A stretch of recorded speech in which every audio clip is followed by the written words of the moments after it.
itself where sirens were blaring when the interception actually took place. We're going to show you that interception, the details of the interception that has taken place. And if you see right now, can we also move to the other interception visuals that we have asked? We have got other visuals, the 7-second moment that we have basically captured on the CCTV footage right now, which will clearly show you the moment the missile was intercepted before it actually landed. So that's on your screens right now, the Pakistani missile that was intercepted. Can we just play that?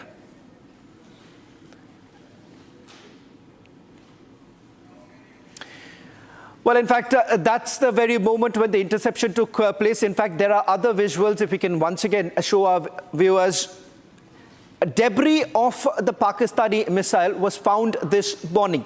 In fact, you've had locals talking about the very moment when the sirens were actually blaring at that point in time and the interception actually took place. A clear reflection of the fact that a cornered Pakistan is now resorting to their old tactics of targeting military installations. What we have targeted through Operation Sindoor was mainly terror facilities across Pakistan, particularly in Punjab and Pakistan-occupied Kashmir. 9 precision strikes that have taken place. Now, as a result, what we have seen that Pakistan has responded by indulging in cross-border firing. Number one, at the international border, number 2 at the line of control. Now, there have been intensive cross-border firing that has actually taken place. As a result, we have lost 16 innocent lives. Not just that, we've also had a Gurdwara that has attacked by the Pakistanis. Our senior legal editor is also joining us right now. Ridhim Anand Bhardwaj is joining us from the studios. Ridhim, the other important details emerging is how the Pakistanis have targeted a Gurdwara in Punch, whereas as far as India is concerned, we had made it very clear that these are terror facilities. That's the breaking news now also coming in. As a response, we have brought down their missiles which were targeting our installations.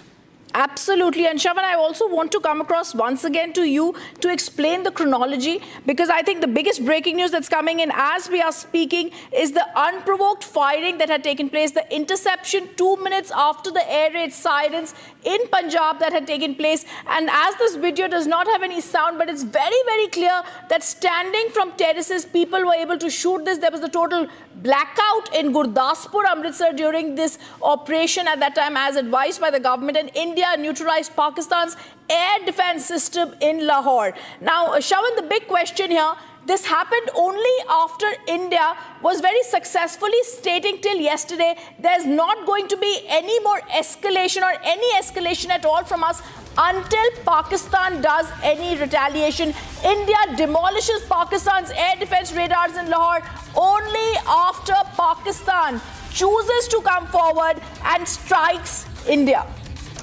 We'll also get in General Rajan Kochar, who's joining us on this broadcast. General Kochar is in the studio.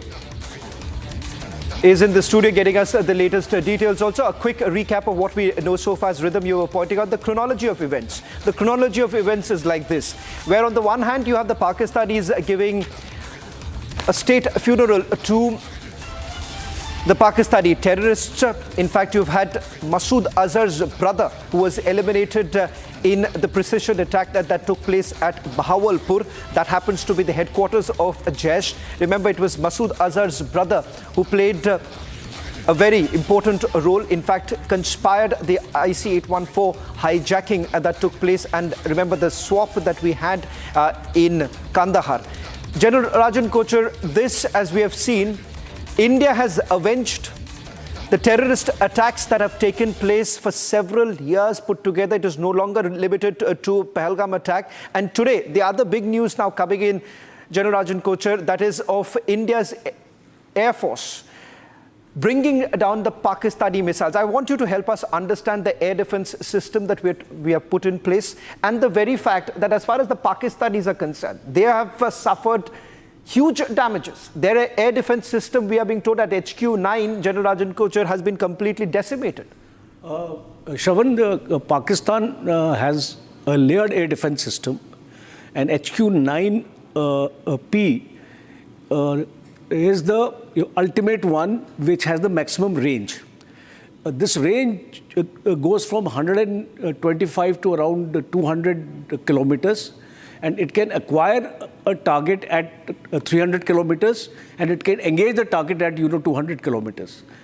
Then Pakistan's next layer is HQ-16. Okay. This is up to a range of 40 kilometers, and followed by HQ-7, which has a range of 12 kilometers. So that is the layered kind of a system Pakistan uses.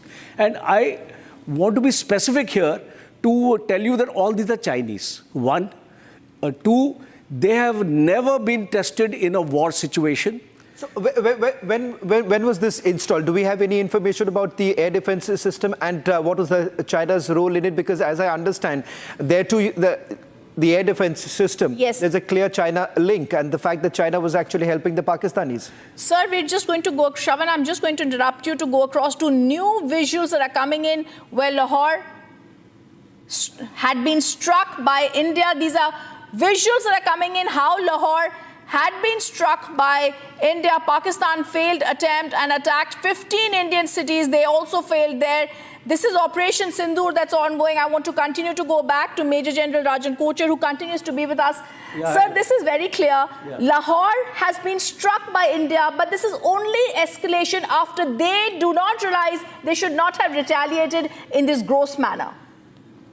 You see, Rhythm, I think this missile attack by Pakistan was the biggest mistake, because they are trying to poke us, or trying to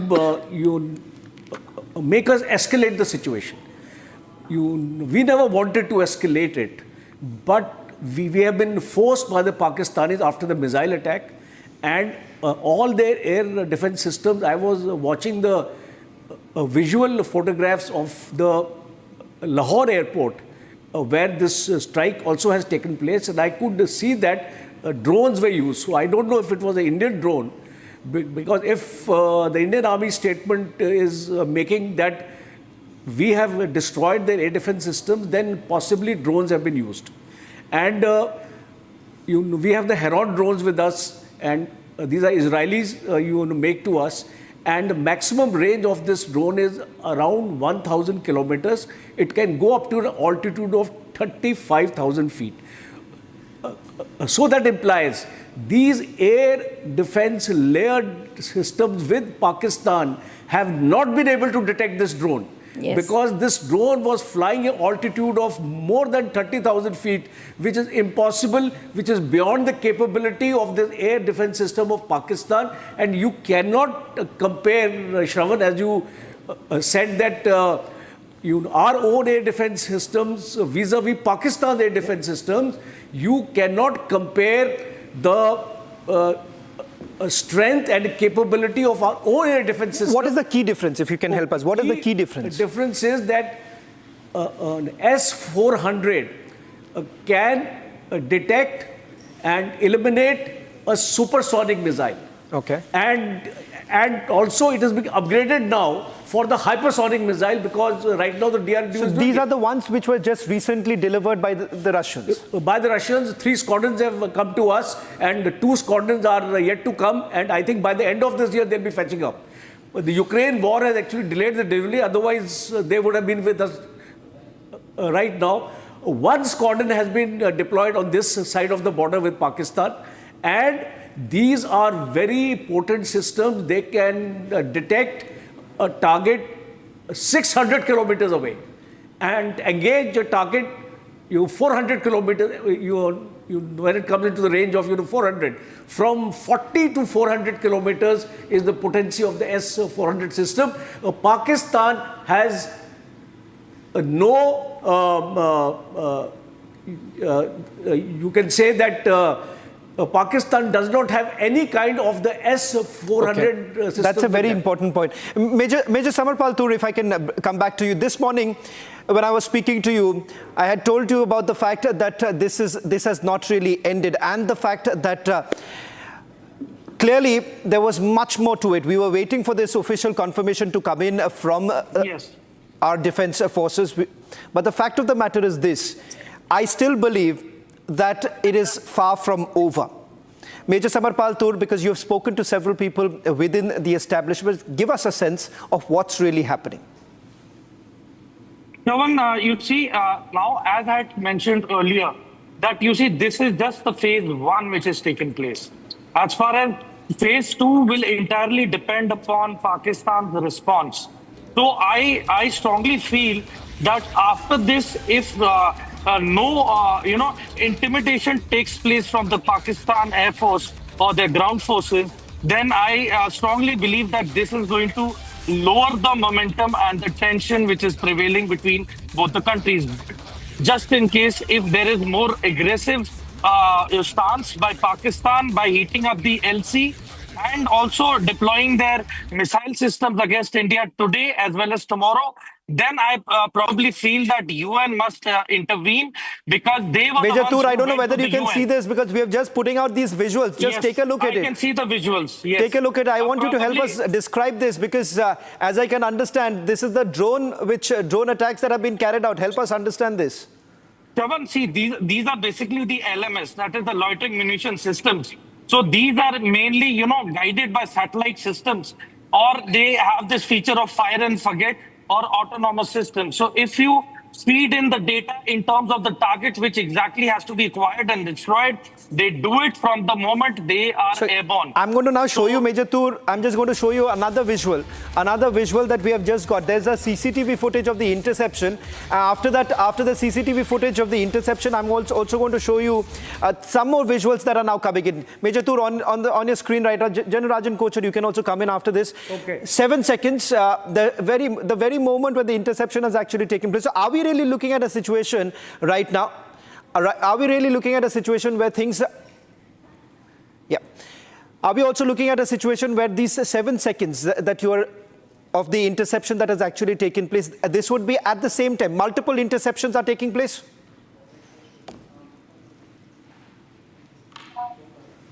Yes, Shravan. Shravan, you see, the S-400 is basically, interceptor. Mainly, it is for the aircraft. But in case if loitering munitions are also launched from the Pakistan side, they too come on their radar, and hence they are detectable by the S-400 missile systems, and hence they are intercepted and taken out. And that is exactly the visual that you're seeing. And the altitude of these missiles which have come in, the PL-15, it's probably up to 2 kilometers in altitude as for the visuals that you are seeing right now.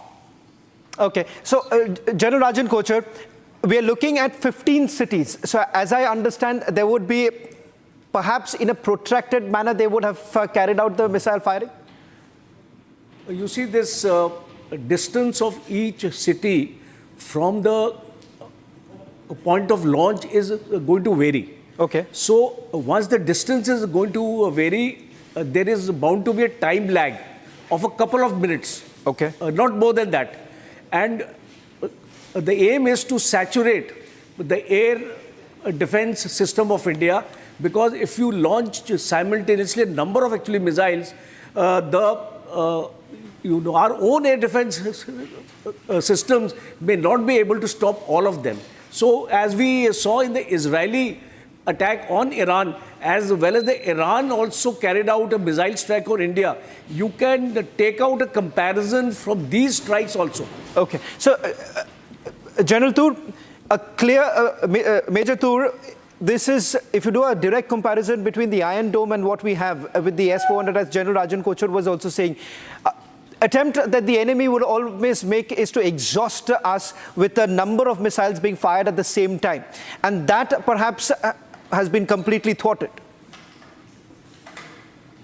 See, it totally depends upon what Pakistan's stance is. If they show in more aggression, if there are more missile strikes coming in tonight over Punjab, so I think that is a case of escalation.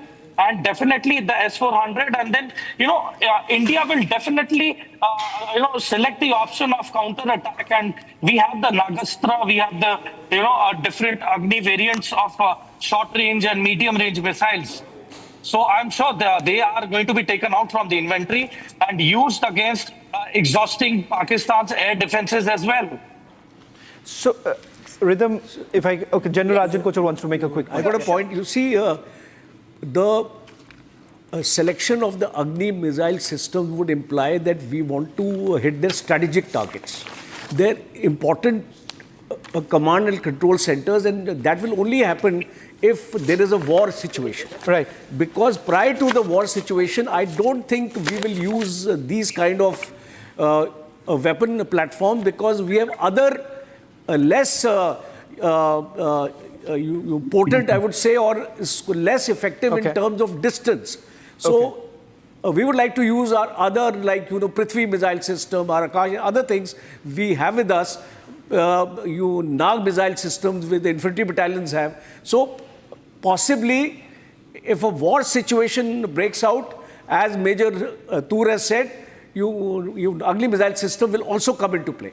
Okay, so this is the Rhythm, just a quick recap for everyone who's tuning in right now. This morning is when these pictures actually came into our newsroom, is when the interception actually took place. Now, this is not the picture coming in from Lahore, but can we just quickly move to the pictures that we've got from Amritsar, because there are several set of images now we have accessed. One of the CCTV footage coming in, shared by the locals in the city of Amritsar.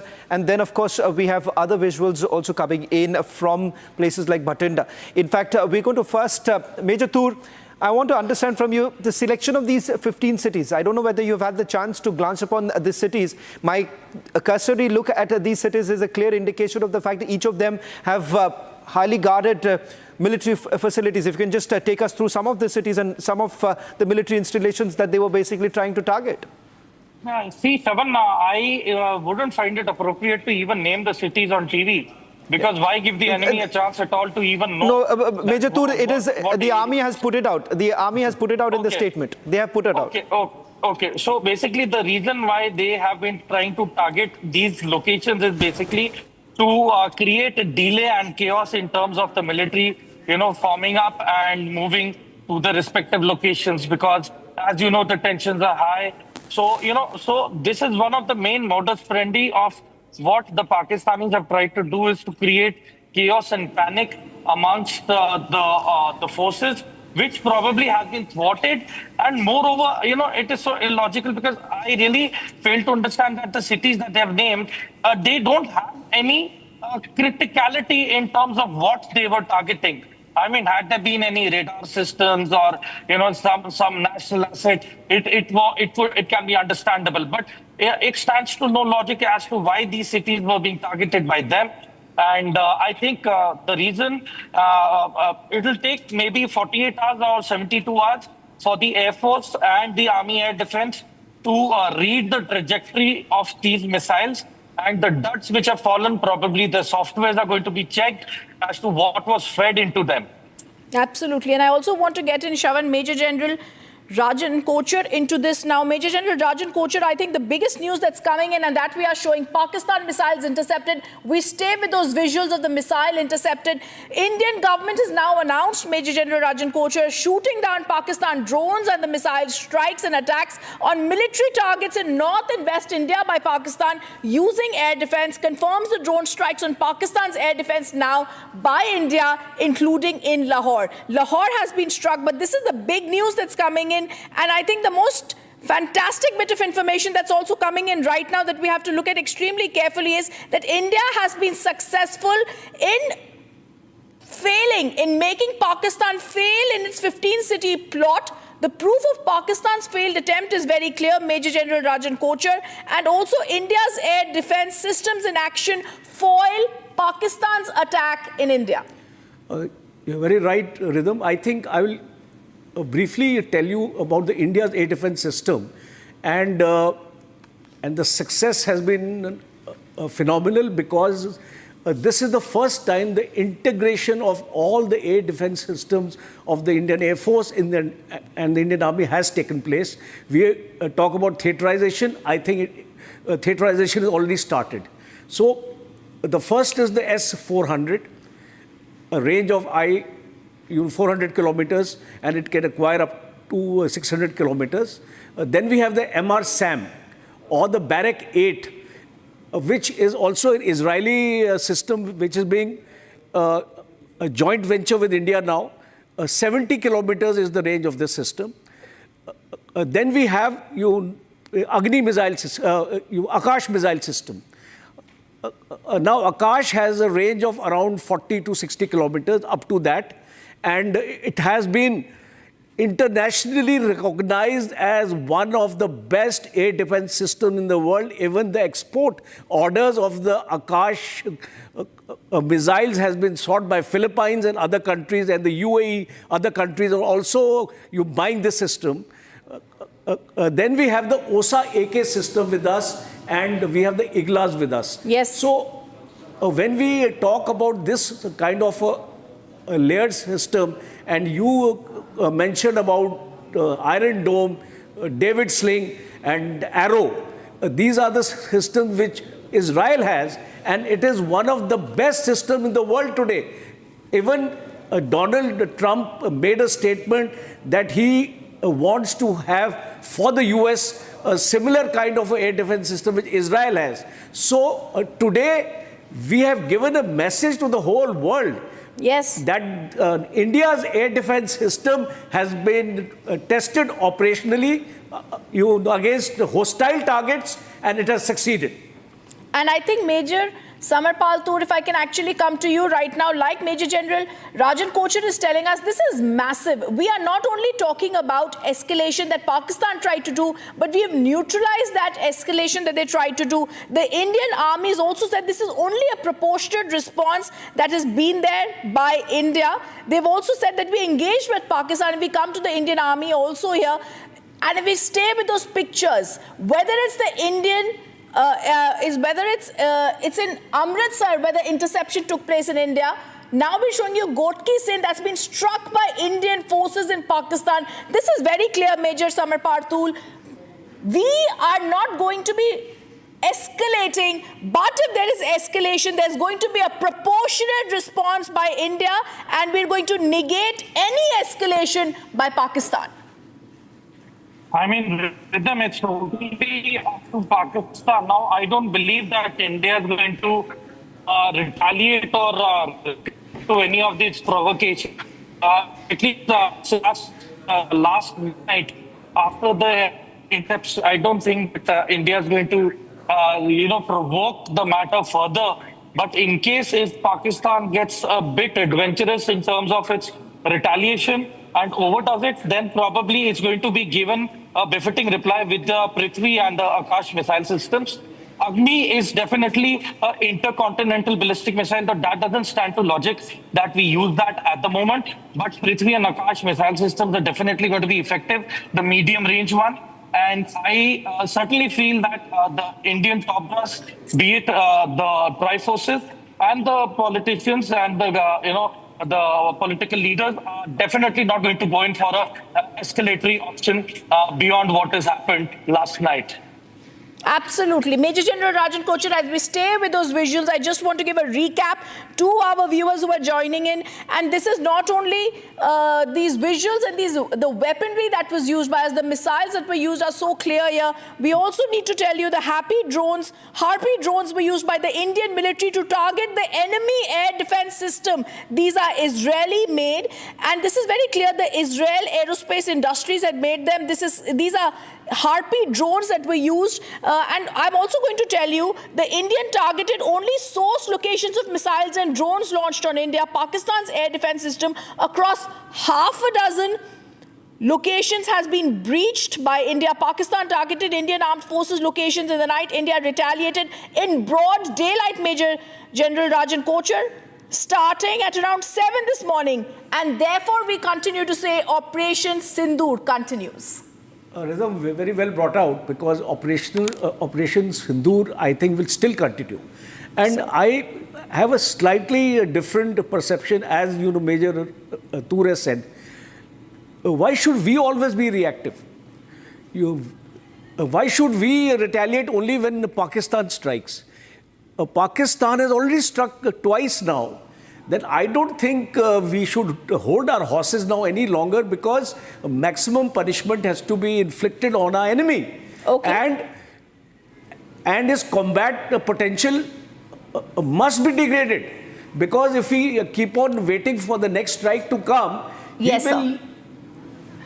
Okay, sir, I just want to, for just 1 minute, I also want to just go across. We have some more news coming in, sir. I'm just interrupting for a second from Major Samarpal Tur. This is so clear, and before I come across to you, I also have news coming in from Simran, who's getting us these details. Simran, you've got these details of India targeting only the source locations of the missiles and drones launched in India. Like Major General Rajan Kochhar was telling us also about the defense system, the missiles that have been used for us. India's S-400 air defense was used. S-400 Sudarshan Chakra was fired at the moving targets. Simran, you have more details about Operation Sindoor.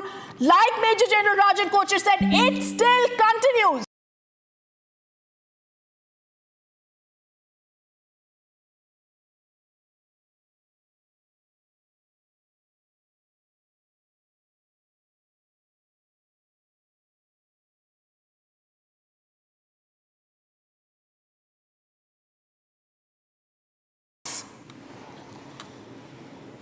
Simran. To the fire, that is, and there were more than a total of 15 launches that were made from the Pakistani territory, and all these launches, they were intercepted by the Indian Army. The Pakistan's attack was foiled, but India's attack was clearly aimed at the locations from where these drones and missiles were launched into the Indian territory. Now what also we are picking up from the sources in the Indian Armed Forces, that India's response started this morning at around 7, unlike Pakistan, which in the dead of the night tried to target the locations of the Indian Army like a coward. Okay, there is more news coming in, and I also, after this, I'm going to go across to Major Samarpal Tur.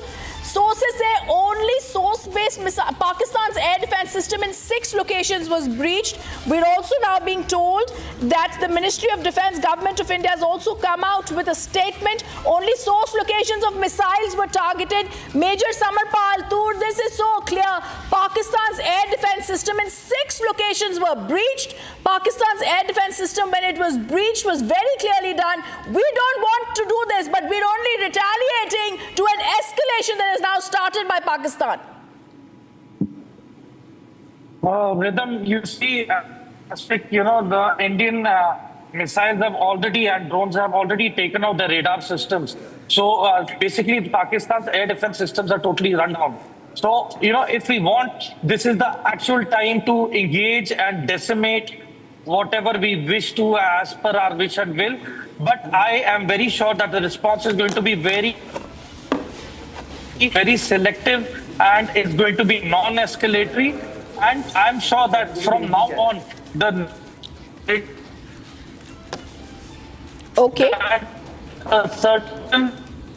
Pakistan military is going to help the terrorists. Those assets are going to be taken out at our wish, will, and at whatever time we choose to. Okay, Simran, I'm just going to wait for that audio also to get cleared out. I'm also going to just read out. Shavan continues to be with us, as well as Niranjan in the newsroom, and I'm going to just go across to this news that's coming in from the Ministry of Defense that has said, in response, the Indian Armed Forces targeted air defense radars and systems in various locations in Pakistan. If I could come across to you, Niranjan, in the newsroom, give us more details, because we're being told India's response has been in the same domain with the same intensity and remains focused, measured, and is absolutely non-escalatory. Rhythm, all those targets that we have struck are the ones which were used to launch the drone and missile attack. It's very simple. We have only struck the targets that were used to target India. The locations that were used to send the drones, the locations that were used to send the missiles have been struck by India. So the government also putting out a press release, the MOD confirming that Indian Armed Forces have targeted air defense radars systems in various locations of Pakistan. India's response has been in the same domain. Spoke about drones and missiles aimed at 15 cities. All of these locations from where the missiles and drones were sent have been neutralized. Same intensity, same focus, measure, non-escalatory. And the picture that we had of the Lahore explosion this morning was nothing but the defense radar of Lahore. The Pakistani radar system in Lahore has now been neutralized. Rhythm. In fact, if I can just go across to our editor-in-chief, Arnab Goswami, who's also joining us now in the studios. On Operation Sindoor continues, Pakistan absolutely missiles fail to land here.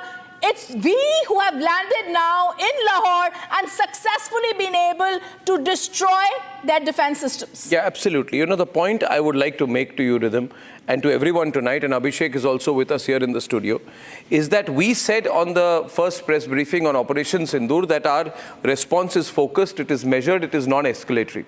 And we stay firm with that. Yeah. We are not the ones who are the aggressors here. We are simply carrying out a very clear and strong defensive operation. And why am I saying it? We are still targeting specific targets. We are not doing wanton shelling. We are not bombing any civilian targets. We are not just attacking any military targets. Whatever we are doing, and Abhishek, the point to make tonight, this afternoon, whatever we are doing is in response. Absolutely. We have not escalated anything. It is Pakistan which tried to attack Avantipura, Srinagar, Jammu, Pathankot, Amritsar, Kapurthala, Jalandhar, Ludhiana, Adhampur, Bhatinda, Chandigarh, Nal, Falodi, Uttarlai and Bhuj. Yeah. They wanted to carry out this overall drone and missile system. The fact is that we have a very effective missile system, which is the S-400, and we have neutralized everything that they tried to do with our integrated counter UAS grid air defense system, S-400, and we have proof of that we have brought them down, which is the debris of those attacks. Yeah. It has been recovered from a number of locations. We are not like the Pakistani foreign minister when he was asked, what is the proof that you have brought down 5 Indian planes? He said, oh, I heard about it in the social media. No, we have the proof, we have the debris, we have the information. But the most important point to make today is that we are responding to Pakistani escalation. Absolutely. Pakistan must stop escalating this. Absolutely. And deliberately on every single day. We want peace. But they're continuing to escalate it. They're provoking us. We are forced to do countermeasures. We have now destroyed their air defense systems so that they feel vulnerable. And they are going to feel very vulnerable now. That's why Shehbaz Sharif and Nawaz Sharif are meeting. They have no defense as of this moment. The entire Chinese system has collapsed. Abhishek, Absolutely. do you agree with my assessment? We don't want escalation, but more important is Pakistan cannot afford escalation. If Yes. they do, there is going to be cost inflicted, and an example of which has come now with the kind of preemptive, preventive strikes we have carried out, proactive strikes we have carried out, taking down the air defense system in Lahore. Remember, this is just a beginning. If we can just go across, Abhishek, to that breaking news coming in. Harpy drones have been used by Yes. Indian forces, Abhishek. And this is massive. These are Israeli-based, very powerful Harpy drones that were used by the Indian Air Forces, and we're giving you details of... And Shawan can tell us a little bit more about the Harpy drones. Shawan, tell us about what we've used here. Well, in fact, these are the drones which can cover about 200 to 300 kilometers. And that is the reason why, if you're looking at 7 such specific locations from where these missiles were launched by the Pakistanis, we have got information about the 7 locations from where we are being told that the missiles were launched from Lahore, Sheikhpura, Sialkot, Gurjanwala, Narowal and Chakwal. These are the 7 locations we are being told that were basically targeted by... So what has happened here is that we have hit, but all this news, and the reason I came on air this afternoon is to say there are some very irresponsible Indian news networks who are saying whatever comes to their mind, because they're picking something from Sama TV, some from Geo TV, some from ARY News in Pakistan and putting it out, and therefore they have become part of the Pakistani disinformation system. They are playing straight into Pakistani hands. And ladies and gentlemen, what have we done? We have not randomly attacked Pakistan. We are not doing that. We have targeted air defense radars at a number of locations. We have hit in the same intensity that they have hit.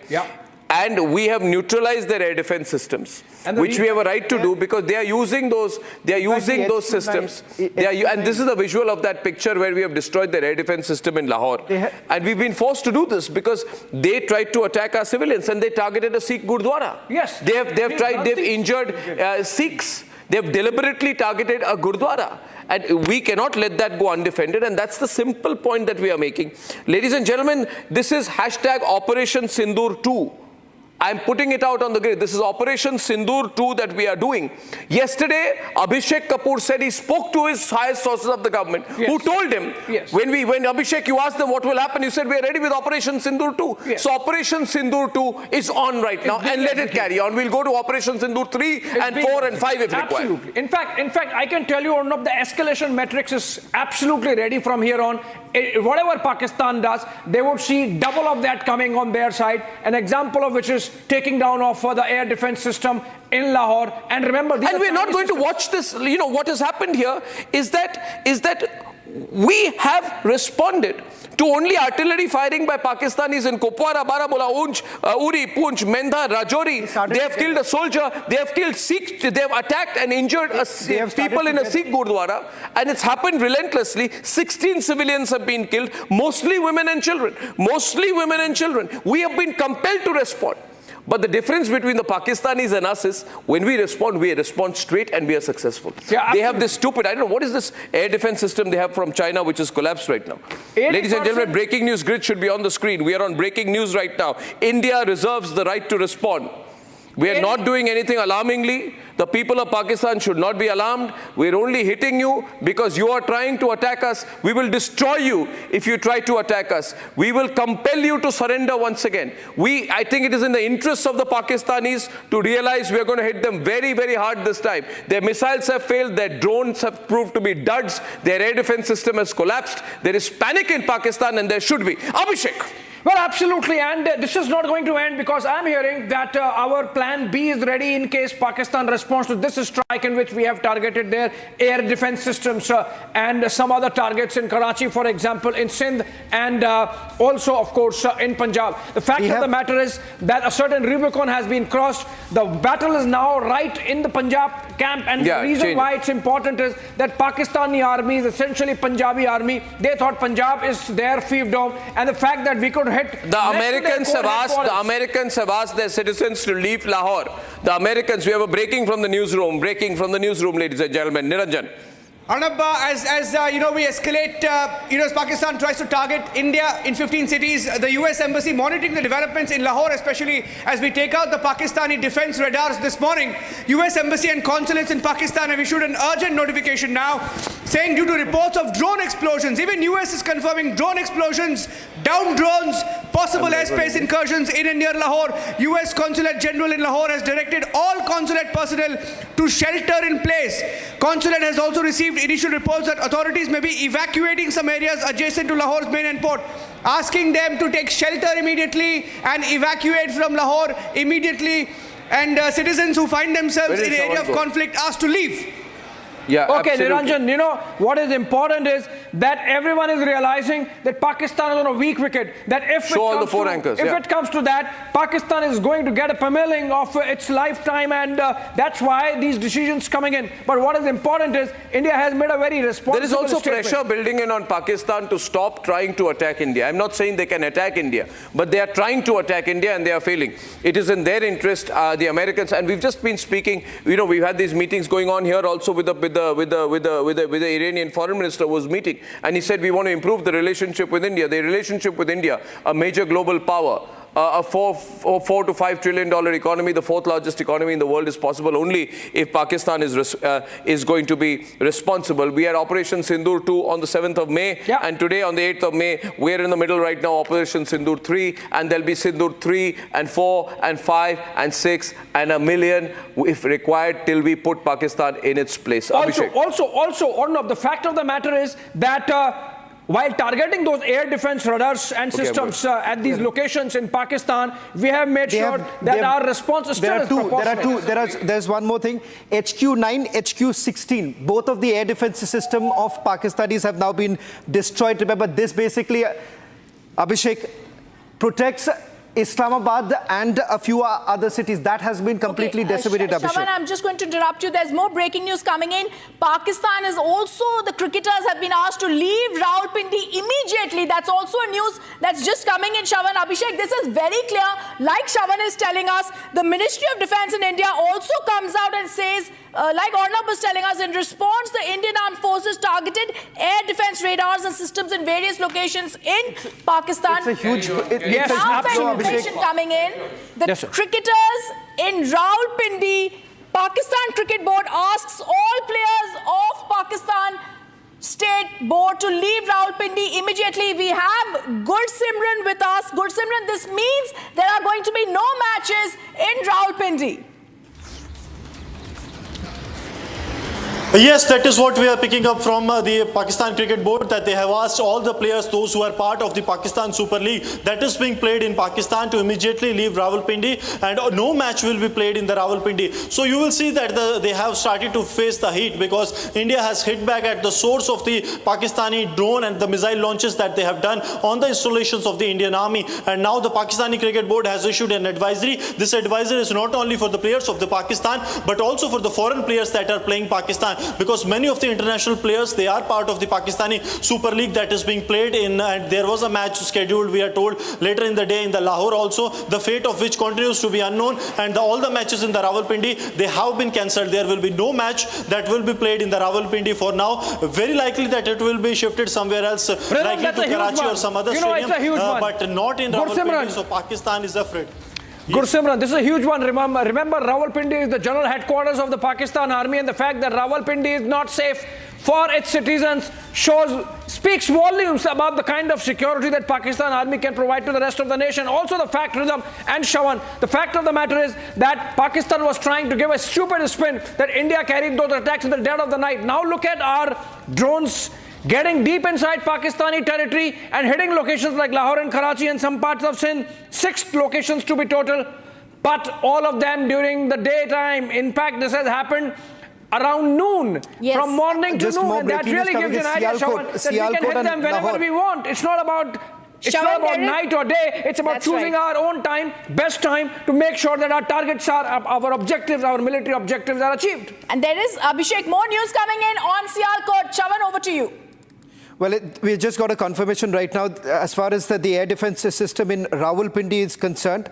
Apart from that, Sialkot and Lahore, Abhishek, that's the HQ9 and HQ16 which has been completely Rawalpindi, are you saying Rawalpindi has been hit? That's going to be I have a confirmation. I have a confirmation, not Rawalpindi. I have a confirmation as far as Sialkot is concerned and Lahore. If you can just hold on to Rawalpindi for a Even Sialkot, for that matter, the fact that this is the hub from where Pakistan has in earlier wars launched its strikes. Sialkot is compromised, Lahore is compromised, Karachi is compromised, and remember, this is when we have not even started looking at what our naval forces are doing in the Arabian Sea, all geared up, ready to go there in the deep seas and strike if need be. And now Pakistan realizing that the kind of mobilization this time India has done, there is absolutely no chance whatsoever for Pakistan to carry out any swift retort. It's only going to be retort and retribution from Indians in case of Pakistan or any of their generals conceives of any misadventure. Rhythm, look at those pictures. If we can get those still pictures of the DG ISPR, he looks so hassled. Like yesterday, so today. He's not even had the time to comb his hair, and that really gives you an idea of the kind of stress the Pakistani generals are in, given the fact that they have egg on their face and that they have been given a big slap with our ammunition reaching right there inside, in the heart of Punjab, in Bahawalpur, in Lahore, and in Muridke. Remember, Muridke is just on the outskirts, little distance from Lahore, and those targets to be hit with their rudders failing, with their air defense failing, with their systems really not catching any of these missiles and drones. By Pakistan's own admission, 24 of Indian missiles hitting those targets in the Operation Sindoor. In Operation Sindoor, therefore, yesterday night. There's also more breaking news coming in. Abhishek, External Affairs Minister Dr. S. Jaishankar says India will hit back if Pakistan strikes. It's very clear, these statements coming in now from the Ministry of Defense, from the Indian Army, and this is clear because now we've been told, Abhishek. Yes, Rhythm. Let's play out that reaction first.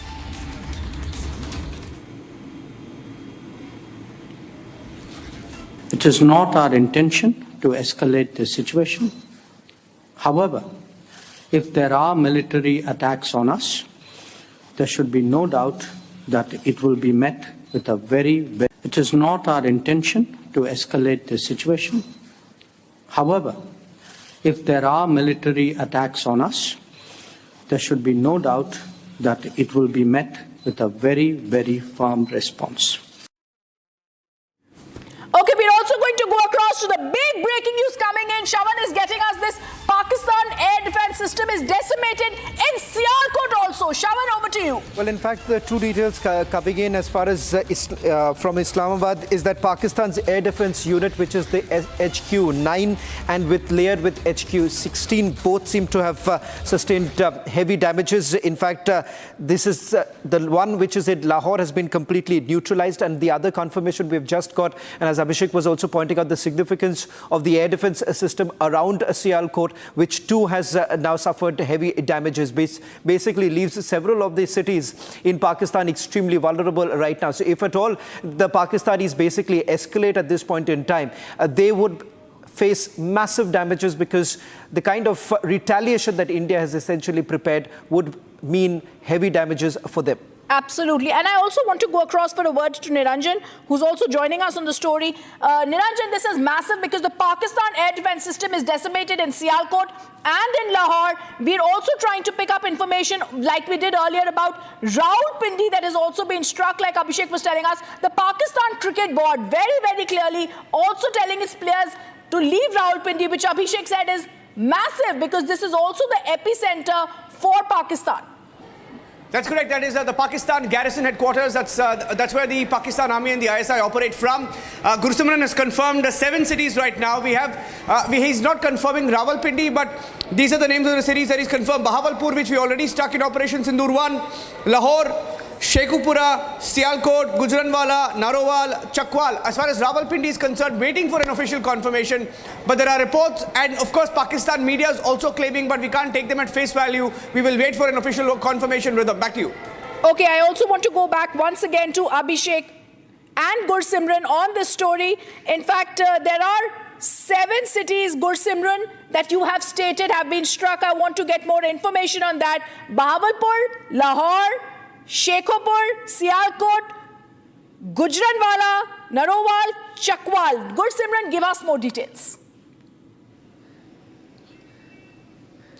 Yes, Rhythm, what the confirmation we got that at the 7 in the morning, the first hit was at the Narowal only, because this has been the confirmation. There was a visual confirmation that was also shared regarding the hits, and then there was Bahawalpur, Sialkot and Narowal, and the other areas, Sheikhupura, that was hit by the Indian Armed Forces in their strikes. These strikes are purely retaliatory in the nature. That means these are not the provocative strikes by the Indian Army, but these were the strikes at the source of the Pakistan's provocation, from where Pakistan late last night at around 12:30 to 3:30 at somewhere it was the time of the 180 minutes, where the Pakistan launched multiple attacks at the various locations. So out of the 15 targets that the Pakistan had locked in India to target, all these were military targets. This only 2 were able to actually reach the hinterland. All of other were neutralized very close to the line of control and the international border. Only 2, one at Bhuj, where the drone of the Pakistan that was brought down by the air defense system of the Indian side, and second was the Amritsar, where the Pakistani missile was brought down by the Indian air defense system. These 2 were the places where these drones and the missiles were in a position to reach the hinterland. Otherwise, they were actually destroyed very close to the international border and the line of control, thus thwarting the threat. And the India's response was calibrated and only proportionate, because it was not an escalation response that the India has given. India has only retaliated to the source. Half a dozen were the locations, 7 locations we are getting a confirmation of, where India has hit the facilities from where Pakistan was planning and have launched an attack on the India's military bases and the military locations of the Indian Army. Strategically important, but all attempts of the Pakistan have been foiled. But Pakistan has been hit in Lahore. That is what the confirmation the Indian Army has also given now, that their air defense system has completely been decimated. Well, in fact, Abhishek, go ahead. Yeah, go ahead. No, we were saying that staying with the breaking news now coming in, as Gursimran was also pointing out, these are 7 locations, but we're getting in more details with regards to the air defense system in some of the places.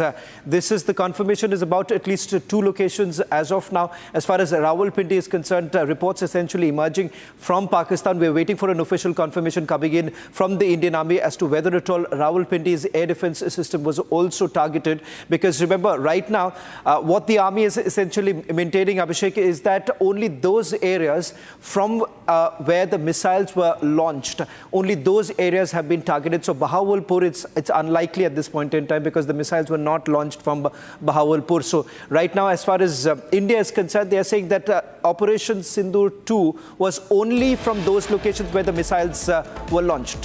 Slipping into a short break on the other side, we'll take you through the more details now emerging from Operation Sindoor 2 that was carried out this morning.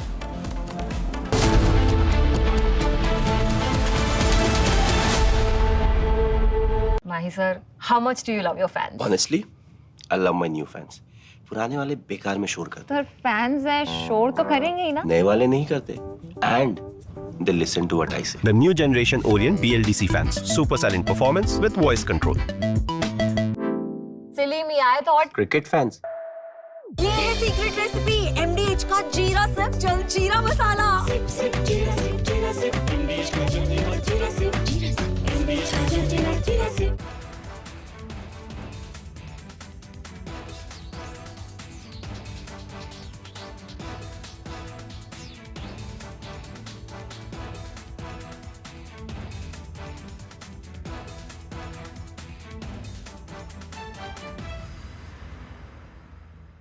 Unlike in 2019 when we had hit Balakot, which was in the wilderness, and Pakistan got an excuse to say that nothing had been damaged or killed, that we had only killed some crows.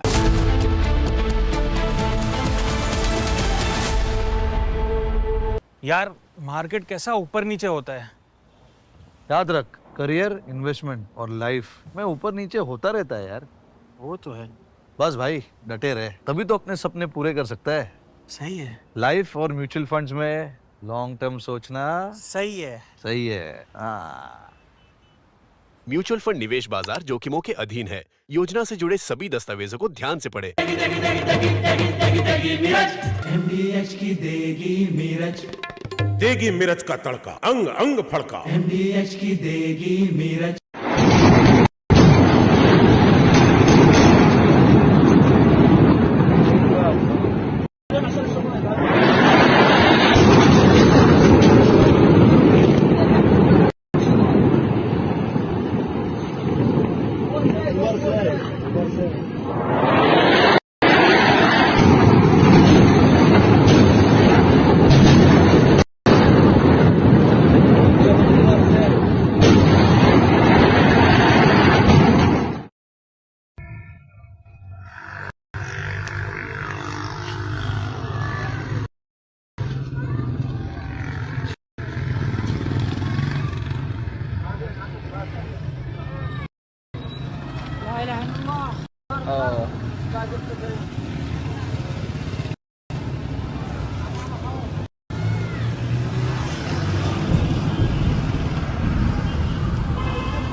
अगर उन्हें 4 की याद करेंगे, डेरा मस्ती खाली करवा ली भाई.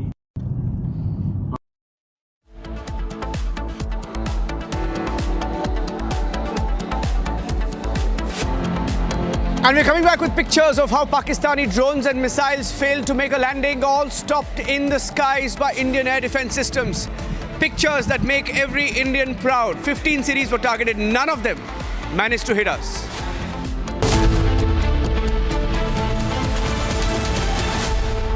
आधे बाउल दही में 4 चम्मच MDH चटनी पुदीना मसाला डाला, स्टर करो, पुदीना चटनी तैयार. MDH चटनी पुदीना मसाला. MDH.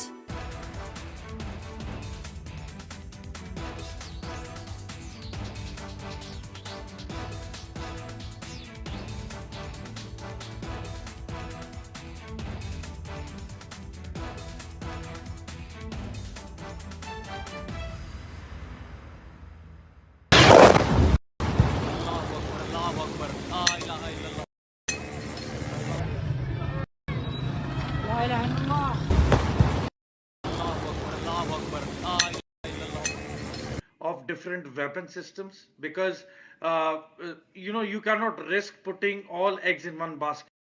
ये मस्जिद मरकज उमर करा के अंदर ये नुकसान है. Not risk putting all eggs in one basket.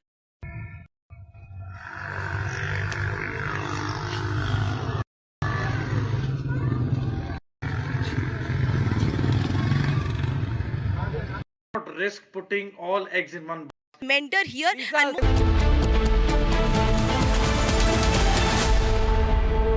In the global employability rankings by Times Higher Education UK, only the following 6 institutions from India are ranked amongst the top 230 in the world for having the most employable graduates. IIT Delhi, IISc Bangalore, IIT Bombay, IIM Ahmedabad, IIT Kharagpur and Amity University.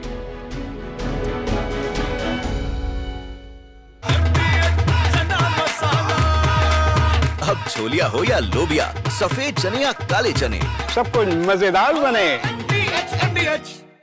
Pakistani और India ने जंग शुरू कर दी है। अभी Bahawalpur city के अंदर मौलाना मसूद अजहर साहब के जो है मदरसा है उसके ऊपर 4 मिसाइल दागे गए हैं। 4 मिसाइलों के साथ हमला किया गया है मौलाना मसूद अजहर साहब के मदरसे के ऊपर। हम अपनी अफवाज पाकिस्तान के साथ खड़े हैं, लेकिन मेरा सवाल है कि हमारी एजेंसीज कहाँ सोई हुई थी, हमारी अफवाज पाकिस्तान कहाँ सोई हुई थी जब ये हमला हुआ।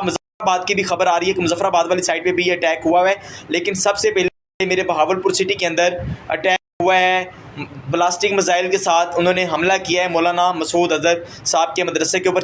4 मिसाइल मारे गए हैं। अभी ये कहना कबल वक्त है कि गोया कितनी सच्चाई है इस खबर के अंदर, किस साइड से ये मिसाइल आए हैं ये कंफर्म होना बाकी है, लेकिन ये कंफर्म न्यूज़ है कि उनके मदरसे के ऊपर 4 मिसाइल मारे गए हैं।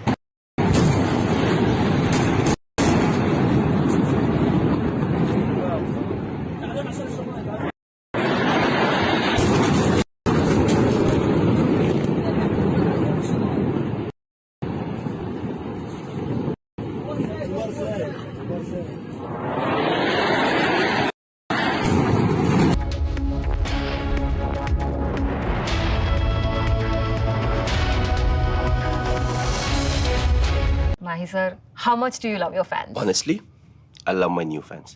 पुराने वाले बेकार में शोर करते सर फैंस हैं, शोर तो करेंगे ही ना। नए वाले नहीं करते and they listen to what I say. The new generation Orient BLDC fans. Super silent performance with voice control. सिली में आए तो और Cricket fans.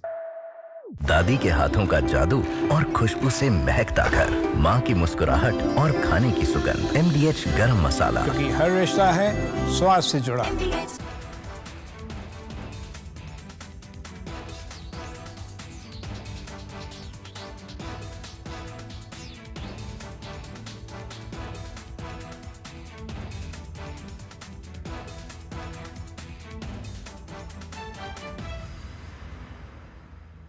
Unlike in 2019 when we had hit Balakot, which was in the wilderness, and Pakistan got an excuse to say that nothing had been damaged or killed, that we had only killed some crows and pigeons and sparrows. This time, we chose high visibility terrorist targets which have been around for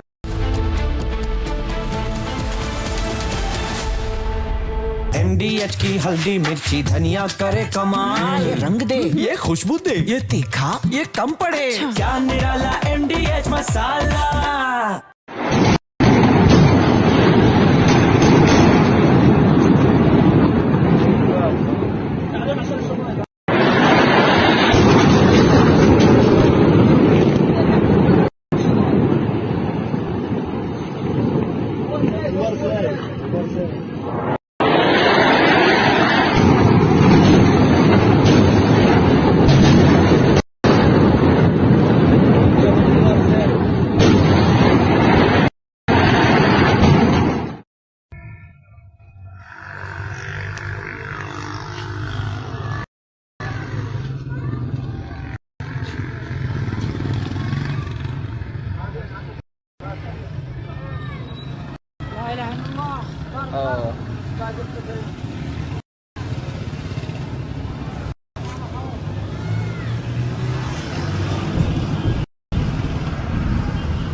अगर उन्होंने 4 की याद करेंगे डेरा मस्ती खाली वाली भाई।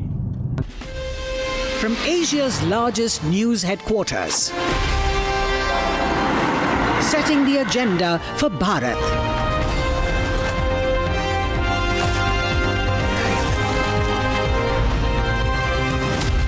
You're watching Republic.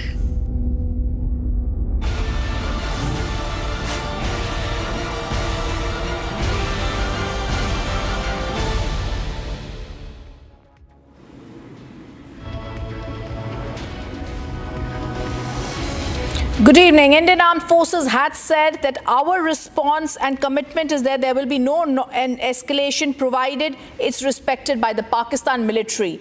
Viewers, it's time for Operation Sindoor 2 because the Pakistan military does not know how to be ensuring there is no any strikes from them. They've struck us and we're going to ensure that their systems fail.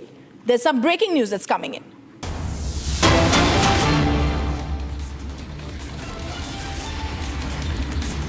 And breaking news coming in, India plummels Pakistan. EU finally condemns the attack after much waiting. Let's also go across to the breaking news that's come in. The European Union has now said every state has a right to protect itself. These are details that the EU has now said, and its 27 member states unequivocally condemn the terrorist attack in Pahalgam. Terrorism can never be justified. The EU monitors the situation closely with great concern and calls for both parties to exercise restraint and to de-escalate tensions. This is now the breaking news that's coming in. But we struck them. India pummels Pakistan, and it's now the EU that finally condemns the attack. We stuck them in Lahore, we stuck them in Rawalpindi, in Karachi, and in Gokti. And this only happens because they had come and attacked us and tried to attack India in 15 cities. In fact, if I can go across to those details that we have, the Operation Sindoor continues. The army releases a statement. Pakistan's 15-city attack plot to India had failed. India's integrated counter has now begun. India's air defense system in action. We foiled Pakistan attack, and India has now downed Pakistani drones and missiles. But staying with those pictures, we tell you, Indian forces retaliated by taking out Lahore's air defense system. I want to go across to Niranjan. Niranjan, this is massive. Pakistan air defense system has been decimated in Sialkot and Lahore. That's the big breaking news that's coming in right now. Rhythm, what is very, very alarming is that, Rhythm, just imagine we are here in the National Capital Region in NCR. Pakistan has targeted 15 cities in the last few hours, and I'm naming those cities once again. Avantipura, Srinagar, Jammu, Pathankot, Amritsar, Kapurthala, Jalandhar, Ludhiana, Adampur, Batinda, Chandigarh, Nal, Phalodi, Uttarlai, Bhuj. They've targeted all these cities using drones and missiles. And imagine, Rhythm, none of the drones or missiles hit any of those cities, and that is why each one of those anti-nationals in India who questioned our forces should think they are safe, because our forces have thwarted this attack. Every single missile and drone has been intercepted, and the Indian Army and the Ministry of Defense, the government has put out detailed reports of how we countered these drones and the missiles. 15 cities were targeted. Each of them have been countered using the integrated counter UAS grid and the air defense systems, details of which have been released by the government now. So our defense systems have effectively countered Pakistan, and additionally we have another information that the S-400 missile systems, S-400 Sudarshan Chakra missile defense systems were activated last night, and every target that was unleashed by Pakistan has been countered by these S-400 defense systems. So that is huge, because if 15 cities were targeted, you can imagine the number of projectiles or the missiles that were sent by Pakistan, and each of them has failed, effectively failed. And as a counter, the government has also confirmed that we went after some of their radar systems to specifically target especially the areas from where these missiles and drones came from. Some of those cities you mentioned just now, Lahore this morning, it was a cantonment area, and one of their drone systems and their weapon defense system has been destroyed. Their radar system has been destroyed. There are reports of the other cities as well hit, including Sialkot. I just want to go across once to Gursimran Niranjan on the big breaking news that's coming in. And Gursimran, last night, like Niranjan is telling us, Pakistan attempted to target military installations in multiple Indian cities: Avantipura, Srinagar, Jammu, Pathankot, Amritsar, Kapurthala, Jalandhar, Ludhiana, Batinda, Chandigarh, Bhuj. India successfully intercepted all the incoming threats. We launched a counter-retaliatory strike Now this included the neutralization of the defense system in Lahore. We've also struck them in Sialkot. But what we're trying to say, Gursimran, and you can give us more details, what we've told the Pakistani is that the response will be only non-escalatory. It is only being done if they persist. See, it's very clear to the Pakistan by now that India will strike back Pakistan if they dare to target any of the civilian areas or the military installations of the Indian army. It's no more the India that will bear the Pakistan's brutal attacks on the Indian soil. Because see what has happened, that last night it was 12:30 when the lights were off, the entire electricity was cut off. It was based on some of the intelligence input that the security forces had. There was a total blackout. After that, at 1 exactly, I remember, I was there, I was recording a video. At 1 exactly, there was a siren that went off for 2 minutes. After that, a couple of minutes, I got to know that there is an interception or there is a loud explosion that was heard in the Amritsar, and all the rest of this, except a Bhuj drone that came into the hinterland area, all other threats were eliminated by the armed forces, by the air defense systems, very close to the line of control and the international border. None of the 13 threats out of total 15 could even reach the hinterland area or the area of the population close to the border. 2 threats that managed to enter this side, these threats were neutralized by the air defense system of the Indian armed forces, and then India carried out retaliatory strikes. What Pakistan did, that in the dead of the night, they tried to carry out the retaliatory strikes. They acted like cowards to come in the night to target the military installation and the civilian areas. But what India did in retaliation, that is something important. India started its retaliation from Naval today morning at around 7. We are told that the first strikes have taken place at the bases of the Pakistan. These bases were same bases from where Pakistan had launched the missiles and the drone systems late last night to target the locations of the Indian army at 50 locations last night at around 12:30. 1 was the time. I'm just going to interrupt you for 1 minute. I want you to stay on with us. I'm also having Niranjan join us. The big breaking news also coming in. After India strikes Lahore, now the US consulate in Lahore directs all consulate personnel to shelter in place due to reports of drone explosions. The US consulate in Lahore has directed them that there is going to be possible airspace incursions in and near Lahore. In a security alert, the consulate said it's received initial reports that authorities may be evacuating some areas adjacent to Lahore's main airport. It's also asked American citizens to leave the area of conflict for their safety. Niranjan, it's coming across to this, but this is only coming because very, very clearly US Embassy issuing that alert that in Pakistan there's a travel advisory, so as to say now, because Pakistan has now tried to attack India, India is only retaliating. You know, Rhythm, what is very, very telling about the statement from America is that US Embassy and a specific alert on the US consulate in Lahore, and this is dated this morning. It has just come out and they have confirmed, US consulate has confirmed reports of drone explosions, reports of down drones, possible airspace incursions in and near Lahore. The US is saying there is possible airspace incursions in and near Lahore, and the US Consulate General in Lahore has directed all consulate personnel to shelter in place.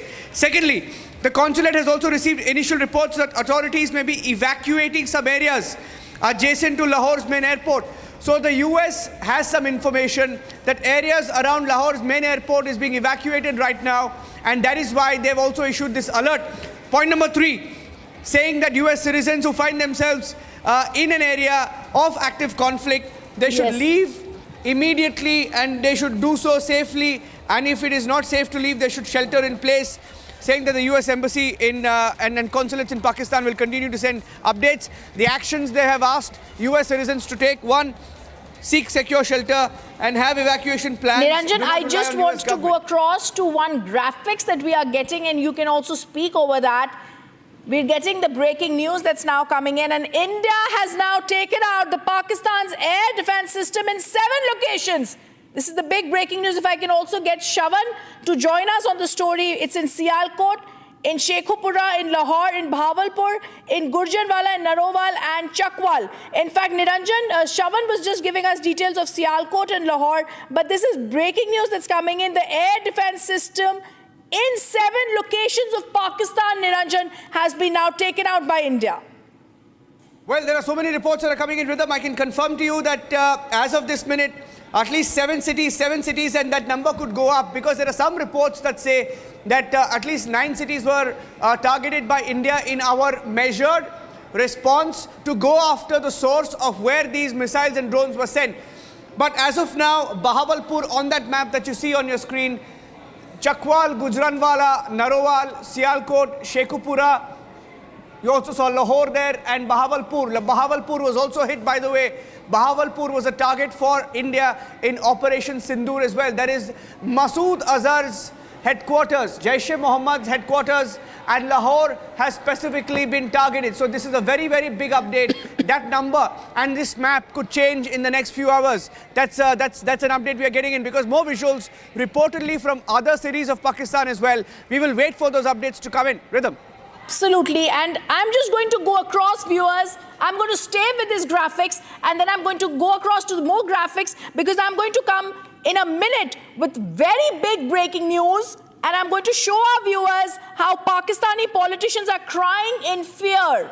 They are jittery, they are panicky, they are nervous, they are giving speeches, but they are extremely scared of what lies ahead. That's the big breaking news that we're going to get you in just a minute. But I want to continue to stay with Niranjan right now. Niranjan, as we continue to stay with this news, the news that's also going to come in from Pakistan, and we're getting to know details. Lahore, Rawalpindi, Ghotki, Karachi, all have been struck. Their defense system in these places has also been shut down. This is Operation Sindoor 2. As Pakistan attempted to target Indian cities, India strikes again. Drone strikes took place in Rawalpindi, where the cricket stadium apparently was there. That's something we're going to be confirming. There's fear and tears in Pakistan's National Assembly. All right, we're going to come out with that breaking news. We're trying to get that breaking news, and I'm just going to go across to that in 1 minute as that breaking news is getting prepared. And I just want to go across once more to you, Niranjan. What is the Indian... Okay, the big breaking news that's coming in, and we're getting this breaking news that's now coming in. There's fears and tears in Pakistan National Assembly. Pakistan's Foreign Army Major in the National Assembly says, please save Pakistan from India. This is Major Tahir Iqbal, retired Pakistan MNA. He cries while giving a speech at the National Assembly. It's clear Pakistan is jittery. Pakistani politicians are crying in fear after the India attack. It's a 2-minute reaction coming in from Major Tahir Iqbal, who's speaking in the Parliament of Pakistan. I'm going to go across to that. And this is the fear, the palpable jittery fear and tears that we are seeing in Pakistan. Let's go across and play that reaction from Major Tahir Iqbal of the Pakistan Army. मैं सबसे कहूंगा कि मिलकर चलो और अपने रब से रुजू करो। रब काबा, हम तेरे आगे दरख्वास्त करते हैं, इस मुल्क की हिफाजत फरमाना जो तूने हमें अता किया है, और ये नबी सल्लल्लाहु अलैहि वसल्लम की दुआओं का है। आपने कायदे आज़म को इंग्लैंड में मुलाकात की, ख्वाब में आए और उनको कहा कि जाओ वापस और जाके पाकिस्तान का मामला हल करो। आप खाना कलात को ख्वाब में आके ये हुक्म दिया कि तुमने पाकिस्तान की सरना ये मुल्क बन के रहेगा, और तुमने तो ये ऐसा बड़ा मौजज़ा है कि अल्लाह पाक ने ये हमें अता किया है, और अल्लाह पाक इस मुल्क की हिफाजत फरमाएंगे। दुनिया में जहां भी देखें शायद हमारी कमी है, हम मजबूर हैं, हम गुनाहगार हैं, लेकिन रब्बे काबा हम तेरे हबीब के उम्मती हैं, खुदा का वास्ता हमसे रहम का मौला फरमा। आप चले जाएं, उधर फिलिस्तीन में चले जाएं, कश्मीर में चले जाएं, जहां भी जाएंगे मुसलमानों के साथ वो ऐसे रो रहा है जो हम सोच भी नहीं सकते हैं। तो तू हमें माफ कर दे, हम तेरे आगे सर झुकाते हैं, माफी मांगते हैं। नहीं, इसमें दो राय नहीं है मौला कि हम बड़े गुनाहगार हैं, लेकिन तेरी रहमत बहुत वसी है। तू रहमत का एक जर्रा भी भेजेगा हमारी तरफ तो इंशाल्लाह हमारी कामयाबी होगी। और दुआ करते हैं रब काबा हमारी कौम की हिफाजत है। मैं इन सबसे कहूंगा दुश्मनों के मिल के चलो और अपने रब से रुजू करो और हमें रब काबा हम तेरे आगे दरख्वास्त करते हैं, दुआ को हूं इस मुल्क की हिफाजत फरमाना जो तूने हमें अता किया है। और ये नबी सल्लल्लाहु अलैहि वसल्लम की दुआओं का है।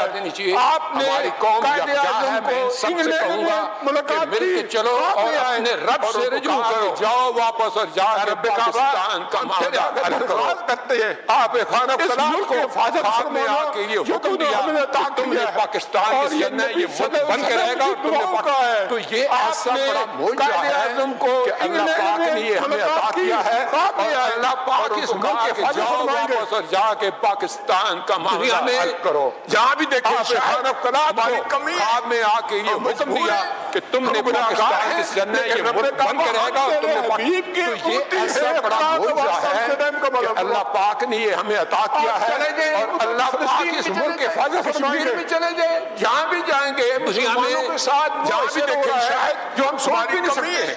तो तू हमें माफ कर दे, हम गुनाहगार हैं, सर झुकाते हैं, माफी मांगते हैं, इसमें दो राय नहीं है मौला, हम बड़े गुनाहगार हैं लेकिन तेरी रहमत बहुत वसी है। कश्मीर में चले रहमत का एक जरा भी भेजेगा हमारी तरफ के साथ इंशाल्लाह हमारी कामयाबी होगी। सोच भी नहीं सकते, दुआ करते हैं रब काबा माफ कर दे, मुल्क की हिफाजत करे, सर झुकाते हैं, माफी मांगते हैं, नहीं इसमें दो राय नहीं है मौला कि हम बड़े गुनाहगार हैं लेकिन तेरी रहमत बहुत वसी है। आर्म फोर्सेस के लिए रहमत का एक जरा भी भेजेगा हमारी तरफ, सबकी तो इंशाल्लाह हमारी कामयाबी होगी। और दुआ करते हैं रब काबा कि इस मुल्क की हिफाजत फरा और हमें दुश्मनों पर जो है वो फकीर अता फरमा और हमें उनको सरनगू करने की ताकत अता फरमा। मैं दुआ गो हूँ आर्म फोर्सेस के लिए। Well, back-to-back breaking developments coming in, ladies and gentlemen, as we strike at least 7 targets in Pakistan in retaliation to their drone and missile attack. They targeted 15 cities and we are giving it back in every single city where they launched the drones and missiles from. You just saw the video of a Pakistani senator crying, saying, "Save Pakistan from India." That's the kind of fear that is spread in Pakistan, especially after we've struck their terror targets, the terror headquarters, and all the locations from where they launched the attack.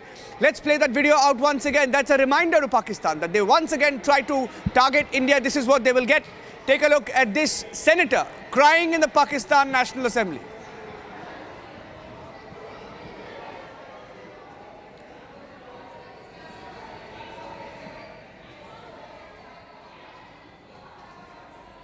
तो इसलिए जनाब speaker ये बात waza कर देनी चाहिए, हमारी कौम यकजा है। मैं इन सब से कहूंगा कि मिल के चलो और अपने रब से रुजू करो।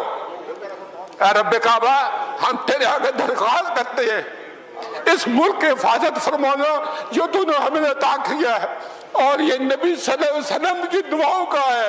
आपने कायदे आज़म को इंग्लैंड में मुलाकात की, ख्वाब में आए और उनको कहा कि जाओ वापस और जाके पाकिस्तान का मामला हल करो। आप खाना कलात को ख्वाब में आके ये हुक्म दिया कि तुमने पाकिस्तान की सेना ये मुल्क बन के रहेगा और तुमने तो ये ऐसा बड़ा मौजूदा है कि अल्लाह पाक ने ये हमें अता किया है और अल्लाह पाक इस मुल्क की हिफाजत फरमाएंगे। दुनिया में जहां भी देखें शायद हमारी कमी है, हम मजबूर हैं, हम गुनाहगार हैं, लेकिन रब काबा हम तेरे हबीब के उम्मती हैं। खुदा का वास्ता हमसे रहम का मौला फरमा। आप चले जाएं उधर फिलिस्तीन में चले जाएं, कश्मीर में चले जाएं, जहां भी जाएंगे मुसलमानों के साथ वो ऐसे रो रहा है जो हम सोच भी नहीं सकते हैं। तो तू हमें माफ कर दे, हम तेरे आगे सर झुकाते हैं, माफी मांगते हैं। नहीं इसमें दो राय नहीं है मौला कि हम बड़े गुनाहगार हैं लेकिन तेरी रहमत बहुत वसी है। तू रहमत का एक जर्रा भी भेजेगा हमारी तरफ तो इंशाल्लाह हमारी कामयाबी होगी। और दुआ करते हैं रब काबा कि इस मुल्क की हिफाजत फरा और हमें दुश्मनों AQA Sri Sanjay Chawla, CMDs of DPSUs, senior officers, head of the industry associations, young entrepreneurs, friends from media, ladies and gentlemen. जिस समय secretary defence production welcome speech दे रहे थे तो उन्होंने आभार व्यक्त किया कि मैं इस कार्यक्रम में आप सबके बीच उपस्थित हूं। सच्चाई यह है, खैर उन्हें औपचारिकता पूरी करनी थी, पूरी की उन्होंने, लेकिन इस नेशनल क्वालिटी कॉन्क्लेव में आना मुझे बेहद अच्छा लगा है।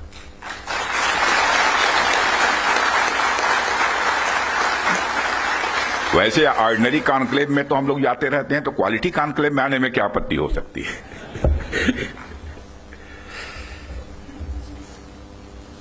साथियों, सबसे पहले तो मैं हमारी आर्म फोर्सेज ने कल जो कार्रवाई की है,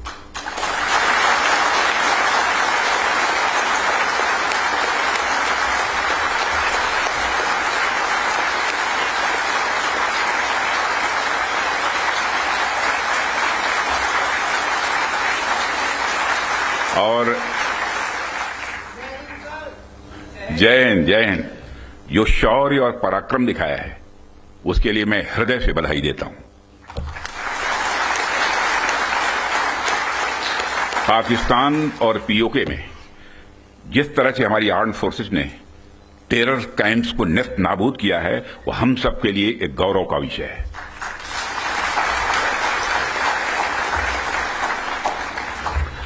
साथियों, आप सभी नेशनल क्वालिटी कॉन्क्लेव का आयोजन ये आपका चल रहा है। क्वालिटी की क्या भूमिका होती है, यह क्या रोल अदा करती है, इसका नमूना हमने कल देखा।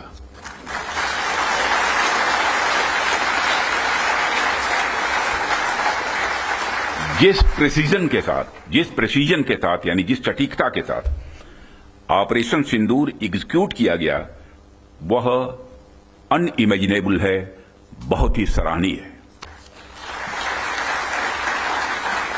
इसमें 9 टेररिस्ट कैंप्स तबाह हुए और अच्छी खासी संख्या में आतंकी मारे गए। जिस तरह से इस ऑपरेशन को किसी भी इनोसेंट को नुकसान पहुंचाए बिना मिनिमम कोलेटरल डैमेज के साथ अंजाम दिया गया, वह इसलिए संभव हो पाया क्योंकि हमारे formidable and professionally trained armed forces के पास इक्विपमेंट भी हाई क्वालिटी के थे। ऐसे में इस क्वालिटी कॉन्क्लेव को मैं बड़े महत्वपूर्ण कॉन्क्लेव के रूप में देखता हूं।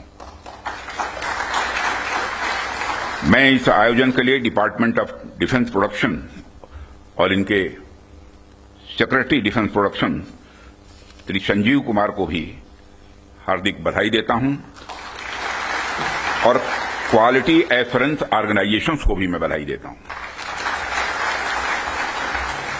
साथियों, अभी मैं इस कॉन्क्लेव की थीम देख रहा था, fast tracking of quality assurance through integrated approach and technology enabled processes.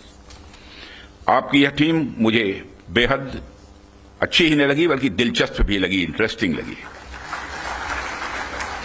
वैसे भी पूरी दुनिया में इसमें बड़ी तेजी से डिसरप्टिव चेंजेस हो रहे हैं और खासकर डिफेंस सेक्टर में तो लगातार नए नए ट्रांसफॉर्मेशंस ये देखने को मिल रहे हैं। ऐसे में क्वालिटी असेसमेंट को फास्ट ट्रैक करना न सिर्फ रेलेवेंट है, बल्कि मैं समझता हूं यह समय की मांग है। उन चेंजेस को देखते हुए यह थीम अपने आप में बहुत ही रेलेवेंट हो जाती है। इतनी इंटरेस्टिंग और रेलेवेंट थीम रखने के लिए भी मैं आप सबको बधाई देता हूं। साथियों, अक्सर मुझे आर्म्ड फोर्सेस के अलग अलग कार्यक्रमों में प्रायः जाने का अवसर मिलता है। रिसर्च एंड डेवलपमेंट ऑर्गेनाइजेशंस के इवेंट्स में जाने का भी अवसर मिलता रहता है।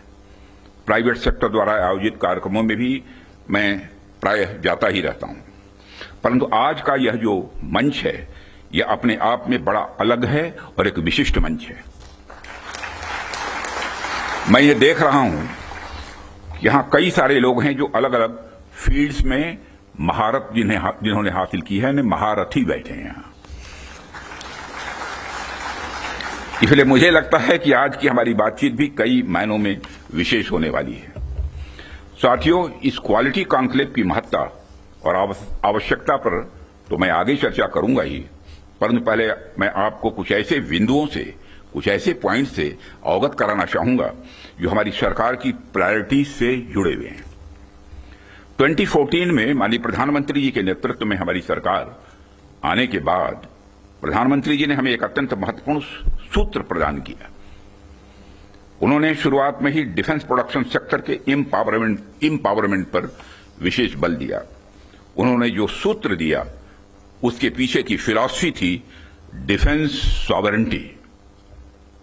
डिफेंस सॉवरेंटी का मतलब कि जब तक कोई देश अपनी डिफेंस नीड्स में कैपेबल तथा सेल्फ रिलायंट नहीं होता तब तक उसकी आजादी पूरी तरह से नहीं मानी जा सकती।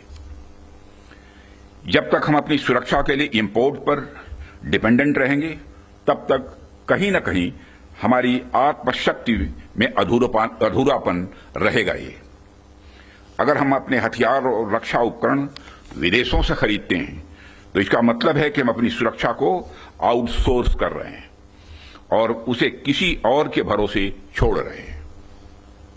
यह बात लॉन्ग रन में सही नहीं हो सकती। हमारी सरकार ने इस विषय पर गंभीरता से सोचा और आत्मनिर्भरता हासिल करने का निर्णायक कदम भी उठाया है। आप सब तो जानते ही हैं कि देश में पहले से ही ऑर्डिनेंस फैक्ट्रीज का एक इंडिजिनस सिस्टम रहा है और इन फैक्ट्रीज ने एक समय पर बेहतरीन काम किया और देश की सुरक्षा जरूरतों को पूरा करने में बहुत ही अहम भूमिका निभाई भी है। इनके अलावा हमारे पास डिफेंस पीएसयूज का भी एक मजबूत इकोसिस्टम पहले से ही है। हमारी सरकार ने डिफेंस प्रोडक्शन में क्वालिटी और क्वांटिटी दोनों पर समान रूप से बल दिया है। इसी दिशा में कई क्रांतिकारी कदम उठाए गए, जिनमें से कुछ महत्वपूर्ण कदमों का उल्लेख मैं यहां करना चाहूंगा। ऑर्डिनेंस फैक्ट्रीज का कॉर्पोरेटाइजेशन उनमें से एक अत्यंत महत्वपूर्ण कदम रहा है, जिसे हमने इंश्योर किया ताकि कम समय में ही डिफेंस प्रोडक्शन में व्यापक सुधार हो सके। यहां मैं जरूर बताना चाहूंगा कि ऑर्डिनेंस फैक्ट्रीज का कॉर्पोरेटाइजेशन हमारे लिए कोई बहुत सरल प्रक्रिया नहीं थी। इसमें अनेक जटिल प्रश्न थे और चैलेंजेज भी थे, परंतु हमने इसे इसलिए लागू किया क्योंकि यह एक अर्जेंट रिफॉर्म था। अब प्रश्न उठता है कि यह अर्जेंट क्यों था। इसका एक बड़ा कारण था क्वालिटी। आप सभी स्पेशलिस्ट के समक्ष मैं यह कह सकता हूं कि सरकार ने क्वालिटी को अपना प्रायोरिटी रिफॉर्म एजेंडा बनाया है।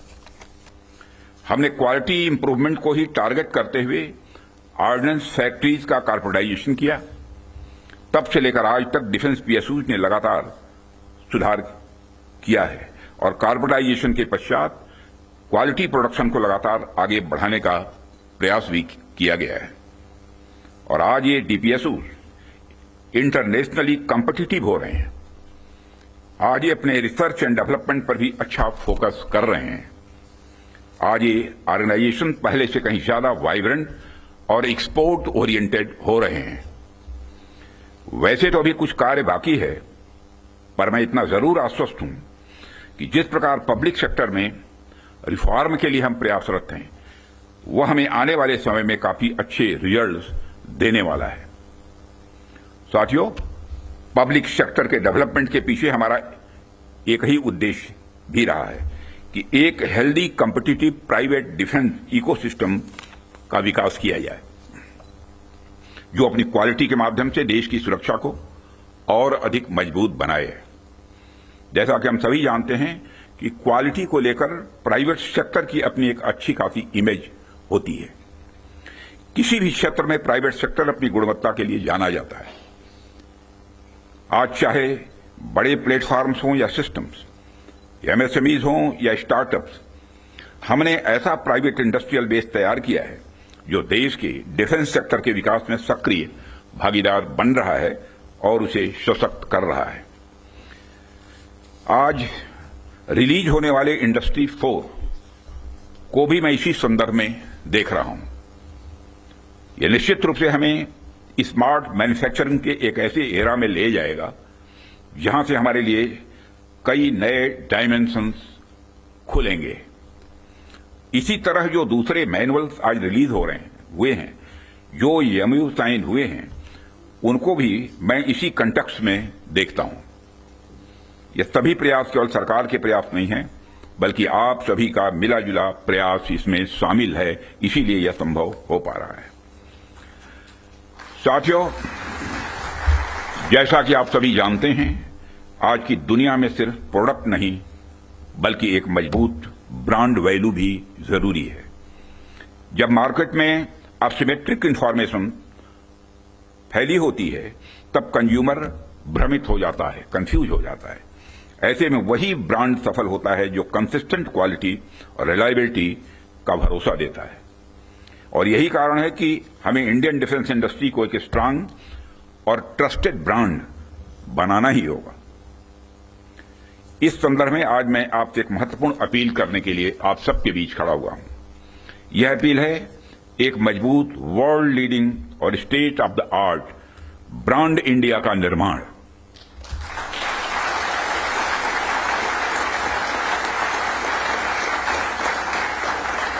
ताकि दुनिया की डिफेंस मार्केट में प्रोडक्ट्स को लेकर जब कंट्रीज के मन में डाउट हो तो वह ब्रांड इंडिया को चूज करे।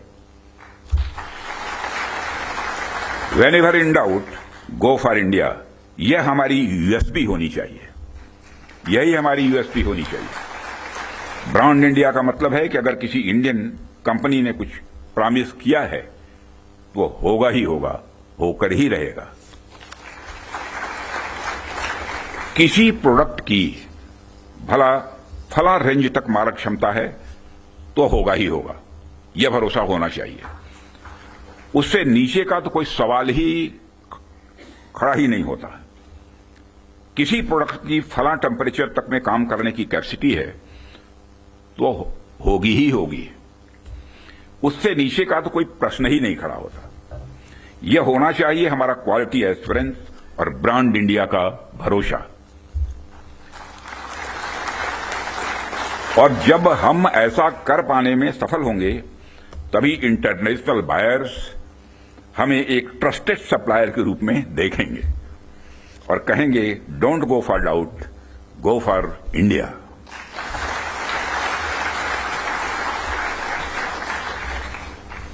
साथियों, मैं समझता हूं कि इस दिशा में प्रयास करने का यह सबसे उचित समय है, क्योंकि इस समय जो परिस्थितियां चल रही हैं उसे आप सब देख रहे हैं। हमारे रीजन में ही आज जो स्थितियां उत्पन्न हो रही हैं उससे आप सभी अवगत ही नहीं हैं बल्कि अच्छी तरह परिचित हैं। हमने हमेशा ही एक रिस्पांसिबल नेशन होने का रोल बड़े संयम से निभाया है, सदैव निभाया है। हम लगातार इस बात के पक्ष कर रहे हैं कि समस्याओं का समाधान बातचीत के जरिए से हो, परंतु इसका अर्थ यह नहीं है कि हमारी सहनशीलता का कोई नाजायज फायदा उठाए।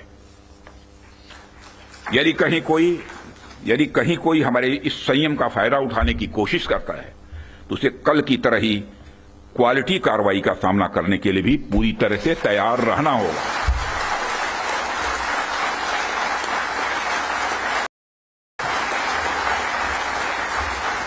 कल की तरह ही क्वालिटी कार्रवाई का सामना करने के लिए उसे तैयार रहना होगा। भारत की संप्रभुता की सुरक्षा में कोई भी हद हमारे लिए बाधा नहीं बनेगी, इसका मैं देशवासियों को भरोसा देता हूं। मित्रों, ऐसे रेस्पॉन्सिबल रेस्पॉन्सेस के लिए हम आगे भी पूरी तरह से तैयार हैं। और यदि हमारी यह तैयारी बनी हुई है तो इसमें आपका एक बहुत बड़ा रोल है, बहुत ही महत्वपूर्ण रोल है। इसके लिए मैं आप सबको बधाई देना चाहता हूं, आप सबकी मैं सराहना करता हूं। भारत का यह expanding defence industrial universe, Bharat का यह expanding defence industrial universe Bharat को एक अभूतपूर्व संबल प्रदान कर रहा है। और इसी प्रकार अगर हम आज के ग्लोबल सिनेरियो पर नजर डालें तो ग्लोबल ऑर्डर में हमें बड़े बड़े चेंजेस देखने को मिल रहे हैं। हमारे सामने कई अनसर्टेन डायमेंशंस ओपन हो रहे हैं। यूरोप से लेकर एशिया तक हर जगह कॉन्फ्लिक्ट्स बढ़ते जा रहे हैं। Ukraine Russia conflict, Israel Palestine tension और मिडिल ईस्ट अनरेस्ट ने यह साबित कर दिया है कि ग्लोबल स्टेबिलिटी आज अपने आप में बहुत ही फ्रेजाइल है। अभी पिछले कुछ समय से हमें यूरोपियन यूनियन और नाटो के सिक्योरिटी सिनेरियो में भी काफी हद तक बदलाव देखने को मिल रहा है। जो यूरोपियन यूनियन एक समय पर बड़े स्तर पर नाटो पर डिपेंडेंट था, वही यूरोपियन यूनियन आज बड़े स्तर पर रीअर्मामेंट की ओर तेजी से बढ़ रहा है। जाहिर सी बात है कि जब विकसित देश रीअर्मामेंट की तरफ बढ़ेंगे तो आर्म्स एंड इक्विपमेंट की डिमांड भी स्वाभाविक रूप से बढ़ेगी। बढ़ेगी क्या, बल्कि मैं यह कह सकता हूं कि यह डिमांड लगातार नई ऊंचाइयां छू रही है। हाल ही में मैं Stockholm International Peace Research Institute की एक रिपोर्ट पढ़ रहा था और अभी कुछ दिन पहले उन्होंने एक रिपोर्ट जारी की है और उसी रिपोर्ट में यह बताया गया है कि वर्ल्ड मिलिट्री एक्सपेंडिचर 2024 में 2718 बिलियन डॉलर तक पहुंच गया है, जो अपने आप में मैं समझता हूं कि बहुत बड़ी बात है। यदि मैं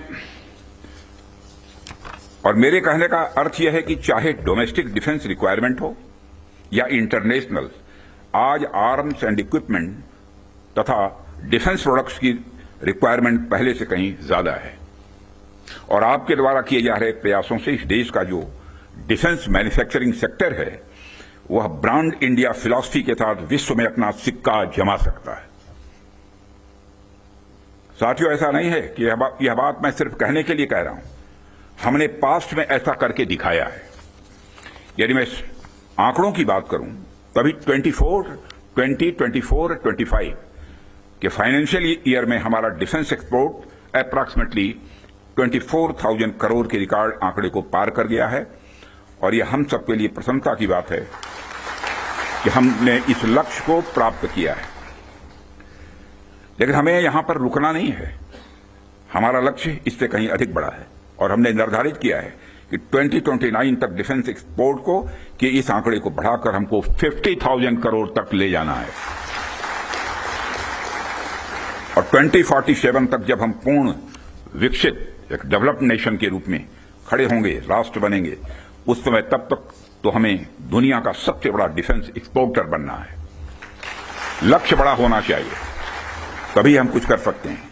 इतने बड़े लक्ष्य की प्राप्ति के लिए बेहद जरूरी है कि हम अपने डिफेंस इक्विपमेंट की क्वालिटी को लेकर पूरी दुनिया में एक ट्रस्ट डेवलप करें, लोगों का दिल जीतें, लोगों का भरोसा जीतें। डिफेंस इक्विपमेंट का एक्सपोर्ट करने से पहले हमें इस ट्रस्ट को एक्सपोर्ट करना पड़ेगा। डिफेंस इक्विपमेंट का एक्सपोर्ट करने से पहले हमें उस ट्रस्ट को एक्सपोर्ट करना पड़ेगा, तभी यह होगा। साथियों, उसके लिए हमें क्वालिटी को लेकर किसी पर्टिकुलर डिपार्टमेंट की रिस्पांसिबिलिटी या प्रोडक्शन प्रोसेस के स्टेज तक ही सीमित करके नहीं देखना होगा, बल्कि क्वालिटी हमारी गाइडिंग फिलॉसफी होनी चाहिए, हमारा यह कल्चर होना चाहिए जो डिफेंस मैन्युफैक्चरिंग में शामिल हर डिसीजन, हर डिजाइन और हर प्रोसेस और हर इंडिविजुअल तक अपना इन्फ्लुएंस रखे। हमारा पूरा डिफेंस इकोसिस्टम तभी मजबूत हो सकता है जब हम क्वालिटी बेंचमार्क्स को गंभीरता से लेंगे। मुझे देखकर भी खुशी होती है कि आप लोगों ने क्वालिटी के महत्व को पहचाना है, समझा है और जिस डेडिकेशन के साथ और जिस विचार के साथ आप क्वालिटी इंप्रूवमेंट पर ध्यान दे रहे हैं, वह निश्चित रूप से आने वाले समय में भारत के डिफेंस मैन्युफैक्चरिंग को एक नई ऊंचाइयों तक ले जाएगा, ऐसा मेरा पक्का विश्वास है। साथियों, वैसे तो आप सभी क्वालिटी इंप्रूवमेंट की दिशा में बहुत अच्छा काम कर रहे हैं, लेकिन जाते जाते मैं अपनी तरफ से कुछ सुझाव भी आप लोगों को देना चाहूंगा। आप सब तो जानते ही हैं, आज के जमाने में आर्टिफिशियल इंटेलिजेंस और डिजिटल टेक्नोलॉजी की भूमिका कितनी बढ़ गई है, कितनी महत्वपूर्ण हो गई है। इसलिए आपको इस बात पर भी ध्यान देना होगा कि रियल टाइम क्वालिटी मॉनिटरिंग के लिए हम किस तरह से artificial intelligence, internet of things और मशीन लर्निंग जैसे टूल्स का प्रयोग कर सकते हैं। साथ ही साथ इवॉल्विंग ग्लोबल टेक्नोलॉजीज के साथ अलाइन करते हुए हमें अपने जो स्टैंडर्ड्स और टेस्टिंग प्रोटोकॉल्स को भी अपडेट करते रहना होगा। हमें time bound quality assurance clearances पर भी ध्यान देना होगा। ताकि किसी प्रोजेक्ट को लेकर अनवांटेड डिले देखने को न मिले। साथियों, मेरा यह भी मानना है कि हमारी क्वालिटी असेसमेंट एजेंसीज को अपनी डेफिशिएंसीज पर भी हमेशा ध्यान रखना चाहिए और किस प्रकार इन डेफिशिएंसीज को मॉडर्नाइजेशन और टेस्टिंग इंफ्रास्ट्रक्चर के डेवलपमेंट के द्वारा दूर किया जाए, उस पर भी कार्य करते रहना चाहिए, ऐसा मेरा सुझाव है। और इस प्रकार नीश टेक्नोलॉजी के क्षेत्र में लगातार गैप एनालिसिस करते रहना एक आवश्यक कदम होगा। डिपार्टमेंट ऑफ डिफेंस प्रोडक्शन और भारत सरकार आपके साथ कदम से कदम मिलाकर चलने के लिए तैयार है और हम आपके फीडबैक का भी स्वागत करेंगे। और सिक्योरिटी डिफेंस प्रोडक्शन के रूप में भी संजीव कुमार के रूप में भी एक डायनेमिक आपको सिक्योरिटी भी मिला है, यह भी सौभाग्य की बात है। जो क्रोधित नहीं होते बल्कि मुस्कुराते ही रहते हैं, चाहे चैलेंज कितना भी बड़ा हो। और साथियों, हम आपके फीडबैक का भी स्वागत करेंगे। मुझे पूरा विश्वास है कि हम सब मिलकर क्वालिटी असेसमेंट और क्वालिटी एश्योरेंस के आपके प्रयासों को और गति प्रदान करेंगे। मुझे इस बात का भी पूरा विश्वास है, जब हम सब मिलकर प्रयास करेंगे तो निश्चित रूप से भारत ग्लोबल डिफेंस मार्केट के की प्लेयर के रूप में इमर्ज होकर ही रहेगा।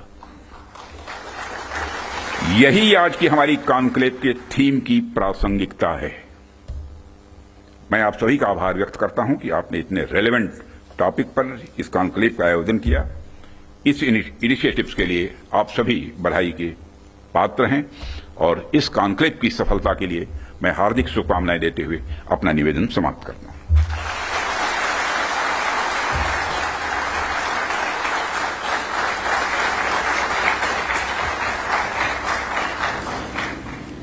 हम माननीय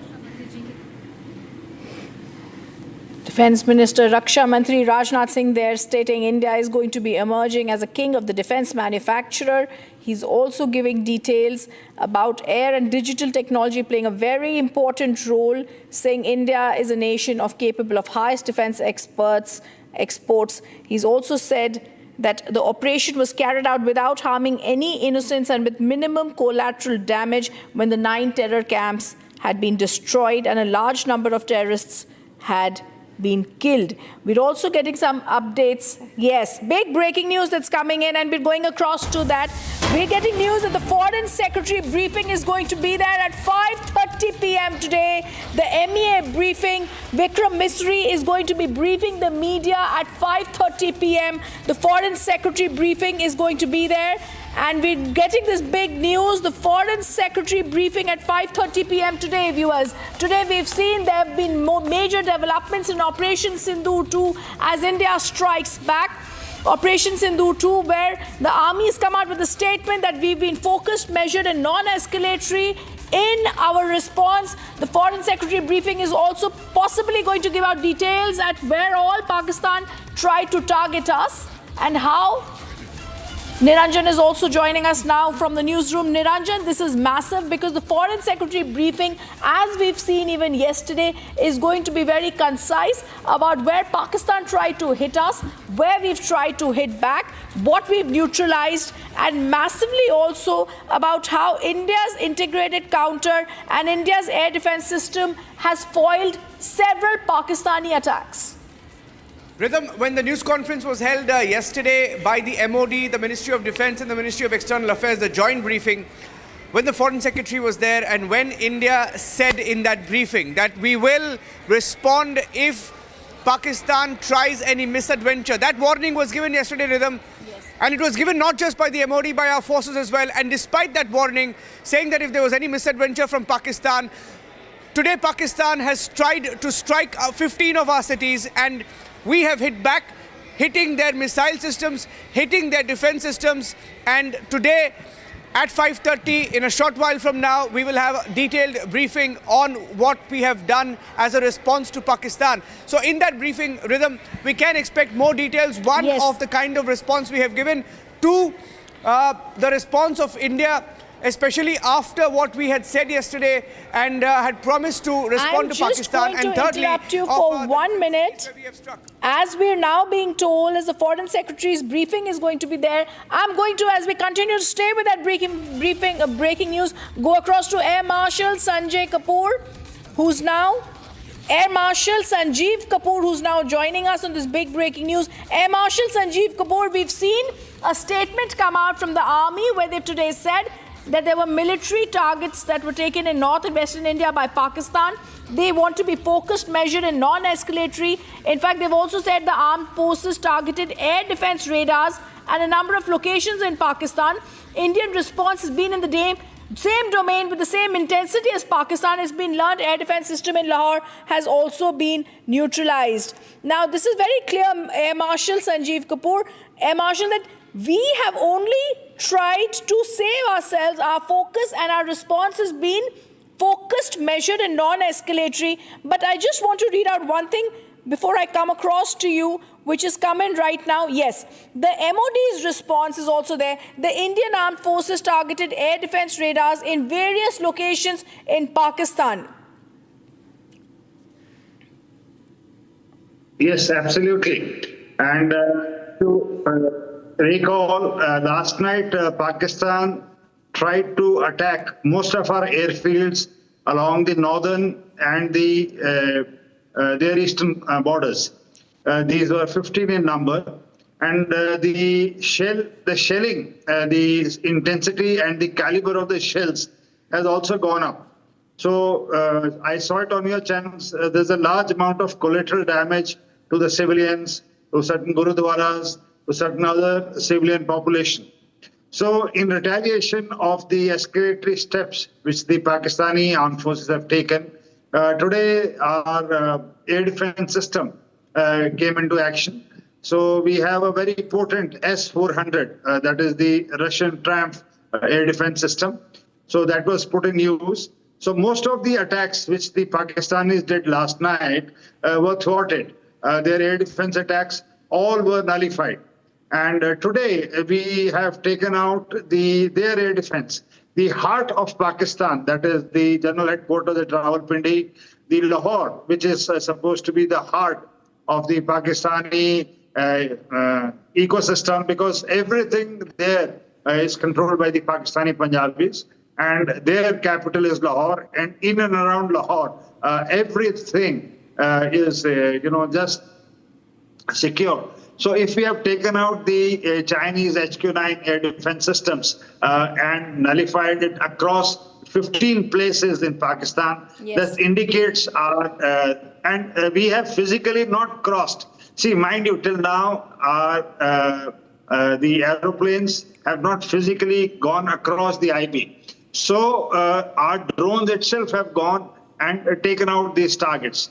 And this is a great step, because now their air defense system is in array, and this gives us the pockets to enter and strike at will wherever we wish to. I want Air Marshal, please stay on with us. I also want to go across to Major Samarpa Altur. Like Air Marshal is telling us, Major Samarpa Altur, India has left Lahore's defenseless, hitting China-made missile shield. Now, what is HQ-9 or HQ-9P? This is the mainstay of Pakistan's layered air defense system. China relies on its HQ-9 when it comes to land-based integrated air defense system, but it's been completely smashed, whether it's been in Ghotki, Sialkot, but this time in Lahore, Major Samarpa Altur, it's been taken out by India. You see, Rhythm, these are all tactical locations of the Pakistan military. And these are basically proximity of the terror hubs are almost within the 5-kilometer vicinity of these Pakistani military installations. And, a clear-cut message has been given by carrying out pinpoint precision guided strikes, which is a clear-cut message that India does not want an escalation in this. We are just giving a message to the point by striking and, taking out the terrorists and their camps. And if Pakistan military is, going to back this up, back the terrorists up by carrying out reciprocatory strikes at us. Well, it is only going to make matters worse. So, today being the third day of the strikes and the last night what Pakistan has done. So you see now with their air radar systems taken out, their vulnerability has increased. So let's see by today what is the response. In case they want to mellow it down and they want to reduce the tensions, they should be mature in their approach. Probably that is going to be helpful for us and for the Southeast Asia and the peace in the region. We're also getting more breaking news that I'm going to just go across to. This is big news that's also coming in, which I'm just going to break. Major Samarpal Toor and Air Marshal. But I want to stay on with what we've got right now. I'm not going to go across to how this attack happened because we're waiting for that. But Delhi launched a massive drone attack also. Israeli Harab drones were used. They're the most sophisticated drones. We're also being told details of those that have come in on what it is. And as I told you, this is something that we need to understand. Pakistan missile launchers details are also coming in right now on Republic TV. Air Marshal Sanjeev Kapoor, if I could, sir, come across to you. Bhuj was targeted. Rajasthan cities were targeted. We're getting you that big details that are coming. Sir, we're calling this Operation Sindoor 2 because we have come out with a statement in which the Indian Air Force has said we wanted this to be focused, measured and non-escalatory. It's only we specifically mentioned Pakistan's military establishments have not been targeted.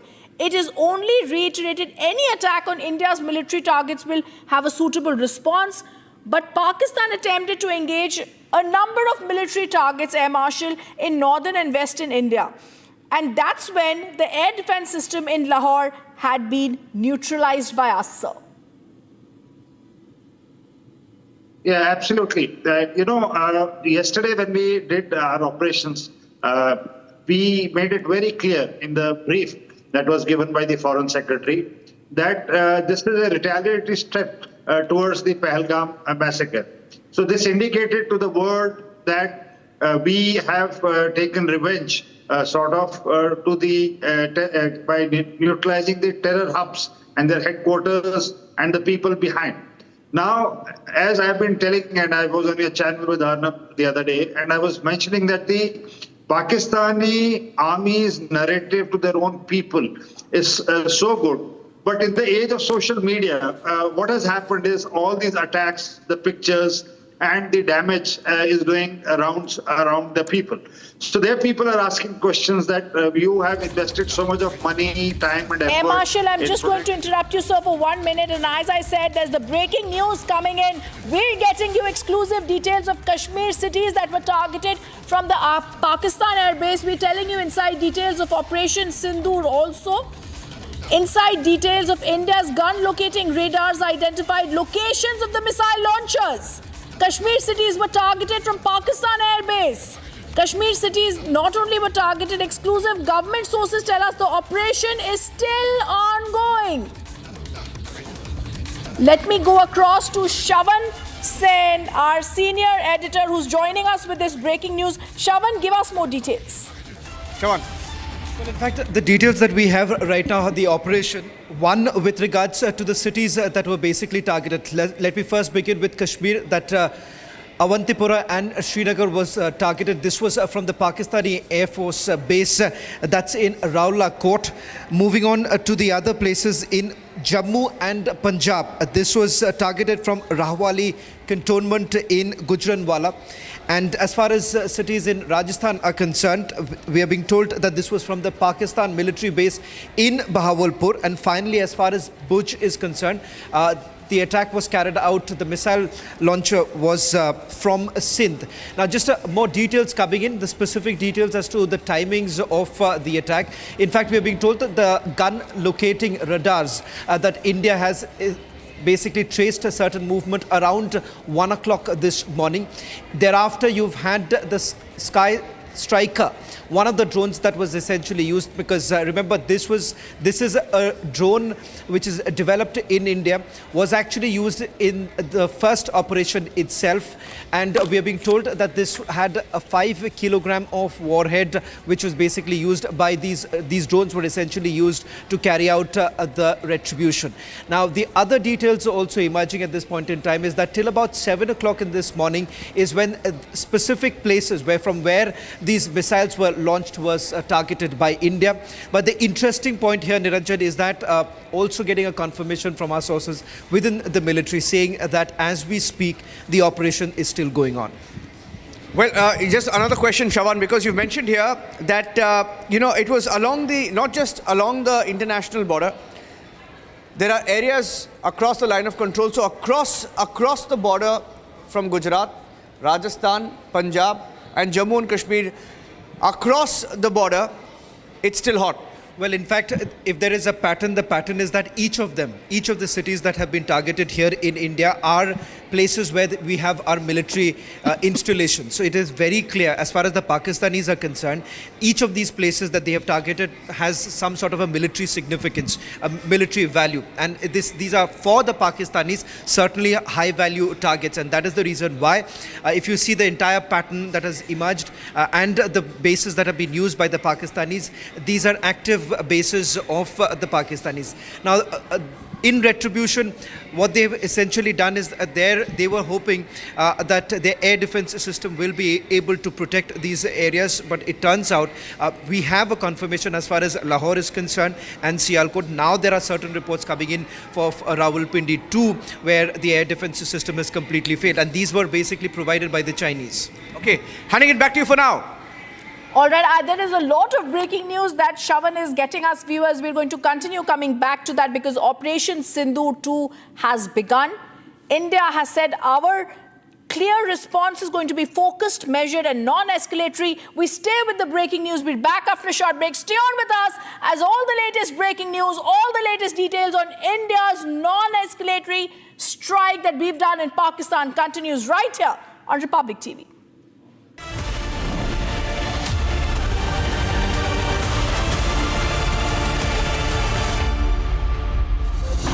Summer is here. Is your home ready for the heat? Keep your roof cool and your home comfortable all summer with Roof Cool and Seal.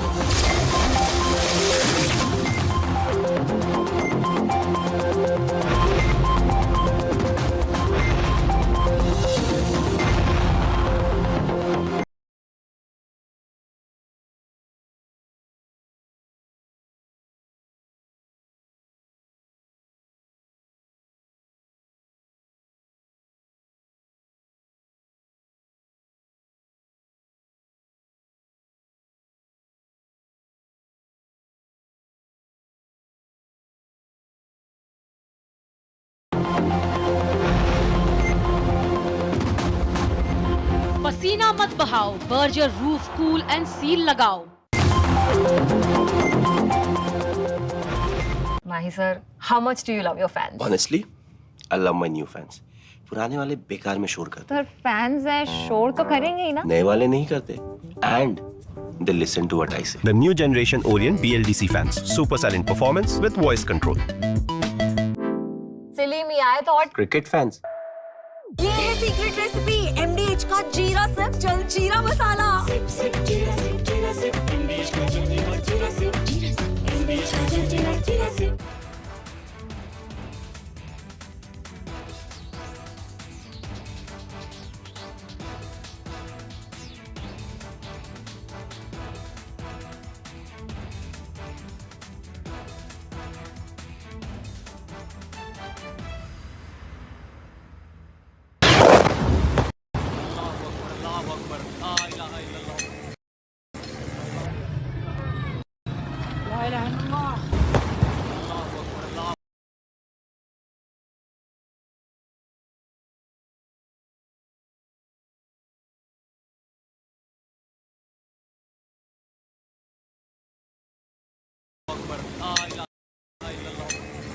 Of different weapon systems, because you cannot risk putting all eggs in one basket. मुल्क के अंदर ये नुकसान है. Not risk putting all eggs in one basket.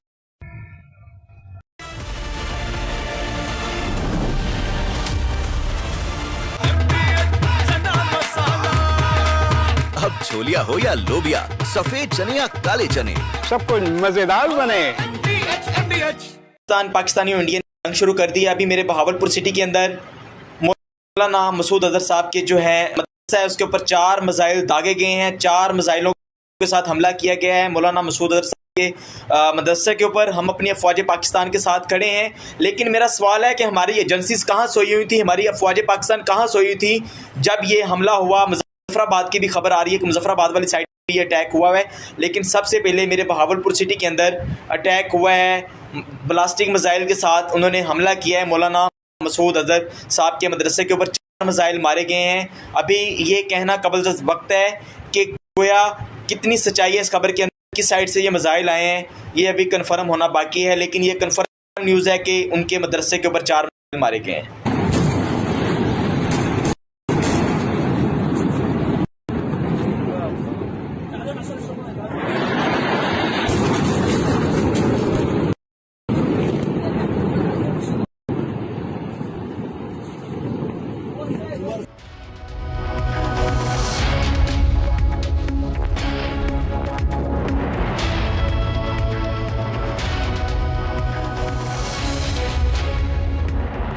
इसको घर पे लगाओगे तो शादी का तो पता नहीं, पर घर पक्का नहीं टूटेगा.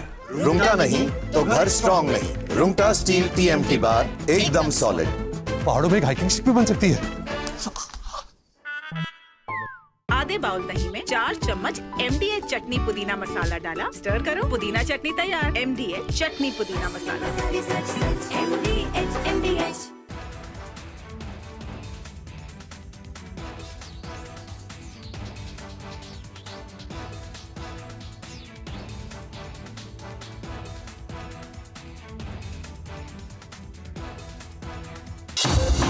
Summer is here. Is your home ready for the heat? Keep your roof cool and your home comfortable all summer with Roof Cool and Seal.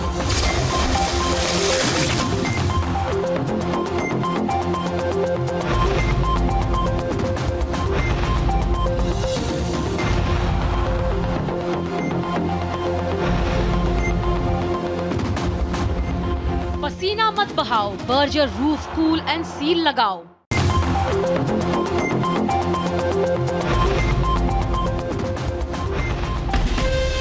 From Asia's largest news headquarters, setting the agenda for Bharat.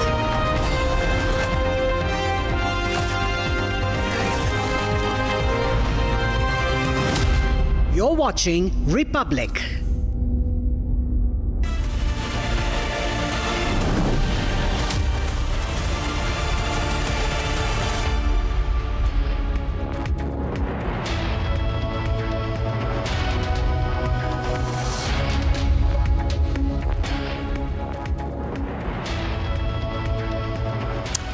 Welcome back, friends. A day after India dismantled the terror infrastructure on Pakistani soil, we have taken down their air defense systems with Operation Sindoor 2.0 on as we speak, and it's not ending. The wrath of the Indian armed forces going full throttle on Pakistan. That's our focus. We'll get you more details. Let's begin with the headlines. It's not over yet. Operation Sindoor 2.0 now being carried out by the armed forces. जिस precision के साथ यानी जिस सटीकता के साथ operation सिंदूर execute किया गया वह अनइमेजिनेबल है, बहुत ही सराहनीय है. इसमें 9 टेररिस्ट कैंप्स तबाह हुए और अच्छी खासी संख्या में आतंकी मारे गए. Defense Minister Rajnath Singh issued a stern warning to Pakistan, says India is ready for more military response. India clinically intercepts and shoots down Pakistani missiles coming in Amritsar area. It is not our intention to escalate the situation. However, if there are military attacks on us, there should be no doubt that it will be met with a very, very firm response. External Affairs Minister S. Jaishankar underscores India's policy, says we'll hit back if Pakistan strikes. And major success for India as Jaish-e-Mohammad chief Masood Azhar's brother, who had masterminded IC-814 plane hijacking crisis, is killed. And Baloch Liberation Army releases full video of attack on Bolan, 14 Pakistani soldiers killed.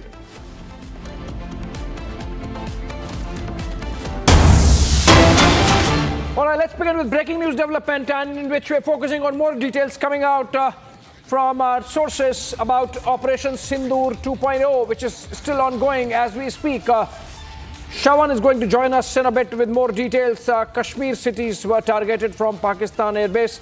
Exclusive, we have sources telling us that the operation is still going on and India has neutralized one air defense system in Lahore and other places. We have taken down all the facilities that were being used to target Indian cities with the aid of drones. A massive drone strike was planned by Pakistan, which has been foiled by India's air defense and the missile defense systems and the unified command that monitors and is tasked with neutralizing any alien flying objects coming into India. Shawan, if you have joined us, can you share more details? What's this about? Is this part of Operation Sindoor 2.0? Is it ongoing?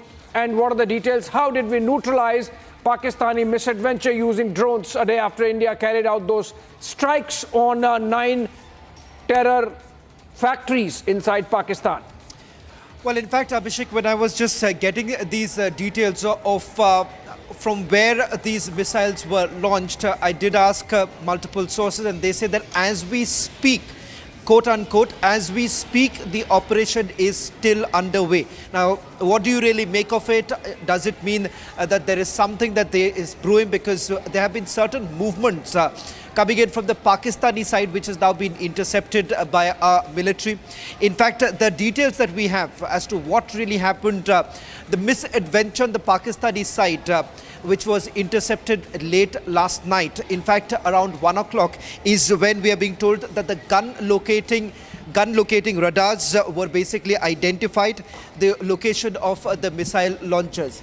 Now, as far as these missile launches are concerned, where did it come from and how did it target? We are being told that the Kashmir cities, the cities in Kashmir, that's Awantipura as well as Srinagar, they were basically targeted from the Pakistani air base in Raula Court. As far as Jammu and Punjab cities are concerned, they had launched the missiles from the Rahwali cantonment in Gujranwala.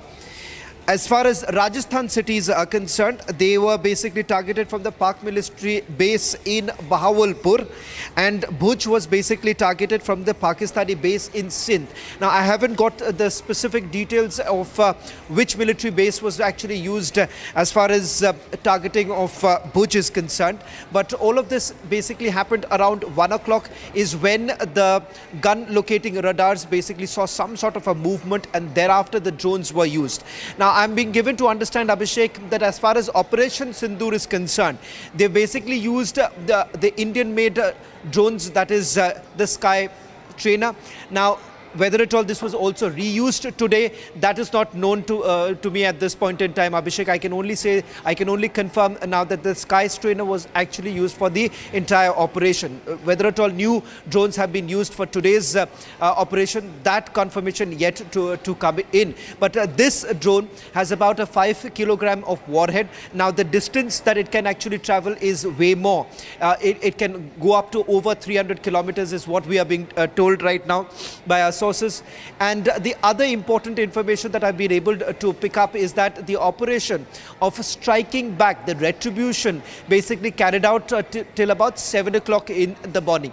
But the interesting bit that emerges right now is that they are still maintaining, sources still maintaining that as we speak, even now, because this information that I picked up was just about a few minutes ago. So they say that even now the operation is still undergoing. Yeah. Okay, Shawan, one more question before I let you go. One quick question. what is the estimate of how many drones Pakistan would have used or could have used for this massive strike they planned, which of course was foiled and has failed. And in fact, India has inflicted a tremendous amount of damage to their air defense system in return. How many drones would the Pakistanis have thought that they could use to inflict some damage on India in which they failed? Well, in fact, this is the question of how many missiles that were basically launched. I did actually ask my source. In fact, they are saying that they're not going to reveal it at this point in time. So I do not have the answer to your question right now, Abhishek, as to how many missiles have been launched by the Pakistanis. All that I've been able to confirm is from which bases have they launched the missiles and how this was basically intercepted by our air defense system. And of course, thereafterwards, the retribution. These are the details that we have, but the rough estimate can easily go up. A dozen such was basically fired by the Pakistanis, but the specific number, I'm afraid, Abhishek, I do not have the details. Maybe more, Shawan. My curiosity was that has Pakistan come close to exhausting its ammunition, and if yes, then maybe we can launch an operation all out following Operation Sindoor, but that's for later. Moving on for now, staying with this story, which is about the situation to our west. And the breaking news is India has temporarily suspended operations from 27 airports across the country, mostly in the northern and western part of this country, in fact. And these 27 airports include those in Amritsar, in Chandigarh, in Jaipur, in Jaisalmer, in Bikaner, in Bhuj. 27 airports essentially in the northern and western part of the country, including Chandigarh. They have been shut.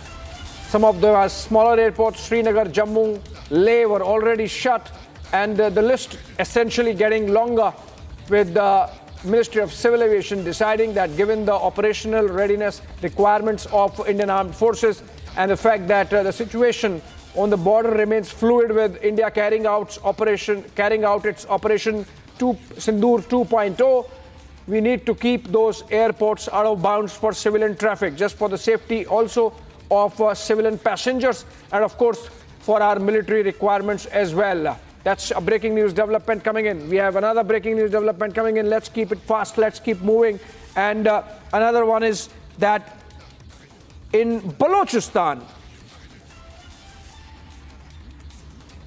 all right, we have pictures coming in from Balochistan where people are so happy and excited and gung-ho that India has acted and inflicted costs on Pakistani terror, that the Balochi insurgents, the Balochi rebels, they have come out and removed Pakistani flags and put on Baloch national flags.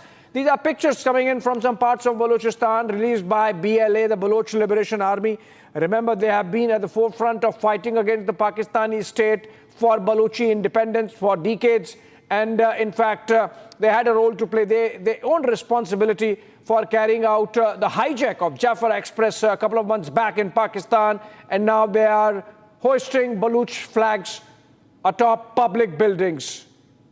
Okay, a massive blow to Pakistan's security forces. A deadly IED blast in Balochistan's Bolan region has left 14 soldiers neutralized. This happened yesterday, but again, since we are on Balochistan, this is another story. Take a look at the details.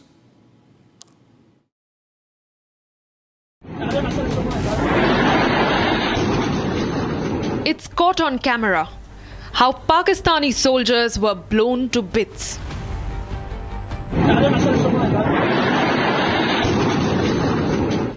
The Balochistan Liberation Army has released a 5-minute video that captures the targeted attack on Munir Army personnel. The clip first captures 12 Pakistani Army officials conducting drills for route clearance. And minutes later, a white van carrying the soldiers are blown apart in a massive IED explosion in the Machkund area of Bolan. The Bolan blast is the latest in a spate of targeted attacks carried out by the BLA against Pakistan's forces. Pakistan is grappling with rising internal turmoil, with the Baloch Liberation Army seeking freedom.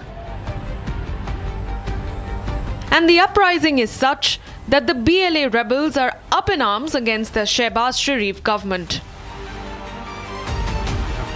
22 Pakistani soldiers were killed in Turbat after a face-off with the BLA. 4 guards of the former Home Minister of Balochistan, who the BLA claims has now turned into a proxy for Islamabad, were gunned down. And back in March, the BLA hijacked the Jafar Express passenger train, killing 60 plus Pakistani soldiers and taking 300 others into hostage. The BLA-Pakistan tensions escalate at a time when Islamabad is attempting to come to terms with India's payback for the Pahalgam terror attack. And with a rising crisis at its western border, Pakistan has completely lost the plot. All right, another breaking news development. The Ministry of External Affairs is to brief media on Operation Sindoor 2.0 at 5:30 p.m. In fact, the operation is ongoing and there is going to be another round of briefing. In fact, this is the big one with Foreign Secretary Vikram Misri accompanied by Colonel Sophia Qureshi of the Indian Army and Wing Commander Vyomika Singh of the Indian Air Force to brief media on Operation Sindoor 2.0, which has been going on for the last 24 hours, went overnight, and we had a statement from the Ministry of Defense saying that India had to respond as its right of defense since Pakistan tried to target military installations across 15 cities from north of India in Jammu and Kashmir to Gujarat, where Bhuj and Nal were targeted. The Nalia Air Base were targeted. And now we are going to have this briefing in just about 15 minutes from now. Foreign Secretary Vikram Misri and from the Indian Army Colonel Sophia Qureshi to brief media about Operation Sindoor 2.0, which means things are building up and it's not dying anytime soon. We have heard that the operation is ongoing. Defense Minister Rajnath Singh briefed the opposition and said that the operation is still going on. More breaking news coming in because Pakistanis are scared. Some of them are crying. Now, sirens going off in Sialkot, and these are air sirens going off in Lahore, in Sialkot, in many other towns of Pakistan. And this really shows the jitteriness.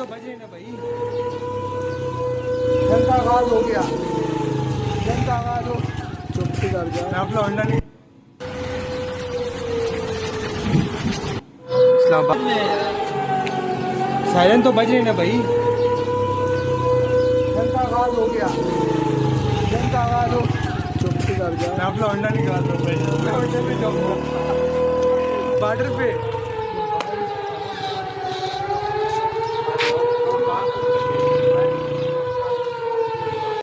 Islamabad के मुख्तलिफ इलाकों में siren तो बज रहे ना भाई जनता आवाज हो गया जनता आवाज हो चुप कर जा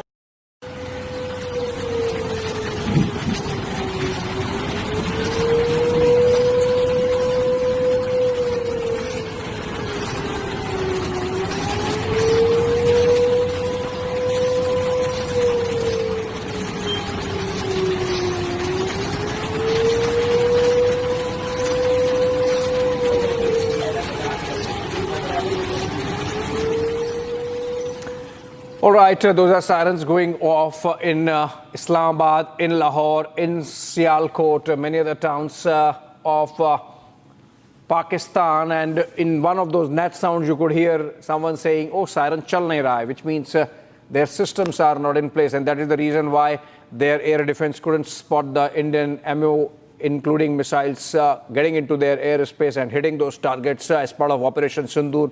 Also, their air defense could not see the drone that was coming to target that air defense system. It seems like Chinese stuff.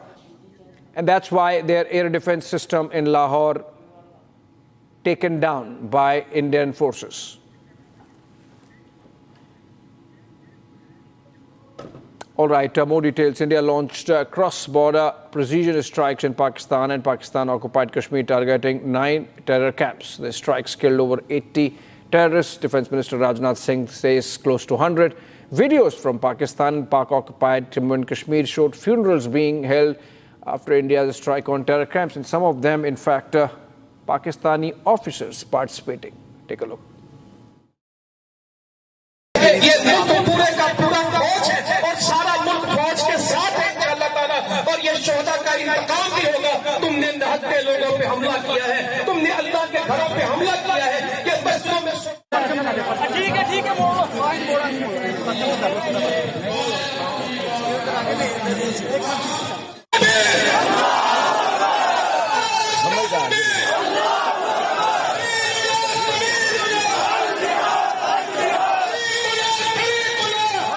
मुस्तकीम सिरातल्लज़ीन अनअमत अलैहिम गैरिल मग़दूबि अलैहिम वलद्दाल्लीन। चुकाएंगे। ये मुल्क पूरे का पूरा फौज है और सारा मुल्क फौज के साथ है इंशाअल्लाह ताला, और ये शोहदा का इंतकाम भी होगा।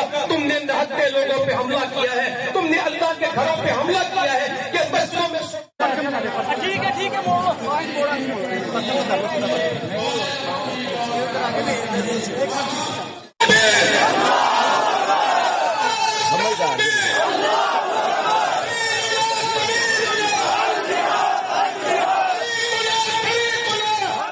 मुस्तकीम सिरातल्लज़ीन अनअमत अलैहिम गैरिल मग़दूबि अलैहिम वलद्दाल्लीन।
मैं पीछे नजर आवा, पीछे दूर है।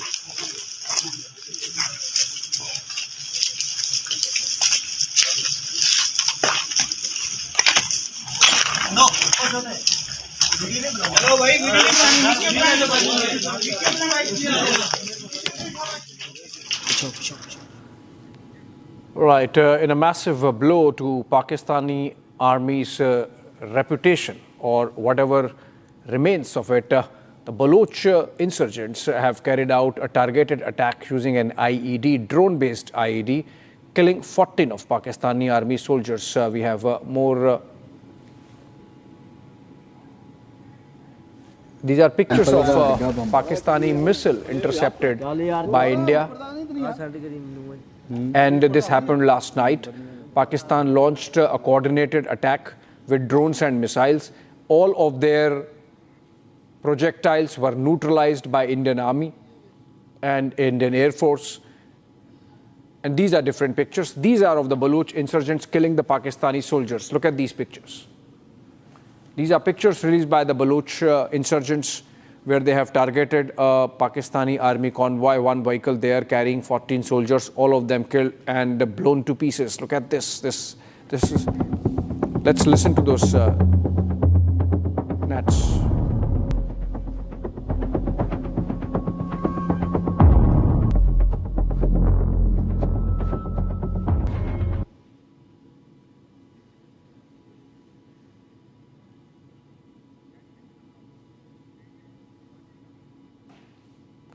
And this is the blast. Look at this. There was a road opening party, so the road was opened and the soldiers thought that it's all clear.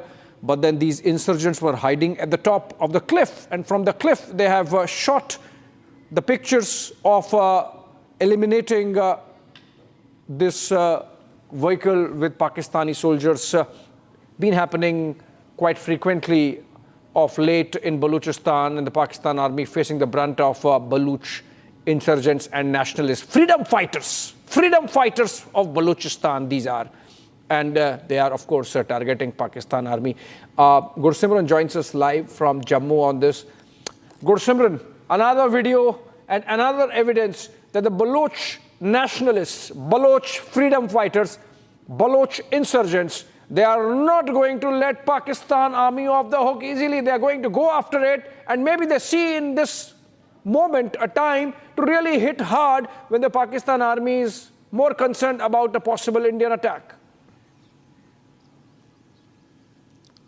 Yes, Abhishek, you have rightly mentioned that Pakistan is facing heat from every possible side, be it from the Indian side, from the Tehreek-e-Taliban Pakistan, and now this video emerging of the Balochistan Liberation Army, wherein they have carried out an attack.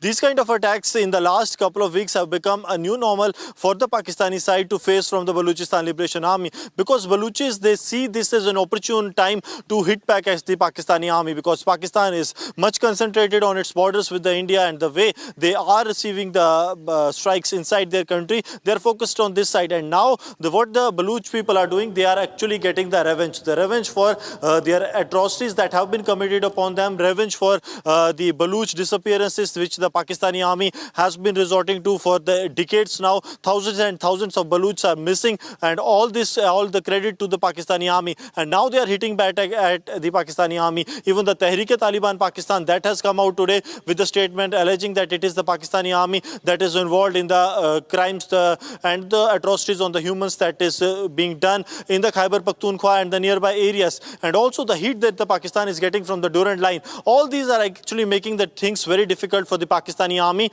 which claims to be the one of the best, but now is struggling even to handle a single front, because Indian front is totally out of control. The TTP is not letting them go, and now the Balochistan Liberation Army, even the Afghans, they are also now giving them heat. Okay, thank you so much, Gursimran, with those details. Another breaking news development, which is that the Ministry of Information and Broadcasting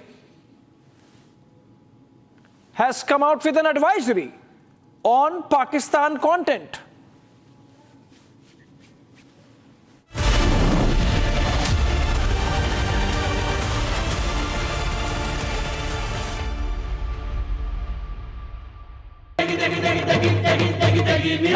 MDH की देगी मिर्च का तड़का, अंग अंग फड़का। MDH की देगी मिर्च।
अगर उन्होंने 4 की याद करेंगे, डेरा मस्ती खाली करवा ली भाई। हाँ देखना वहां कर रही है, वहां अभी वीडियो कैच होगी नहीं होगी।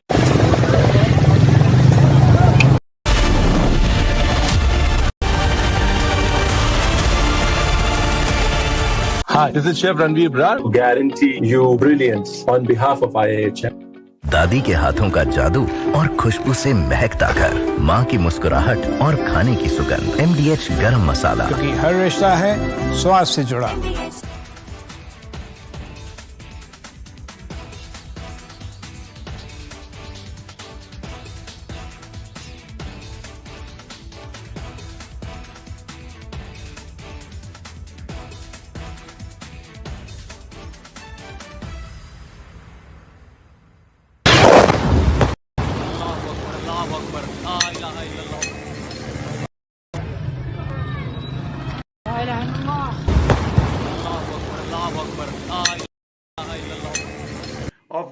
weapon systems because you cannot risk putting all eggs in one basket.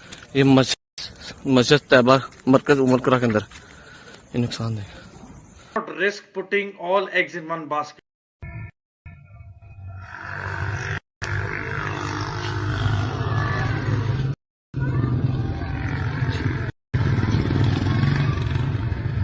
Not risk putting all eggs in one basket. Here These and are most some of the visuals I can see.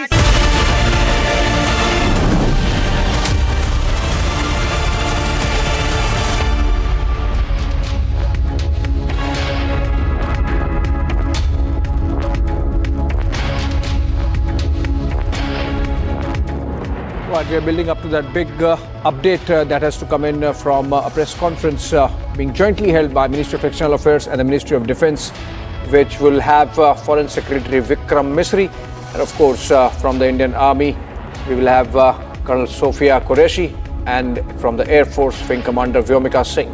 We will be holding the press conference updating us on Operation Sindoor and whatever has happened in the last 24 hours. We'll cut live to it the moment it happens. Till then, let me get you the headlines.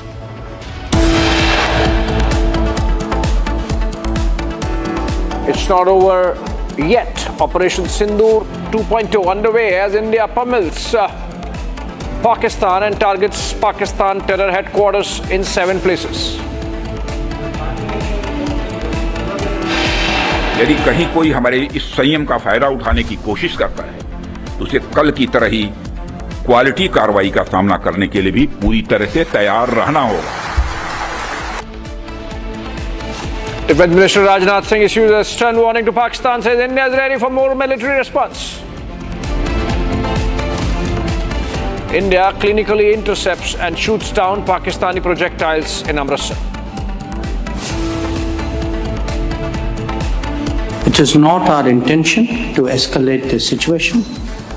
However, if there are military attacks on us, there should be no doubt that it will be met with a very, very firm response. EM Jaishankar's big statement says we'll hit back if Pakistan strikes. Major success for India as Jaish chief Masood Azhar's brother, who masterminded IC-814 plane hijacking crisis, killed. And Baloch Liberation Army releases full video of attack in Bolan, 14 Pakistani soldiers eliminated.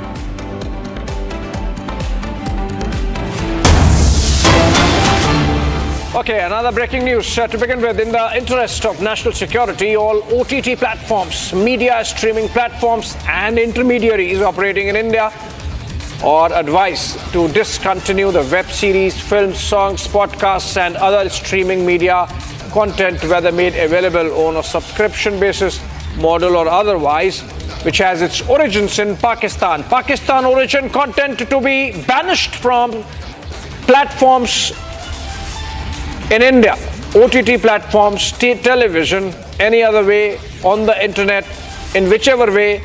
If anybody is beaming, broadcasting, telecasting, streaming Pakistan origin content, it has to be stopped. This is coming in from Ministry of Information and Broadcasting in an advisory released for all concerned. Essentially, India continuing to tighten the noose around Pakistani state and Pakistani society. There cannot be any business as usual at any level, and that's why this advisory.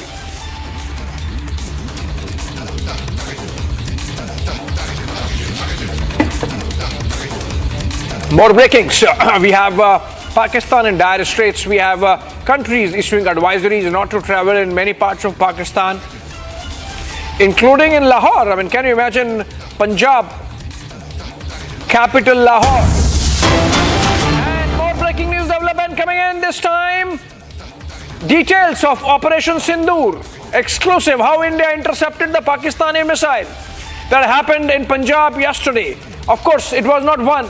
It was a 3-layer defense system, HQ-19, which was destroyed. So we took down the missile that came from the Pakistani side, and then we went in right inside Pakistan and demolished, completely destroyed the air defense system at Lahore airport, something which has been accepted by DGISPR, Pakistan Army's Information and Propaganda Wing, which means they couldn't just deny it. India intercepting Pakistani missiles, India hitting at their air defense systems, and of course succeeding in taking down their radars. Three-layer defense system of HQ-19 destroyed. India has breached Pak jammers and long-range missiles in doing so. And that's a big one. I think, Shawan, this is a damning information for the Pakistani generals. This is great news for India's offensive defense capability in terms of not only preventing any Pakistani missiles from coming into India, but then taking the battle right into their camp, destroying their defense systems. Well, in fact, this basically leaves several of the cities in Pakistan completely vulnerable, because you're looking at least at 3 layers. So each of these layers basically covers a particular distance. And what we are being told that it has been completely demolished, which essentially means that any of the cities closer to these air defense systems are now completely vulnerable. If at all, India basically hits back again. The second important point to point out here is that soon after the gun locating radars basically found out from the places where these missiles were actually launched, you've had the drones being launched by India. And what we are being told is that the Pakistani air defense system could not really intercept any of it. The long range missiles that were basically used by the Pakistanis also completely failed, because moment after when you've had the Pakistanis trying to retaliate, you've essentially seen that the drones had already struck those very places. And that is the reason why we are being given to understand that the air defense system, the long-range missiles and the jammers that were essentially put by the Pakistanis had completely failed. And this is the reason why you're seeing the kind of large-scale damage that was inflicted upon the military of Pakistan. This was only because, remember, this is some sort of a response coming in only after what the Pakistanis were essentially trying to do, because each of the 15 cities that you actually look at, these cities in India do have some sort of a military installation. And what the Pakistanis essentially wanted to do is that across the international border and the line of control, they essentially wanted to target the military bases. For instance, take a look at what happened in Kashmir. The 2 cities that you're talking about, one is Awantipura and the other is Srinagar. Both the places have a military base. If you look at Jammu and the fact that you have the Pathankot air base that was being targeted, and that was being targeted from the Rawali cantonment. Now each of these places down to Rajasthan too, there too you have our military bases that were being targeted. And finally, of course, in Bhuj. So all of it, remember, there is a clear pattern that has essentially emerged. Also, all right, the 3-layer defense system of HQ-19 that was targeted. Shaban, you've also got more details of the breaking news that's coming in from you, in which you've said India's the Kashmir cities were targeted, Jammu and Punjab cities were targeted from Rawal cantonment in Gujranwala, Rajasthan cities were targeted. So you're giving us details about from which Pakistan military bases, Shaban, this attack took place on Indian cities, and Indian gun radars located the missile launchers extremely successfully. Sky strikers with 5 kg warheads were used in the operation. Give us more details, Shaban, as to why you're saying that the operation is still ongoing, as we're continuing to say Operation Sindoor 2. Sky striker was also used in this operation, Shaban. Well, in fact, Rhythm, first let me answer the question as to why am I saying that the operation is still undergoing. In fact, when I spoke to my source getting the details of this entire operation, he essentially said that even as we speak right now, the operation is ongoing. So we do not know as to what has the armed forces achieved right now in the last few hours, because as far as Operation Sindoor 2 is concerned, the first detection took place around about 1 o'clock. And the interception, after the interception actually took place, India thereafter decided to escalate the matter. That was some sort of a retaliation. And the retaliation basically continued till about 7 o'clock. Now, how does that really happen? Once you have these gun locating radars, they basically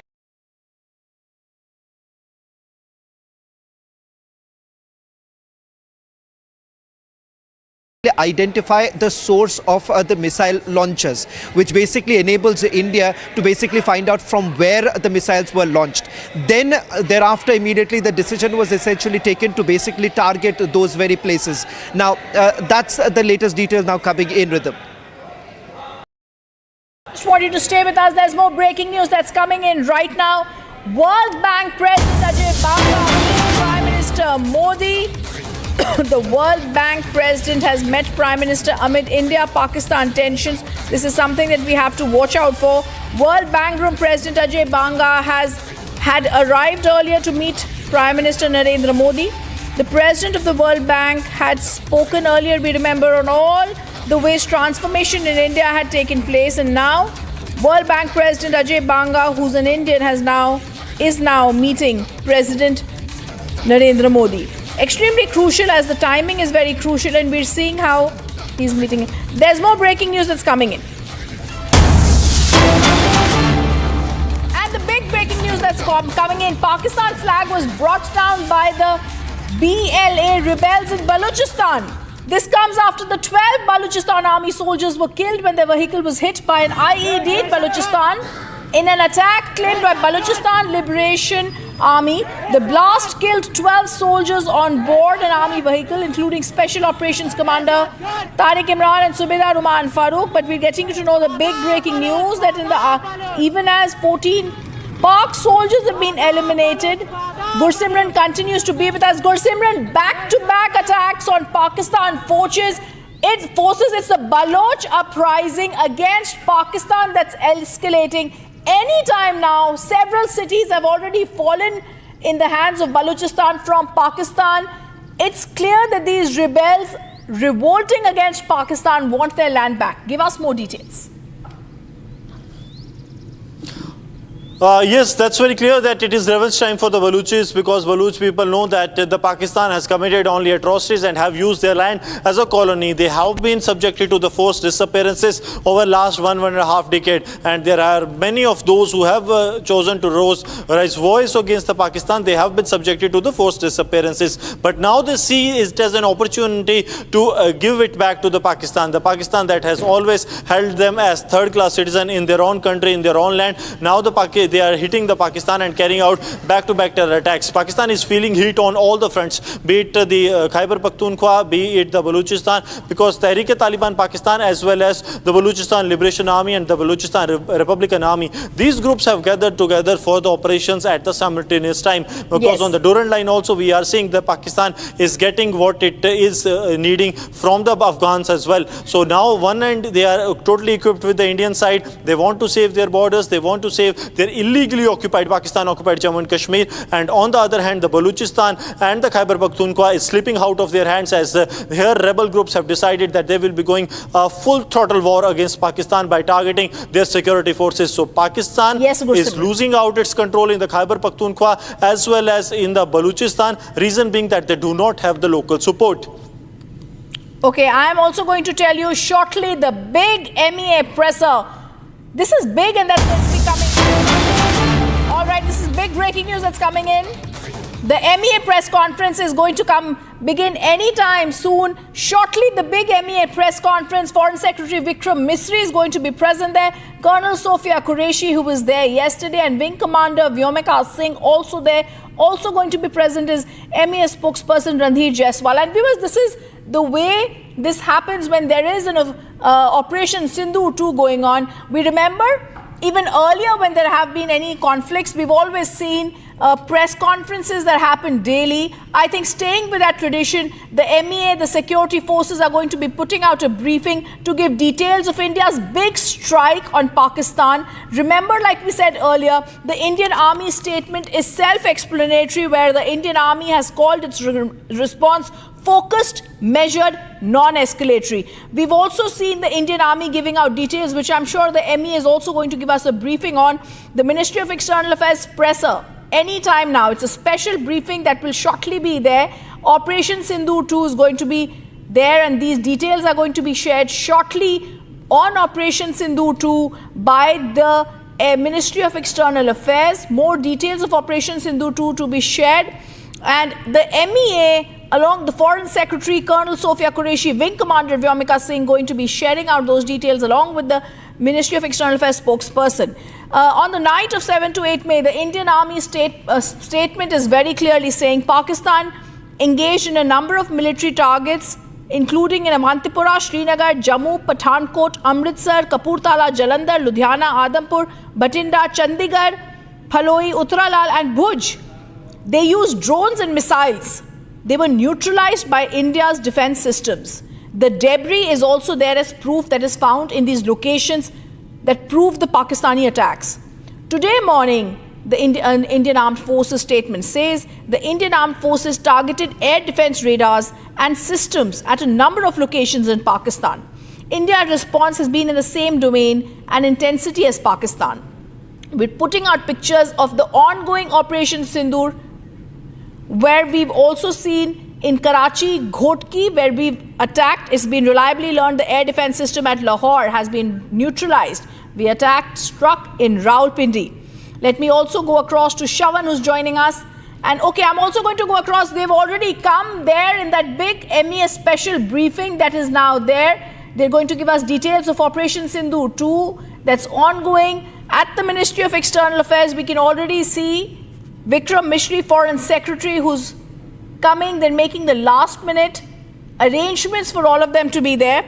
And remember, Pakistan increased the intensity of its unprovoked firing across the line of control. They used mortars, heavy caliber artillery in Kupwara, Baramulla, Uri, Poonch, where there have been serious civilian injuries. 3 women and 5 children have died due to the Pakistan firing.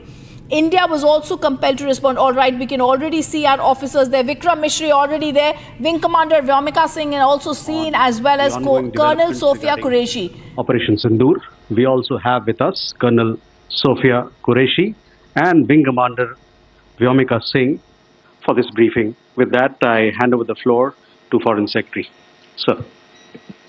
Thank you, Ranveer. Good evening. Thank you all for joining for this briefing. You would have perhaps seen some information related to developments since late last night, early this morning, which has been put out by the Ministry of Defense. Just in case it has been missed, I will request Colonel Sophia Qureshi and Wing Commander Vyomika Singh to just update you and fill you in on the details. Thank you, sir. Operation Sindoor पर 7 मई 2025 को हुई press conference के दौरान भारत ने अपनी प्रतिक्रिया को केंद्रित, संतुलित और गैर उत्तेजक बताया था। यह विशेष रूप से स्पष्ट किया गया था कि पाकिस्तानी सैन्य ठिकानों को निशाना नहीं बनाया गया। साथ ही दोहराया गया कि भारत में किसी भी सैन्य लक्ष्य पर हमले का उचित जवाब दिया जाएगा। 7 से 8 मई 2025 की रात को पाकिस्तान ने उत्तरी और पश्चिमी भारत में स्थित कई सैन्य ठिकानों को, जैसे कि अवंतीपुरा, श्रीनगर, जम्मू, पठानकोट, अमृतसर, कपूरथला, जालंधर, लुधियाना, आदमपुर, भटिंडा, चंडीगढ़, नाल, फलौदी, उत्तरलाई और भुज पर ड्रोन और मिसाइलों से हमला करने का प्रयास किया। इन हमलों को इंटीग्रेटेड काउंटर यूएएस ग्रिड और वायु रक्षा प्रणालियों द्वारा निष्क्रिय कर दिया गया। इन हमलों का मलबा कई स्थानों से बरामद हुआ, जो कि पाकिस्तानी हमलों का प्रमाण है। On the night of 7th May 2025, Pakistan attempted to engage a number of military targets in northern and western India using drones and missiles. These places included Avantipura, Srinagar, Jammu, Pathankot, Amritsar, Kapurthala, Naal, Jalandhar, Ludhiana, Adampur, Bhatinda, Chandigarh, Phalodi, Uttaralai and Bhuj. These were neutralized by the integrated counter unmanned aerial system and other air defense systems. The debris of these attacks is now being recovered from a number of locations that prove the Pakistani attacks. आज सुबह भारतीय सशस्त्र बलों ने पाकिस्तान के कई स्थानों पर वायु रक्षा रडार और प्रणालियों को निशाना बनाया। भारत की प्रतिक्रिया समान क्षेत्र में समान तीव्रता के साथ की गई। यह विश्वसनीय रूप से ज्ञात हुआ कि लाहौर में स्थित एक वायु रक्षा प्रणाली को निष्क्रिय कर दिया गया। Today morning, Indian Armed Forces targeted air defense radars and systems at a number of locations in Pakistan. Indian response has been in the same domain with the same intensity as Pakistan. It has been reliably learnt that an air defense system at Lahore has been neutralized. Pakistan ने नियंत्रण रेखा पर आकरण गोलीबारी की तीव्रता बढ़ा दी है, जिसमें कुपवाड़ा, बारामूला, उरी, पुंछ, मेंढर और राजौरी क्षेत्रों में मोर्टार और भारी तोपखाने का इस्तेमाल किया जा रहा है। Pakistan has increased the intensity of its unprovoked firing across the line of control using mortar and heavy calibre artillery in areas in Kupwara, Baramulla, Uri, Poonch, Mendhar and Rajouri sectors in Jammu and Kashmir. 16 innocent lives have been lost, including 3 women and 5 children, due to the Pakistani firing. Here too, India was compelled to respond to bring mortar and artillery fire from Pakistan to a halt. Indian Armed Forces reiterate their commitment to non-escalation, provided it is respected by the Pakistan military. Jai Hind.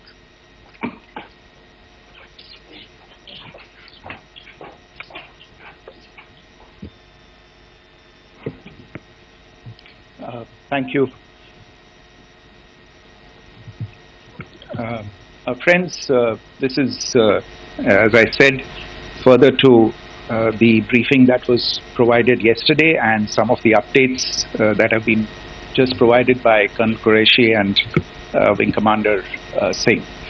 I thought that we would just put some of the aspects related to the events that started on 22nd April with the barbaric terror attack in Pahalgam into further context, because there is a certain amount of commentary that has happened with regard to the events since then, and more than the commentary, there has been a lot of disinformation that has been directed at us from across the border.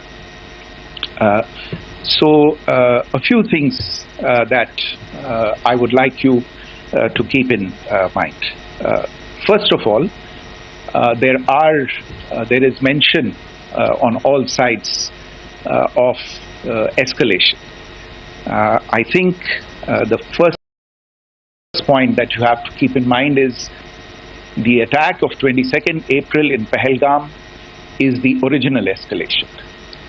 ये जो सिलसिला है जो हम देख रहे हैं आज की घटनाओं को लेके, ये 22 अप्रैल के पहलगाम के हमले से शुरू हुआ है। एस्केलेशन वहाँ पे हुआ है और उस एस्केलेशन का जवाब भारतीय सेना ने, भारतीय फौज ने कल अपने एक्शन से दिया है। Secondly, I want to invite your attention to the involvement of the group calling itself the Resistance Front in these attacks. I pointed this out yesterday that this is a group that is a known front for the well-known Pakistan-based terrorist organization, Lashkar-e-Taiba. The group has been reported earlier. I mentioned to you about the Indian authorities providing information to the UN 1267 Sanctions Monitoring Committee. And in fact, we are going to be meeting with the team again very soon, and we will be providing an update to the information that we have provided earlier. But what is interesting, दिलचस्प बात यह है कि संयुक्त राष्ट्र की सुरक्षा समिति में जब पहलगाम के हमले को लेके एक प्रेस वक्तव्य जारी करने की बात चल रही थी, तो आप सोचिए किस देश ने TRF का, द रेजिस्टेंस फ्रंट का उसमें मेंशन किया जाना, उसको अपोज किया, पाकिस्तान ने। This was after the fact that the TRF claimed responsibility for this attack not once but twice within a few hours after the incident on the 22nd of April and then again on the morning of 23rd April. And it is perhaps only after the full gravity of the incident was realized by its masters and handlers across the border that it was managed to back off from this claim. Obviously, that retraction doesn't convince anybody. तीसरी चीज जो मैं आपसे कहना चाह रहा था, और कर्नल कुरैशी और विंग कमांडर सिंह ने कल भी बड़े स्पष्ट शब्दों में और आज भी आपसे ये बात साझा की है। जो भारतीय रिस्पॉन्स है वो नॉन एस्केलेटरी है, प्रिसाइज है, सटीक है, मेजर्ड है और कंसिडर्ड है। Our intention has not been to escalate matters. We are only responding to the original escalation, as I said, and our response has been targeted, precise, controlled and measured. Only military, no military targets have been selected. Only terrorist infrastructure in Pakistan has been hit. Now, there are, as I said, a number of issues that have been raised in commentaries, and there's a lot of, as I said, unfounded disinformation and fabrication that has come from across the border. And I would just like to use this opportunity to set the record straight on some of these issues. The first of these is Pakistan trying to wash its hands off any and all involvement with terrorism. I think the Pakistani information minister said there are no terrorists in Pakistan, and I think he was challenged on that in the television program that he was appearing on. But even if I partially repeat myself from yesterday, I think Pakistan's reputation as the epicenter of global terrorism is rooted in a number of instances where concrete evidence is available, not just to India, but to governments and authorities and agencies around the world. There are several terrorist attacks around the world where Pakistani fingerprints have been found. I don't need to belabor the point with regard to this audience about where Osama bin Laden was found and who called him a martyr. Pakistan has also for decades pursued cross-border terrorism into India with impunity, and as I said yesterday also, in order to deliberately mislead the international community, they claimed that the terrorist Sajid Mir was dead. They came under pressure, and Sajid Mir was then brought back to life, arrested, and is now apparently in Pakistani custody. Pakistan is also home to a very large number of UN proscribed as well as UN proscribed terrorists, as well as terrorists proscribed by a number of other governments in the world, including, of course, the Lashkar-e-Taiba and the Jaish-e-Mohammad, as well as their leaders, Masood Azhar and Hafiz Mohammad Saeed. आपने देखा होगा हाल ही में पिछले ही कुछ दिनों में पाकिस्तान के रक्षा मंत्री और उनके पूर्व विदेश मंत्री दोनों ने इस बात को माना है कि पाकिस्तान का ऐसे ग्रुप्स के साथ जो रिश्ता है वो क्या रहा है. Both the defense minister and the former foreign minister of Pakistan, I think, have I think they've done a more eloquent job of this than I could ever do in terms of describing their country's implication in international terrorism and their involvement in housing these kinds of groups. दूसरा जो विषय है वो है पाकिस्तान का जो एक दावा है कि एक इंटरनेशनल impartial investigation होना चाहिए, एक joint investigative committee होनी चाहिए. These calls for jointly investigating this heinous and barbaric attack in Pahalgam. Again, I think you know the history well on this. You know the track record well, and it is not a bright track record insofar as Pakistan is concerned. In fact, in the pursuit of justice for the victims of multiple terrorist attacks, whether it be Mumbai in 2008, in Pathankot in 2016, or many others, but in particular for these two attacks, India had offered to cooperate. India provided forensic evidence and urged Pakistan to bring the perpetrators of these attacks to justice. We, in particular with regard to the Mumbai attacks of 2008, where a Pakistani Lashkar-e-Taiba terrorist was captured alive, India provided extensive information and evidence related to the involvement of Pakistani terrorists in this attack. Cases were registered, but you are all aware that these cases have not progressed, despite the formation of judicial teams, etc. And Pakistan has consistently stonewalled all efforts to move the investigation along. In fact, with regard to the Pathankot attack as well, a joint investigative team was formed. We gave access, unprecedented access, I should say, to Pakistani team to the site of the attack. Details of call records data and DNA, etc. were shared with Pakistan. We had shared with them details related that we had been able to access to the addresses of terrorists.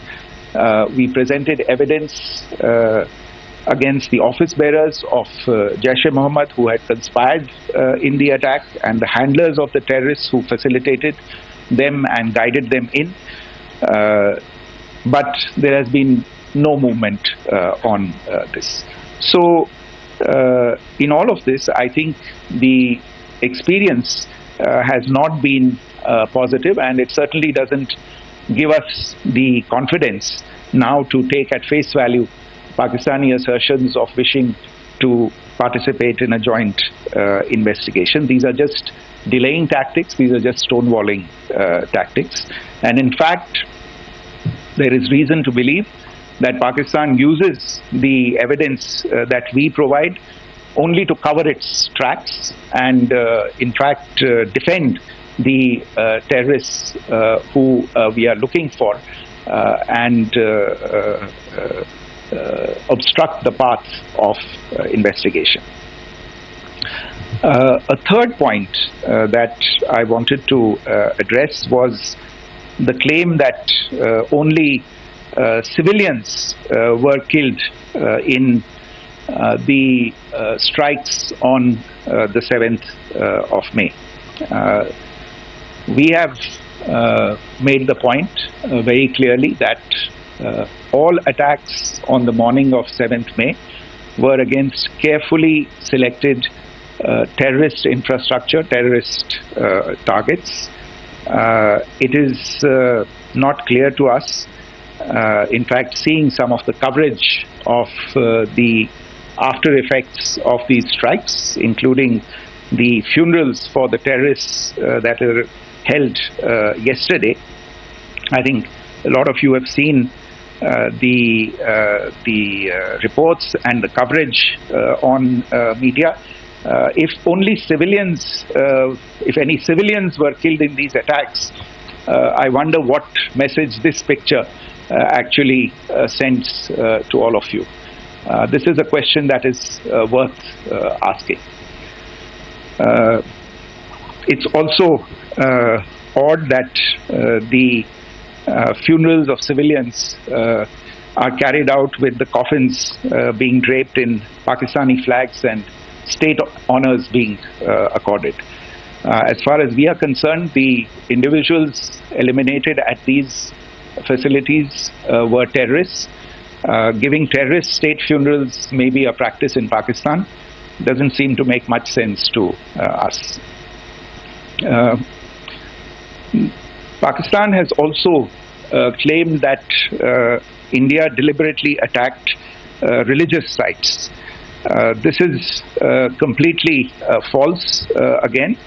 I have made it clear that the targets were terrorist infrastructure, terrorist facilities, and locations connected clearly with incidents of cross-border terrorism into India.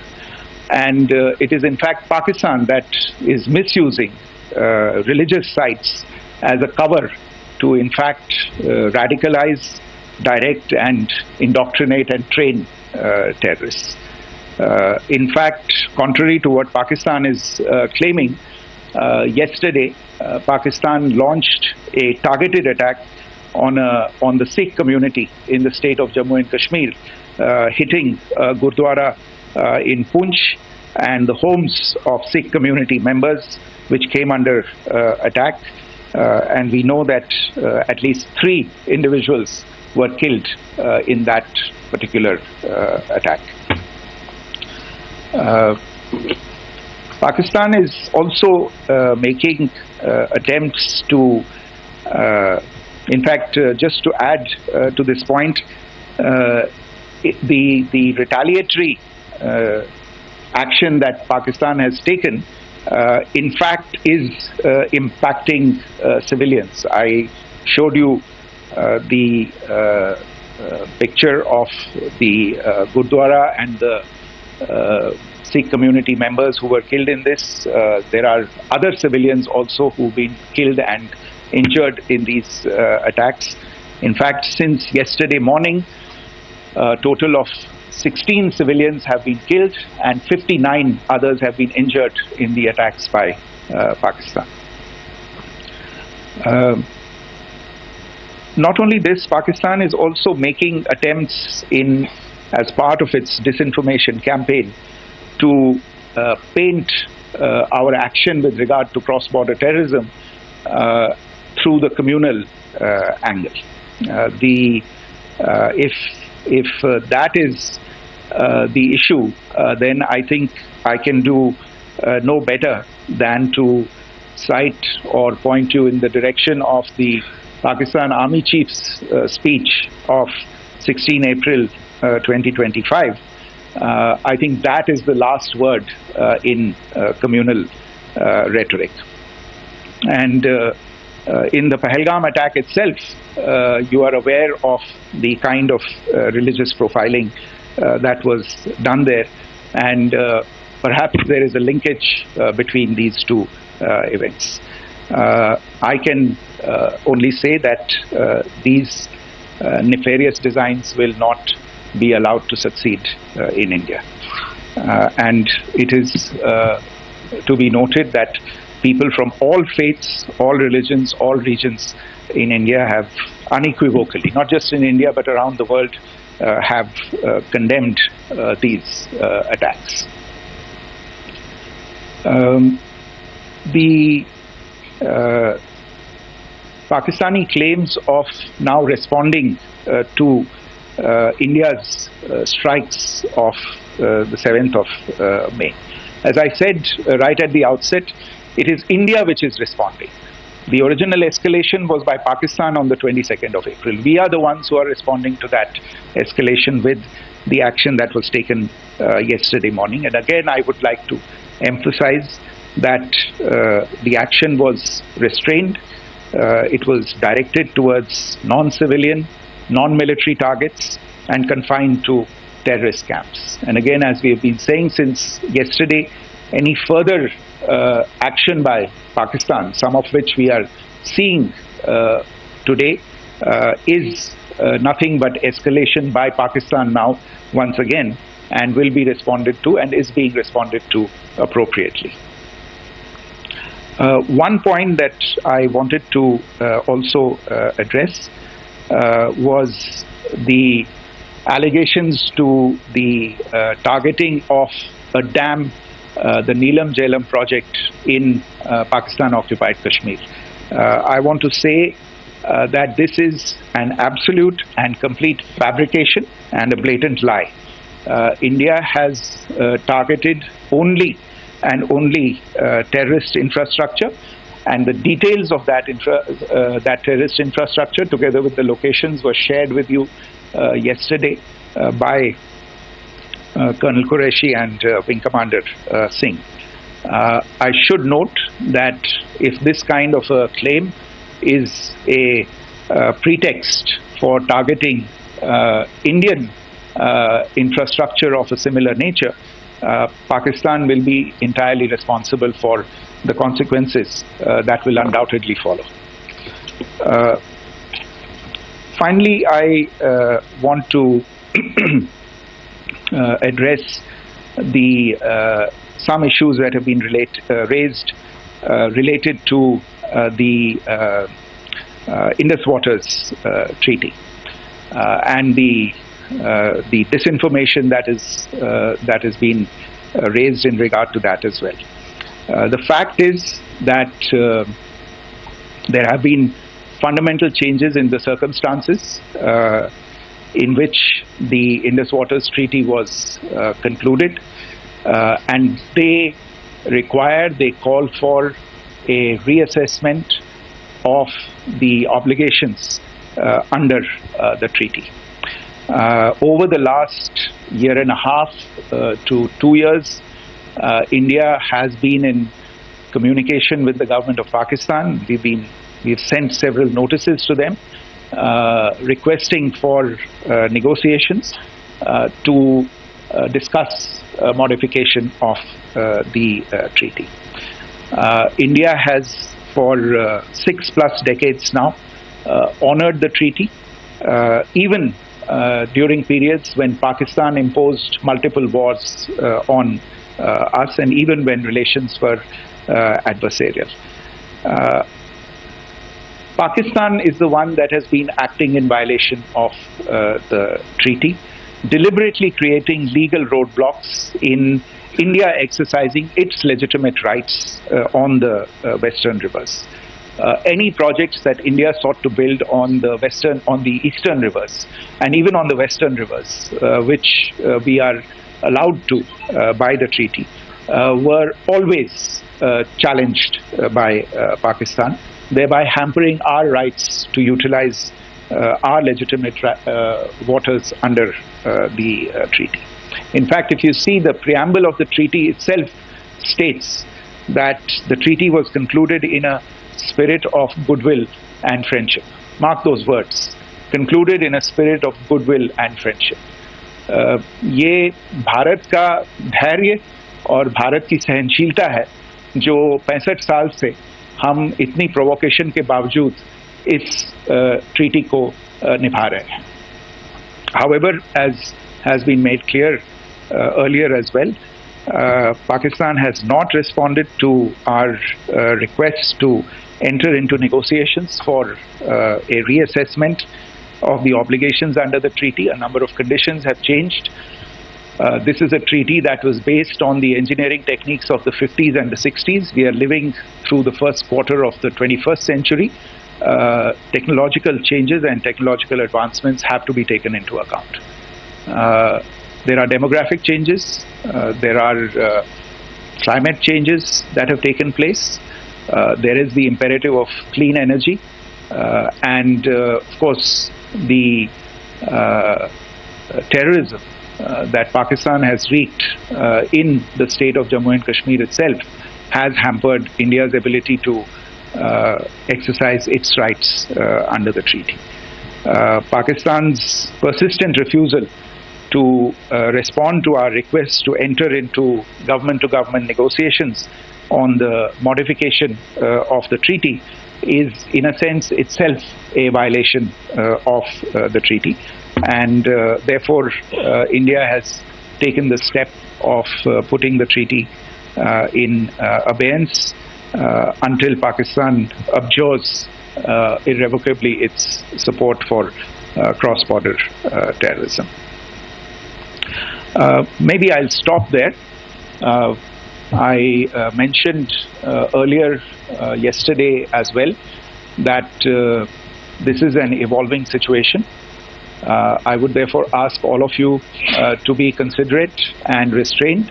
It will not be possible for us or my colleagues from the armed forces to share operational details at this point in time.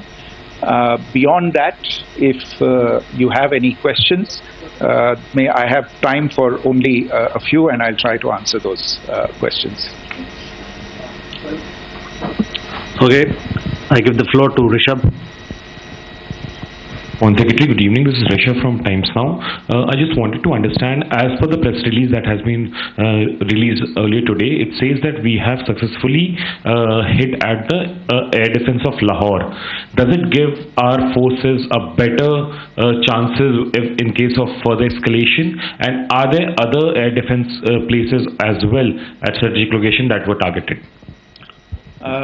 Rishabh, you are violating the first rule that I set out at the end of my remarks. The press release that has been issued by the Ministry of Defence today speaks for itself. It is related to operational matters. It's been released by the Ministry of Defence. As more information becomes available, it will be released at the appropriate time. Once again, please don't go into operational details at this point in time, because this is a constantly evolving situation. Yeah, go ahead. Foreign Secretary Smita Sharma, just wanted to ask, the Pakistani Minister Ishaq Dar in an interview has claimed that the National Security Advisors of India and Pakistan have spoken to each other. If you could confirm or deny, and is complete severance of diplomatic ties with Pakistan also on the table? I have no information with regard to contacts between the two national security advisors. Insofar as diplomatic relations are concerned, you've seen the steps that were announced in response to the following the meeting of the Cabinet Committee on Security on the 23rd of April. There are no further steps that are under consideration at this moment in time. Yeah, go ahead. Foreign secretary, मेरा नाम मनीष है, मैं TV9 Bharatvarsh से हूं, और आपने खुद ही बताया कि कितना मिस इन्फॉर्मेशन क्रॉस बॉर्डर से आ रहा है, बल्कि ऐसा लग रहा है जैसे पाकिस्तान के प्राइम मिनिस्टर और डिफेंस मिनिस्टर तक भी प्रोपेगेंडा करने में मिस इन्फॉर्मेशन में आ गए हैं। वो कई बार तो ये तक दावा करते हैं कि हम 3 राफेल हमने गिरा दिया, इतने हमने मिग गिरा दिए, और जब उनसे पूछा जाता है तो वो कहते हैं कि सोशल मीडिया में हमने ये सब चीज़ें देखी थी। तो अगर आधिकारिक तौर पर अगर आप कुछ कह सकें इस पर, ताकि उन्हें भी समझ में आए कि इस तरह के प्रोपेगेंडा नहीं चलने वाला है। देखिए, जब सही समय होगा तो आधिकारिक तौर पे इसके बारे में सूचना दी जाएगी, लेकिन जो आपका प्रश्न है कि प्रधानमंत्री और उप प्रधानमंत्री और विदेश मंत्री, उनके रक्षा मंत्री इस तरह की बातें कर रहे हैं, तो इसमें अचरज की कोई बात नहीं है।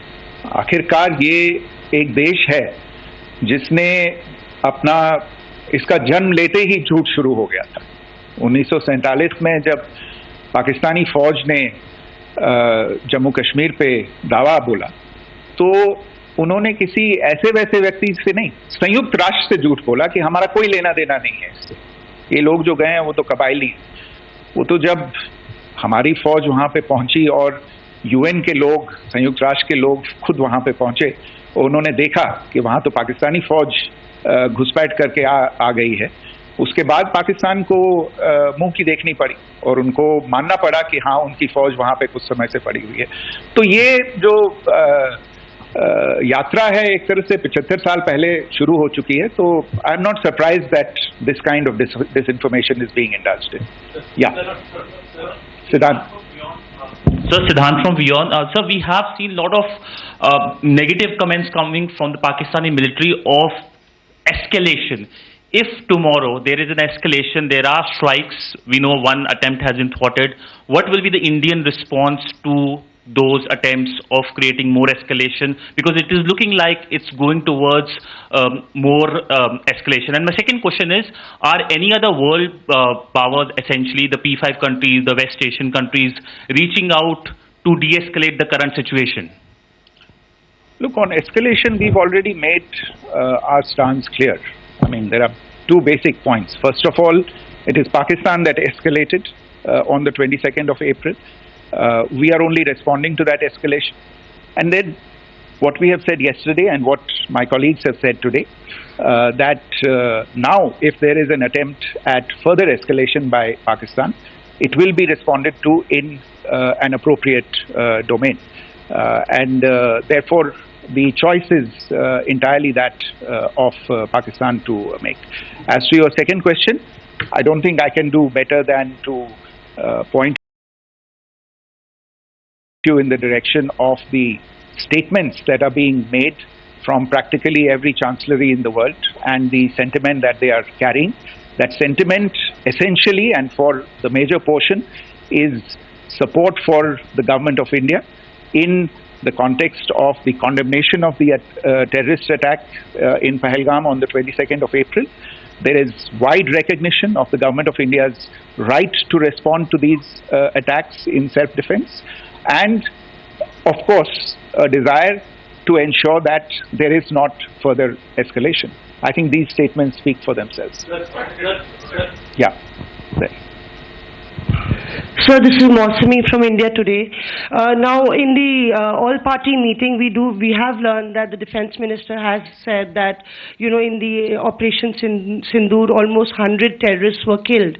Would we have any details about what is the number like, and also about if there were any big faces, masterminds, terrorist masterminds who were in fact killed? There is also a report that Masood Azhar's family's 10 members have been killed, and Rauf Azhar, who was actually the mastermind of Pulwama, he's also been badly, severely injured. I don't have information at this point in time to share with you on these issues. But as I said, I think, you know, there is so much information out there on television, in the news media, in social media, that it sometimes looks like a long time has passed since this. Please understand that slightly over 36 hours only have passed since this operation was undertaken. Let us have some patience. Information will come out and will be shared in due time. Shruti. Thank you, Foreign Secretary. Shruti Ranjan from Bloomberg. Sir, could you give us any understanding whether India has moved the IMF or the World Bank to kind of, you know, sensitize them about the the bailout that Pakistan has, and, you know, the kind of stuff that the Pakistan government is doing? Look, we have an executive director at the IMF. Tomorrow there is a meeting of the board of the IMF, and I'm sure that our executive director will put forward India's position. The decisions of the board are a different matter. You know the process through which they are made. But I think the case with regard to Pakistan should be self-evident to those people who generously open their pockets to bail out this country. And since you are from Bloomberg, I think you would have the data on how many IMF bailout programs have been, very good, thank you, have been sanctioned in the space of the last 3 decades. And I think you would also have an idea of how many of those programs have actually reached successful conclusion. Probably not many. So I think this is a decision that board members have to take by looking deep within themselves and looking at the facts. So we can, one last question, sir. Sure. One last question. Foreign Secretary, I'm Siddhant from CNN News 18. I would like to know, since it's an opportunity to speak to you, I would like to know the response coming from United States since last 3 weeks. Saudi Arabia, Qatar. In fact, Prime Minister Modi spoke to Qatar before the strikes that evening. Perhaps how do you read the support coming from these countries? Perhaps traditionally they were seen on the other side. This time around, their statements are strong worded. In fact, India-Saudi joint statement also had a very strong condemnation, strong worded condemnation. United States at all level have condemned the attack and have extended support. In fact, Saudi Deputy Foreign Minister is in India. He just met EMS Jaish-e-Mohammad. Also, if you could shed some light on his visit, his meeting with EMS Jaish-e-Mohammad. In fact, we have also been told that he met Prime Minister Modi. Thank you. Look, all the countries that you named and many others, we have been in touch with them. The Prime Minister has spoken to a large number of world leaders. A large number of world leaders have called him, as have called the External Affairs Minister. As we speak, there are conversations going on today as well with world leaders. And your assessment or conclusion of the general tenor of these messages is very much on point. And I think this is a recognition of the fact, firstly, of the barbaric nature, the unprecedented nature and character and features of the attack in Pahalgam, and a recognition of India's right to respond to this, and also a recognition of the fact that in responding, we have been nothing but responsible and have done so in a restrained, in a measured, and in a non-escalatory manner. I think that counts for something. People have taken that into account, and that is what is explaining the kinds of reactions that we are seeing. And we appreciate the sentiments and the statements that have been made by the vast majority of world leaders. Yes, the Saudi Minister of State for Foreign Affairs is in Delhi. He had a meeting with the External Affairs Minister earlier today. I don't have further details at this moment, but if there are details, the ministry will share them at some point with you. Thank you. I think that's all we have time for today. We'll join you again soon. Thank you all. Thank you.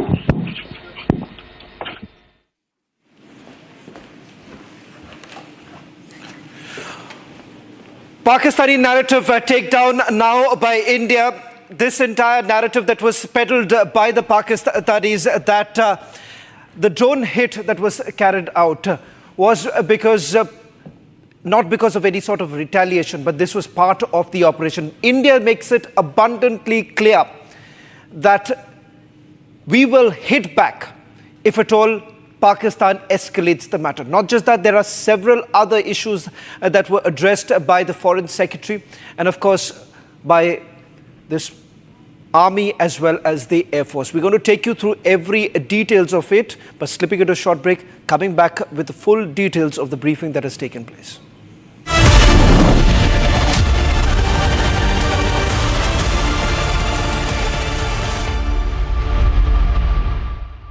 MDH की हल्दी मिर्ची धनिया करे कमाल, ये रंग दे, ये खुशबू दे, ये तीखा, ये कम पड़े, क्या निराला MDH मसाला। पाकिस्तानी और इंडिया ने जंग शुरू कर दी। मेरे बहावलपुर सिटी के अंदर मौलाना मसूद अजहर साहब के जो है मदरसा है उसके ऊपर 4 मिसाइल दागे गए हैं। 4 मिसाइलों के साथ हमला किया गया है मौलाना मसूद अजहर साहब के मदरसे के ऊपर। हम अपनी अफवाज पाकिस्तान के साथ खड़े हैं, लेकिन मेरा सवाल है कि हमारी एजेंसीज कहाँ सोई हुई थी, हमारी अफवाज पाकिस्तान कहाँ सोई हुई थी जब हमला हुआ। मुजफ्फराबाद की भी खबर आ रही है कि मुजफ्फराबाद वाली साइड पे भी अटैक हुआ है, लेकिन सबसे पहले मेरे बहावलपुर सिटी के अंदर अटैक हुआ है ब्लास्टिक मिसाइल के साथ। उन्होंने हमला किया है मौलाना मसूद अजहर साहब के मदरसे के ऊपर। 4 मिसाइल मारे गए हैं।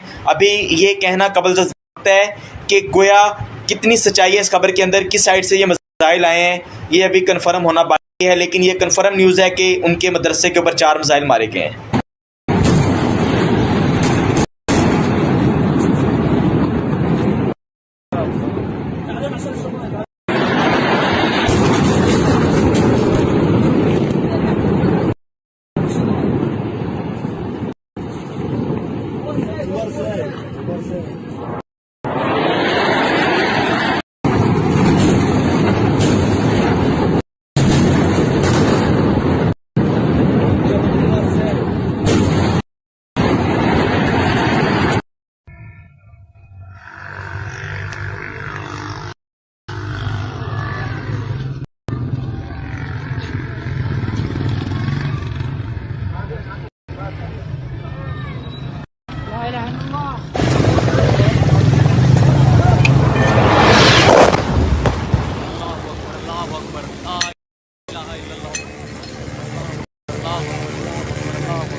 ये नुकसान, ये 9 नंबर, ये मस्जिद तैयबा मरकज उमरकरा के अंदर ये नुकसान है।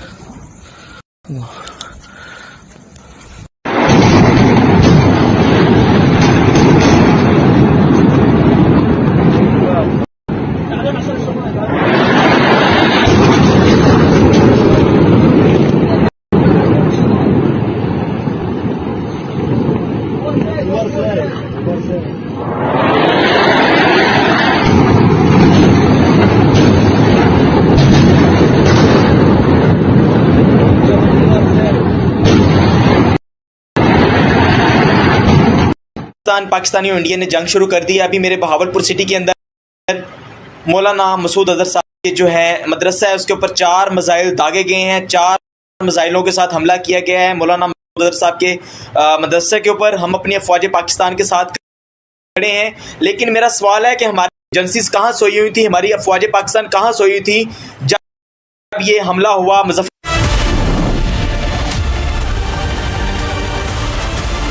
सीक्रेट रेसिपी MDH का जीरा सिप जल जीरा मसाला।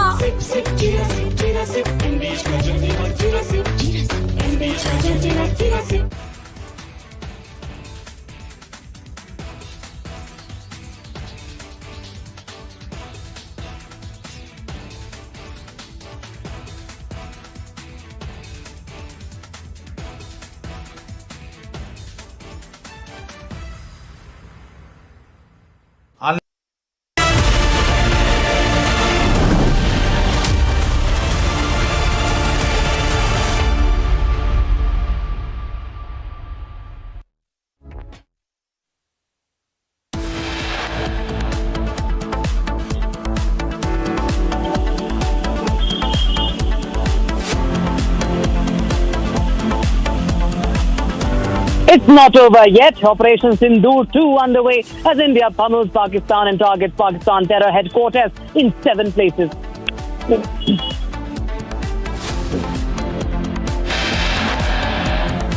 India goes after Lashkar-e-Taiba off to TRF to brief United Nations Security Council.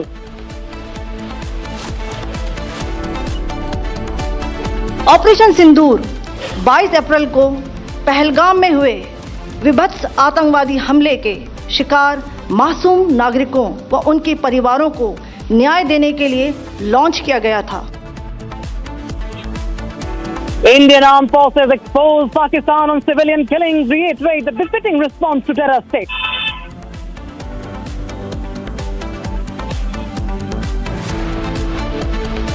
It is not our intention to escalate the situation. However, if there are military attacks on us, there should be no doubt that it will be met with a very, very firm response. External Affairs Minister Dr. S. Jaishankar's big statement says we'll hit back if Pakistan strikes.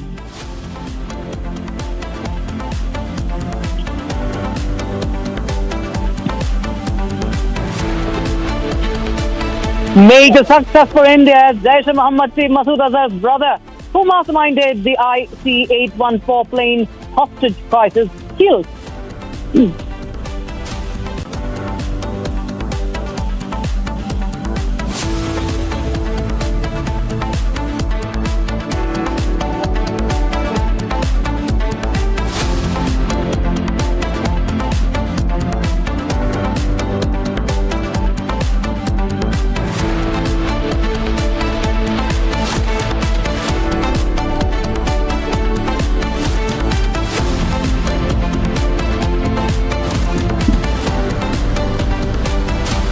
All right, viewers, there's an important meeting that is going on right now as we speak at the 7 Lok Kalyan Marg. Right now, the army chief is briefing the Prime Minister and the NSA Ajit Doval in the national capital, and that's what we are breaking right now. The army chief, General Upendra Dwivedi, is right now meeting the Prime Minister and NSA Ajit Doval. The meeting is right now underway at the 7 Lok Kalyan Marg. A big update coming in as Pakistan, its cover has also been exposed. Once again, we just had the Ministry of External Affairs and the MOD press conference a while back, and Pakistan, what it intended to do, how it has targeted the civilians in India, in Jammu and Kashmir, has all been exposed, and now the next step of action is being mulled at, is being discussed. The Army Chief, General Upendra Dwivedi, is at 7 Local Kalyan Marg, and we have Aishwarya Kapoor joining us on the broadcast. From Aishwarya Kapoor, what more can you tell us about this meeting? Well, this meeting is happening right now, just minutes after the MEA and the MOD joint press conference. You have the Army Chief and the National Security Advisor briefing the Prime Minister at 7 Local Kalyan Marg. As you just stated, this meeting is on as we speak. You have the Army Chief, NSA briefing the Prime Minister. We've just heard in an official press conference that how Pakistan tried, it was a failed attempt from across the border to attack our 15 installations. It was thwarted by the Indian forces, by the combined effort of the Indian forces and our S-400 system.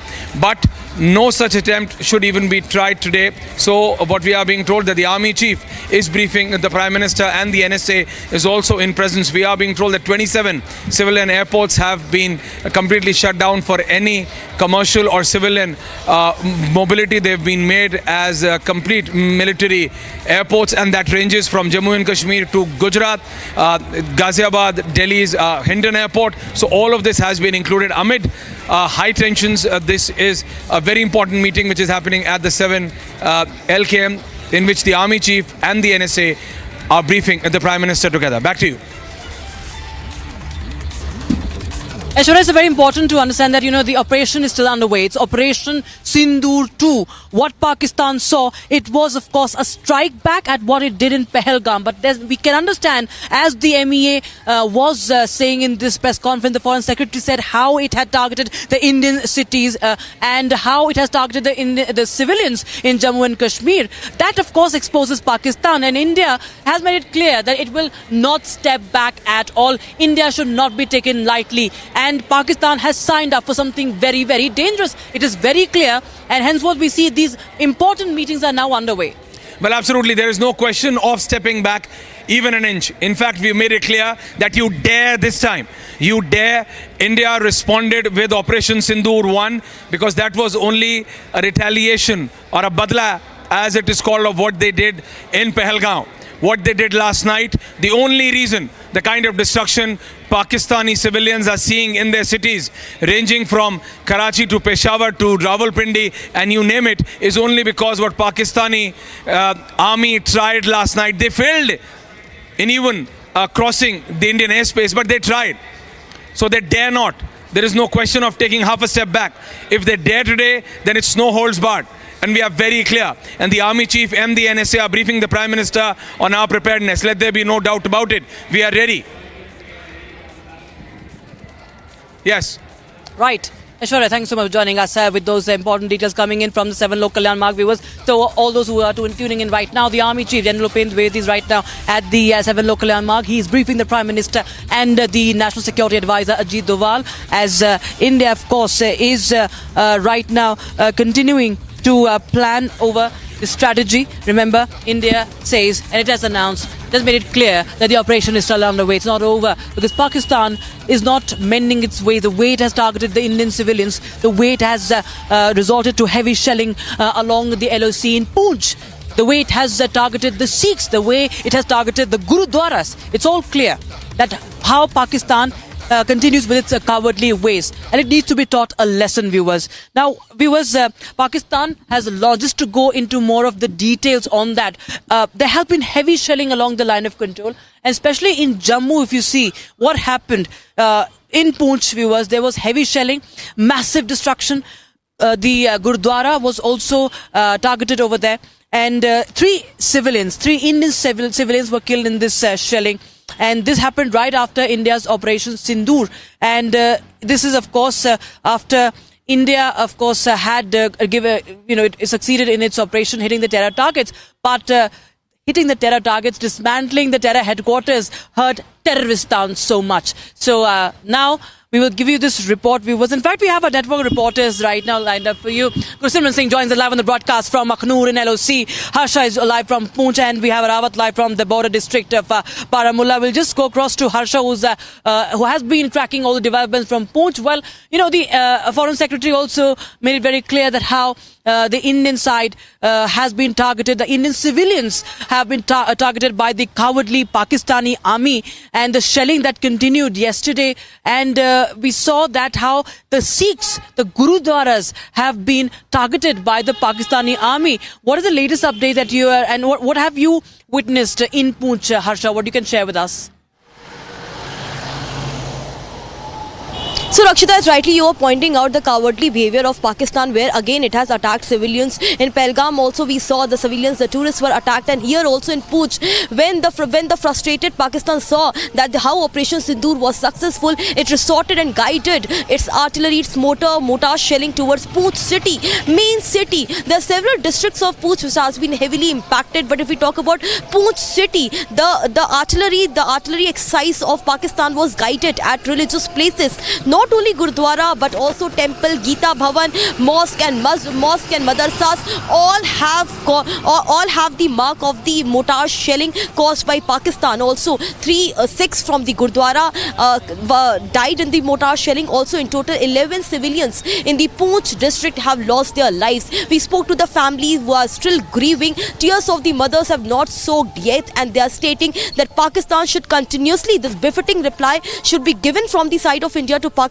Not only Operation Sindoor 2.0, but more such action should be given from the side of India to Pakistan, because now what we see in the Poonch city is the devastated and destroyed houses, collapsed walls. What we saw, the visuals in the Gurudwara, how only Guru Granth Sahib was protected, while the walls, the windows, everything was was reduced to debris in the Gurudwara. Same was the scenes from the temple as well. And while many localities in the Poonch, we saw the similar scenes, the debris everywhere, and also how the clutter, there was completely clutter with rubbles in the locality and the lane. The busiest lane, the destruction could clearly be seen. And right now what we are seeing in the Poonch is the deserted lanes, because most of the civilians have now shifted to a safer location. The authorities have clearly stated that the relief and the medical assistance is being provided to the civilians here. They have been shifted either to the bunkers or either to the safer location, because Pakistan can again resort to the mortar shelling as it's completely frustrated. And the cowardice of Pakistan is clearly that now it is attacking the civilians rather than doing something else. So right now the visuals of Poonch is clearly like the desertness we can see in the lanes, in the roads. Most of the civilians have moved to the Jammu or the nearby district, where the mortar shelling impact will not be there, because Poonch, if we talk, it's an embattled hill city which is surrounded by the disputed Indo-Pak border. So right now what we see is that the impact of devastation. Back to you. Well, all right. Thanks. We will just go across to my colleague Gursimran Singh, is also in Jammu. He is along the LOC in Akhnur, and of course there has been a lot of damage over there as well. What's the latest update that you're picking up? And you also have information about what has been happening. Gursimran, you've been in touch with your defense sources as well, because there has been, how India has also struck back. India's air defense system have proved what they really are, meant for, and how strong they stand in face of Pakistan's cowardly ways and its weak ammunition. Tell us more about what you have witnessed and what you're learning latest. Rakshita, if we speak of first of the situation along the line of control, the situation continues to be tense, because the people in the border areas, they have been asked to vacate their houses due to the Pakistani provocation that we have seen late last night, early yesterday morning, when they resorted to targeting the civilian areas in the Poonch. So nothing can be left at chance, and that's why the district administration, the divisional administration, they decided that all the bordering villages will be asked to vacate. Right now we are at the Akhnur line of control, and I'll request Sarjivan to show you this ridge that you see. see that this is actually going to be point of friction between India and Pakistan, because if you speak of the 2019 the airstrikes that India carried out and the Operation Swift Retort, everything was visible from this very stretch, because from the international border to the line of control till Sundarbani, this area has always been the place from where Pakistan has attempted to intrude into the Indian territory, though their attempts have been foiled. And today, since the India has done the retaliation, and the retaliation was on the Pakistani army headquarters, it is very likely and the forces are prepared for any kind of retaliation from the Pakistani side, because Pakistan will once again, they will not sit back. That's very sure for the security establishment, because they know the habit of the Pakistan, that even after getting defeated, the Pakistan tries to overcome the same, and in the same spirit that they try to win this, but every time they have faced the defeat. Now when it comes to the preparedness, there have been the anti-drone systems, the air defense systems of the India along the line of control, they have been activated at least more than 24 locations in a single sector. So the deployment is very thin. There lies almost no possibility that there will be any breach of that system, that the Pakistani air systems, the UAVs, the Pakistani helicopters or the fighters, they can enter into the Indian territory. That is a foolproof system that the India has kept in place. Apart from this, what we are also getting to know, that everything is being kept on standby, every option. Indian Army's local formation commander, they are directly speaking to the Northern Army commander almost on real-time basis, and they are briefing on the prevailing situation, so that if there is a change in the situation that needs the response from the Indian Army, that can be given without any delay. Rakshita.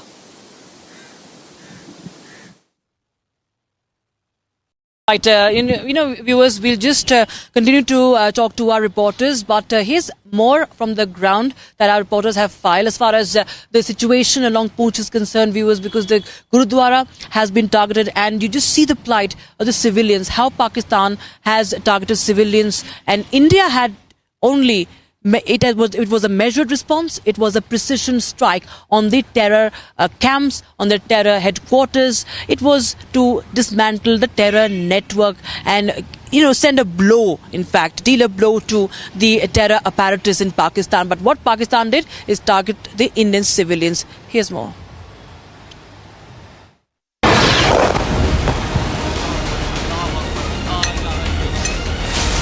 Hit like it seldom had before, the rattled and clueless Pakistani troops opened small arms fire on civilian areas along the line of control. Heavy artillery fire was also directed on unarmed civilians in the forward areas of Poonch near the LSE. While the army responded swiftly and effectively to unprovoked Pakistani shelling, an effort was underway to shift all civilians on harm's way to safer places. The unprovoked Pakistani shelling and small arms fire have so far claimed 16 lives while leaving over 40 injured.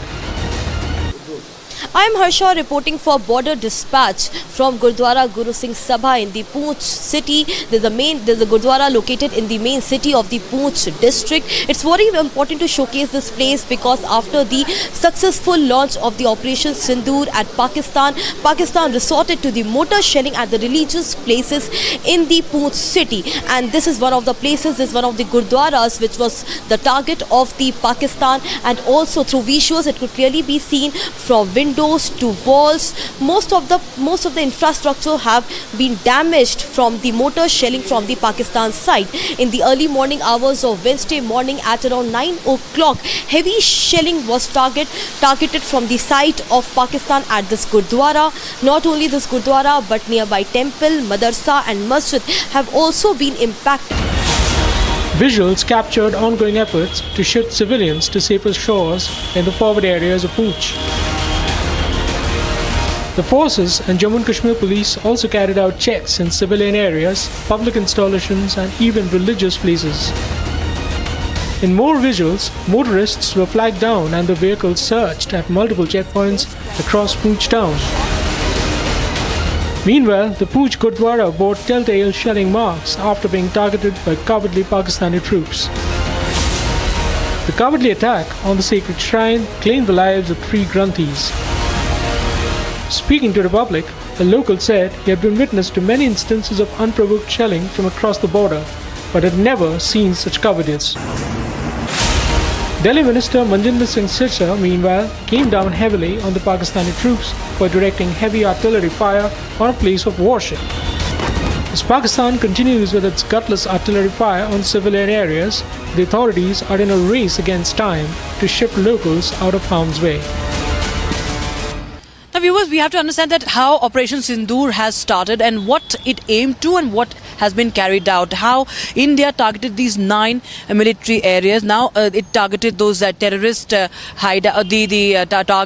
the operational to dismantle the operational capabilities of the terrorists, and this was done to avoid further escalation, to avoid a military conflict. And my colleague Harsha, who has been along the LOC in Jammu, she is going to explain in this report that how India had operated all throughout in this mission. Listen in.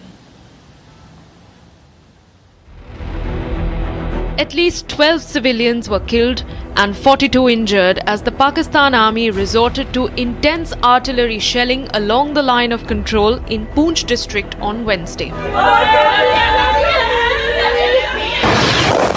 The action came hours after India carried out precision strikes on 9 terror targets in Pakistan and Pakistan-occupied Kashmir to avenge the April 22nd terror attack in Pahalgam. Officials confirmed multiple casualties, including the death of 4 children aged between 7 and 14 years. The indiscriminate shelling created panic among the border residents, who were then forced to take refuge. Dozens of houses were damaged across 7 districts: Balakot, Mendhar, Mankot, Sagra, Krishnaghati, Gulpur and Kain. And in the aftermath of Pakistan's relentless offensive, the Jammu and Kashmir police and SOG teams have launched extensive security check operations to move civilians to safety. It is very close proximity with the LOC. Also, after Operation Sindoor, Pakistan targeted majorly this area. I'll pass my camera person Gaurav to come here and to show this entire visual at large, the safety and security of the Jammu and Kashmir civilians and the civilians of the Poonch district is very much important, which is being ensured by the police official and by the SOG team as well, because what we saw here was at several places the civilians were struck. So right now they have left or they have moved to safer location, to safer bunkers. This is being ensured by the Jammu and Kashmir police. With Operation Sindoor yet to be over, Pakistan is counting its days. All right, viewers, now we shift our focus to the other story that we're tracking. In fact, my colleague Arawat is also joining us live on the broadcast from one of the border districts, that is Baramulla. Now, what are you picking up, Arawat, because we've seen that right after the Operation Sindoor, right after the airstrikes, there was a lot of damage, a lot of shelling that was witnessed in Baramulla. What is the situation right now?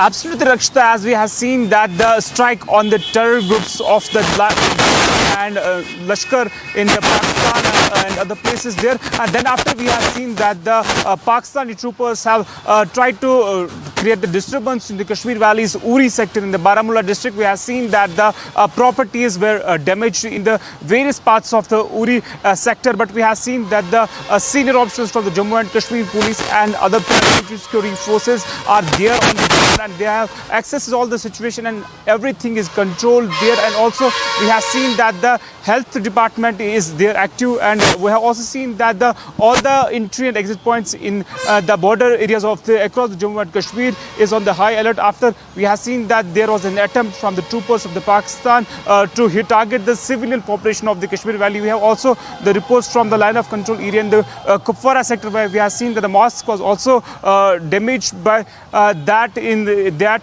particular area. And then after we have seen that the same kind of operation is also taking place in the various parts of the Kashmir Valley, and then after we have seen that the same kind of operation is also taking place here in the Uri sector. Also we have seen that locals have have been advised there to move to safer locations. And after also we have seen that everything is there under control in the Uri sector, but we have seen that the Indian Army is giving them the befitting reply to the Pakistan's unprovoked fighting. We have seen that the ceasefire violation in the Uri sector comes after when we have seen the deadly terror attack in the South Kashmir's Pahalgam, where we have seen that the 26 people lost their lives. Then after we have seen the continuously ceasefire violation by the troopers of the Pakistani army in the Uri sector, but we have seen that the Indian army is giving them the befitting reply. Yes, Rakshita. Right, Rawat. In fact, viewers, we also have to understand it's not just in Poonch, not just in Baramulla, but also in several other areas like Gulmarg. That is one of the most popular tourist destinations as far as the Jammu and Kashmir is concerned. Now, that also was targeted. Unprovoked shelling was done. We saw that happening in Gulmarg as well, and as a result, the authorities took a decision of even suspending the famous gondola rides, the trolley cars that go in towards the Afarvat peaks as well. And this, of course, is a direct attack on the tourism. We've seen that how tourists have been targeted, and Gulmarg also now came under shelling. Here's more. Amid heightened tensions between India and Pakistan, authorities have suspended the gondola cable car services in Jammu and Kashmir's Gulmarg. This decision comes after unprovoked mortar shelling by Pakistani forces near the line of control. According to authorities, there has been no damage to the gondola infrastructure. However, the proximity of shelling has raised concerns. Gulmarg is one of the popular destinations in Kashmir that is close to the line of control. However, after Pakistan's unprovoked mortar shelling, the authorities have cordoned off the area for tourists. Officials said the security forces have fortified security of the tourist spot to safeguard from any untoward incident. And with that, it's a wrap on this edition from the front, viewers. We continue to report from several locations across Jammu and Kashmir. With that, I'd like to thank my colleagues Harsha from Poonch and my colleague Rawat from Baramulla and, of course, Gursimran from Akhnur. And this is Dr. Samir Shah signing off from Sinindu. We'll be right back with This Is Exclusive on 7 p.m. Don't go anywhere.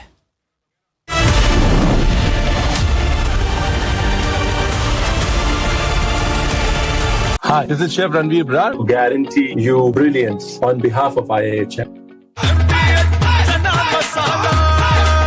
अब छोलिया हो या लोबिया, सफेद चने या काले चने, सब कुछ मजेदार बने।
अगर उन्होंने 4 की याद करेंगे, डेरा मस्ती खाली करवा ली भाई।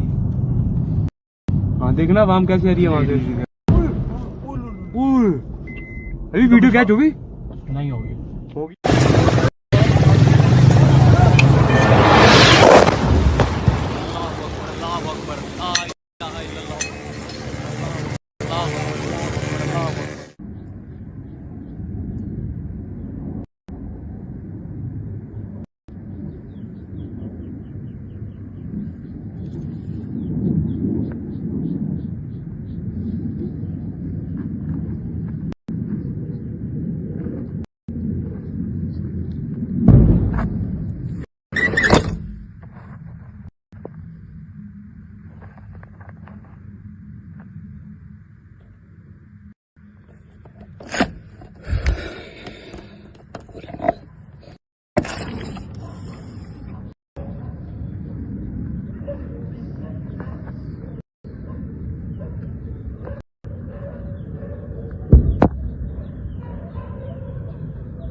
I think we can see an explosion. We hear an explosion.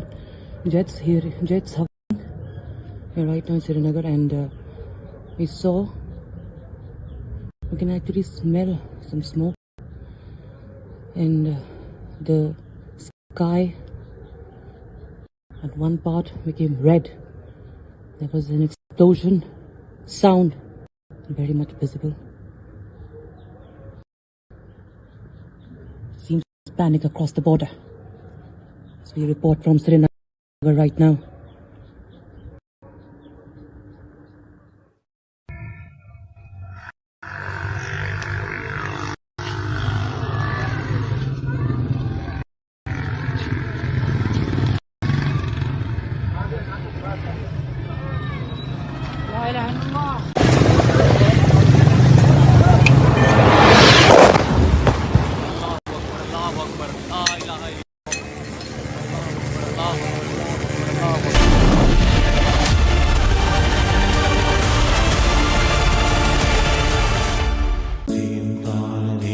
At Amity, we are committed to building a stronger India through world-class education and research, to nurture ideal citizens who, together with the leaders of today and tomorrow, will make India a world superpower.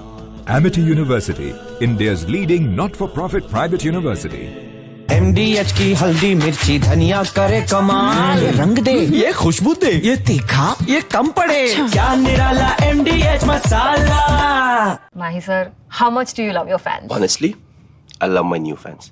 पुराने वाले बेकार में शोर करते. Sir, fans हैं, शोर तो करेंगे ही ना. नए वाले नहीं करते. And they listen to what I say. The new generation Orient BLDC fans, super silent performance with voice control. Silly me, I thought. Cricket fans.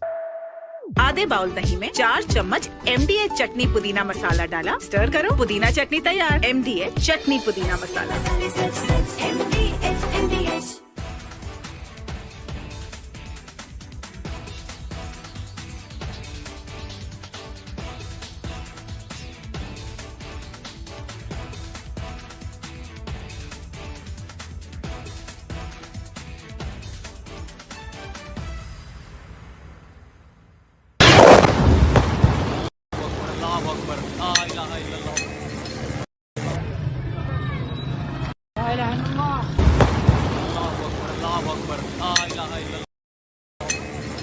Of different weapon systems, because you cannot risk putting all eggs in one basket. ये मस्जिद मरकज उमरकरा के अंदर ये नुकसान है.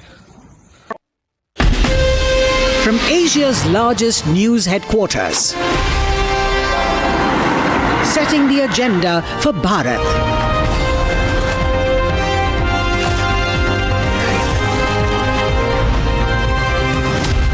You're watching Republic.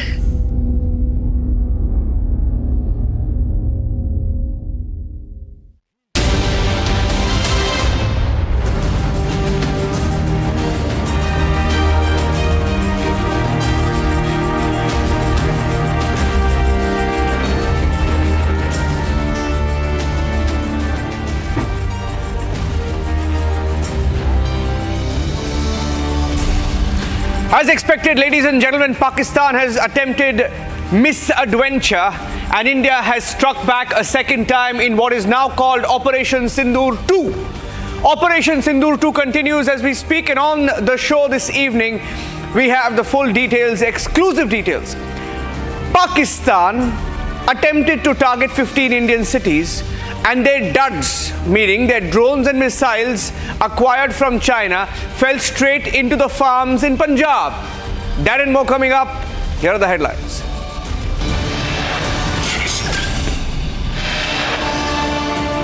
Operation Sindoor 2 continues as India hammers Pakistan for its misadventure and attempt to target Indian cities.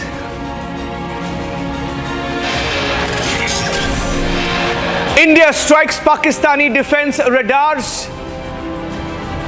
Lahore, Karachi, Rawalpindi hit.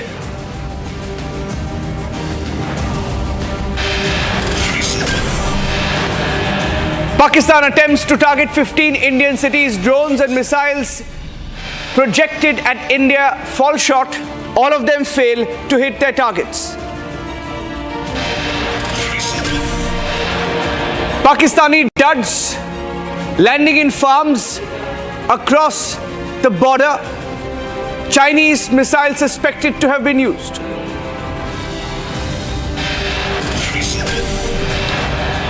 India has confirmed that we have struck Lahore air defense radars, the location from where some of the Pakistani drones and missiles were launched targeting India.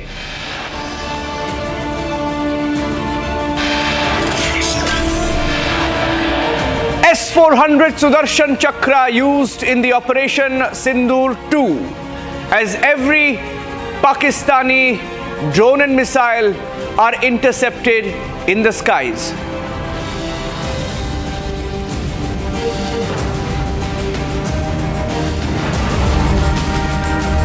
Ladies and gentlemen, it's been a very dramatic last 48 hours, and we can confirm to you now that Operation Sindoor 2 continues this evening. The military operation is on. What is military Operation Sindoor 2? Pakistan last night tried to target 15 Indian cities. And my colleague Shawan is joining us with the details of where they launched these attacks from and how Pakistan's attempted strikes on Indian cities were thwarted one by one, ranging between 80 kilometers to 282 kilometers. Each of these strikes, drones, missiles that were sent to 15 cities, all falling short. Shawan with the details. Shawan. Well, in fact, the details that we are getting right now is what Pakistan essentially wanted to strike were the military installations. If you take a look, starting all the way from Kashmir, Awantipura, Srinagar, both the places, remember, they were targeted from Rawalakot, that is in Pakistan. That's the Pakistani Air Force base. Now, let me also tell you, as far as those in Jammu and Punjab are concerned, the missiles were basically launched from Rahwali cantonment in Gujranwala. Cities in Rajasthan which were basically targeted, they were from the Pakistani military base in Bahawalpur, and Bhuj was basically targeted from Sindh. Now, in fact, Niranjan, the details that we're getting is that roughly around 1 o'clock in the morning, that was when our gun loading radars, these radars actually identified the location from where these missiles were being launched. That's when our air defense system was activated, and these missiles were prevented from carrying out the targeted approach. Thereafter, we are being told that immediately you've had the drones that were basically used by India to target the same very places from where the missiles were launched, and this operation continued till about 7 o'clock this morning. Interestingly, this piece of information that we had got was roughly around 2 o'clock in the afternoon, or a little after 2 o'clock.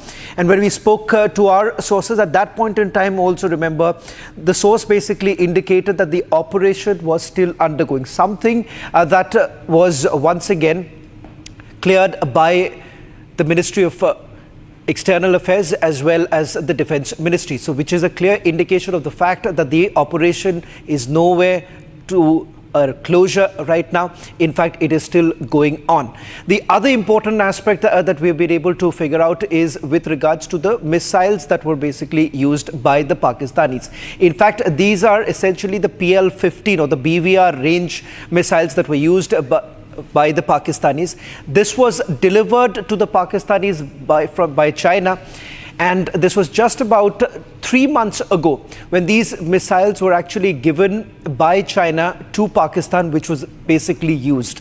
In fact, it turns out that some of those missiles that were fired by the Pakistanis did not even continue in the same very trajectory that it was basically locked for. It did not have enough fuel. Now, that was what we have also picked up, and that is the reason why some of these missiles landed up in their own territory. And the others which basically crossed over were brought down by our air defense system. And in fact, the debris of these missiles have been found in places like Amritsar, and in some other places also we are given to understand, like for instance in Bhatinda and a few other places, the debris have been found. So there is ample proof of the fact that they basically wanted to carry out this attack. Shaban, why don't you walk up here, because I have 5 walls. Let's do the walls together, because the walls tell the full story of what Pakistan tried to do. So I'm going to get Shaban also in the frame. Let's fire those walls one after the next, and then we'll go from one story to the next. Ladies and gentlemen, this is what Pakistan tried to do last evening. Let's go across straight to the wall. Shaban, the 15 cities that Pakistan tried to target in the intervening night of 8th of May. Pakistan attempted to target 15 cities. I'll go from the bottom. Bhuj, Uttarlai, Falodi, Nal, Batinda, Jalandhar, Kapurthala, Amritsar, Srinagar, Avantipora, Jammu, Pathankot, Udhampur, Ludhiana and Chandigarh. Now all of these cities, Shaban, so across the border, from international border, Gujarat, Rajasthan, Punjab, Jammu and Kashmir, along the border they've tried to target our cities. Well, in fact, just to quickly add a point here, you have your naval installations here. Yes. As far as Bhatinda, Jalandhar, Kapurthala, Amritsar are concerned, you have your army bases here. Interestingly, Pathankot, remember, has been their target for a very, very long time, because that's where our Air Force base is. Jammu, also not to forget, as far as Jammu is concerned, you have the 16 Corps headquarters in Jammu. Ludhiana, Udhampur, as well as Chandigarh, you have, several of your not just the military base, but some of them happen to be the military cantonments, which have also been targeted. So clearly, if you look at it, there is a pattern that emerges. Of course, Srinagar and Avantipora both have military bases. You have the 15 Corps in Srinagar, and Avantipura also has a... Now, Shaban, what is interesting is that they haven't just tried to target towns or cities along the border. Perhaps as a response to India going deep into their territory, they've tried to target cities well within our territory, for example, in Chandigarh. Now, that came as a surprise. Now, let's get you the next wall, which shows you how India responded and why India responded in the way that it did. Let's show you the next wall. We hit them back at the bases, at the military installations, from where all of these missiles or radars or missiles and drones came from. India took out some of them. Shaban, if you can talk about the cities where they came from and why we struck these cities and what we struck in these cities in the last 12 hours. Essentially, each of these missiles have a particular range to cover. That is the reason why we've not covered that. Like, for instance, from Sindh, you would have Bhuj, which is closer. 280 kilometers. Yeah. So Bahawalpur again also happens to be another military base, which was basically targeting just opposite in Rajasthan. Happens to be the cities that were carried out to it, but the cities that were targeted in Rajasthan were from Bahawalpur. Yes. Lahore, Sheikhpura, Sialkot, Chakwal, Gurjanwala. Now, Gurjanwala was the other place from where the targeted attacks took place, and this was primarily Jammu region was being targeted from here. And as far as Sialkot is concerned, this is more to do with the air defense system that was basically put in place, which we have been able to penetrate. I'm going to explain that in a short while. One of the first videos that came in this morning, ladies and gentlemen, was from Lahore when the first explosion was reported. Now, when Republic reported that explosion as well this morning, Shaban, we broke that story as an explosion that was reported from Lahore at a cantonment area. What we did not know is that it was India hitting back at Pakistan, striking the air defense system, finishing off the air defense systems of Pakistan in Lahore, because that's where the drones and missiles came from. So let's get you the next wall of how we hit them back this morning. India foiled Pakistan's attempt, 15 drone/missiles, 15 targets, 15 cities, and every drone or missile fell short. And this is how we did it. India foiled Pakistan's plans. If you can come a little ahead, Shaban, where Pakistan fired from. Now, Shaban has the exact details, where they fired from and where we intercepted them. Shaban. So this, if you see, Rawalakot happens to be the Pakistani Air Force base, which is also, there is one in Kotli. Now, as far as Kotli is concerned, we haven't got more details from there. From there, the missile was actually launched targeting Avantipura and Srinagar. I'm not too sure about the distance. If you know, yes, you'll be roughly about 80 to 90 kilometers, Shaban. Even this around Gujranwala, roughly about 80 to 90 kilometers. This is a very key military installation as far as Pakistan is concerned. Pakistan basically launches from here because you have the Jammu, Pathankot and a few other places in Jammu that was being targeted. And for them, it's extremely important. If you remember the Pathankot airbase also, our airbase was targeted in the past. You've had this missile that was launched towards Jammu. That happens to be the Nagrota base, which is the 16 core base. Now, next, Bahawalpur. Now, this is interesting because we checked the distance, Shravan. If the drones and missiles were launched from Bahawalpur towards areas in Rajasthan, that's namely Nal, Falodi and Uttarlai, right? Minimum 200 to 300 kilometers. That's the range, 200 to 300 kilometers. So perhaps could have been missiles that were launched from Bahawalpur. By the way, symbolic because Bahawalpur is the headquarters of the Jaish-e-Mohammad Masood Azhar's headquarters, which we struck yesterday. Right. And this is also the place where we are given to understand Bahawalpur. If we can just quickly go back once in Bahawalpur, because some of the missiles we can't go back to understand that some of the missiles did not cross over. Yes. So that could be also because of because of the distance, B, because probably Chinese missiles. Yeah. Chinese missiles. Okay, finally, this is Sindh, and from Sindh, they fired some projectiles towards Bhuj in Gujarat, and that was thwarted. The only thing that I'm not very sure about, and I couldn't get the details from my source, was where exactly in Sindh is the military base from where when they fired. But this is a confirmation that yes, it was from one of the province. From the Sindh province. Yeah, our gun radars located these launchers in real time. And ladies and gentlemen, just one point, just think about it. If 15 missiles or drones were launched from Pakistan, were supposed to hit Pakistan's Indian cities, if we were the target, if 15 cities were not hit, you have to remember that it's only because of our forces that we today are safe. We don't have a single hit from Pakistan. And a big thank you and a salute to our forces and for all of those anti-nationals who question our forces. Now, we have more for you on this particular plot of Pakistan. This is why we are safe. And the Chinese duds, and we have, Shravan, a breaking news came in of how we have deactivated the HQ-9s of Pakistan. We've struck some of those systems as well. If you can tell us a little bit about that, and then we will start the comparison. So, the air defense system basically works in multiple layers. So in the first layer, it would cover a particular distance, and the second layer thereon.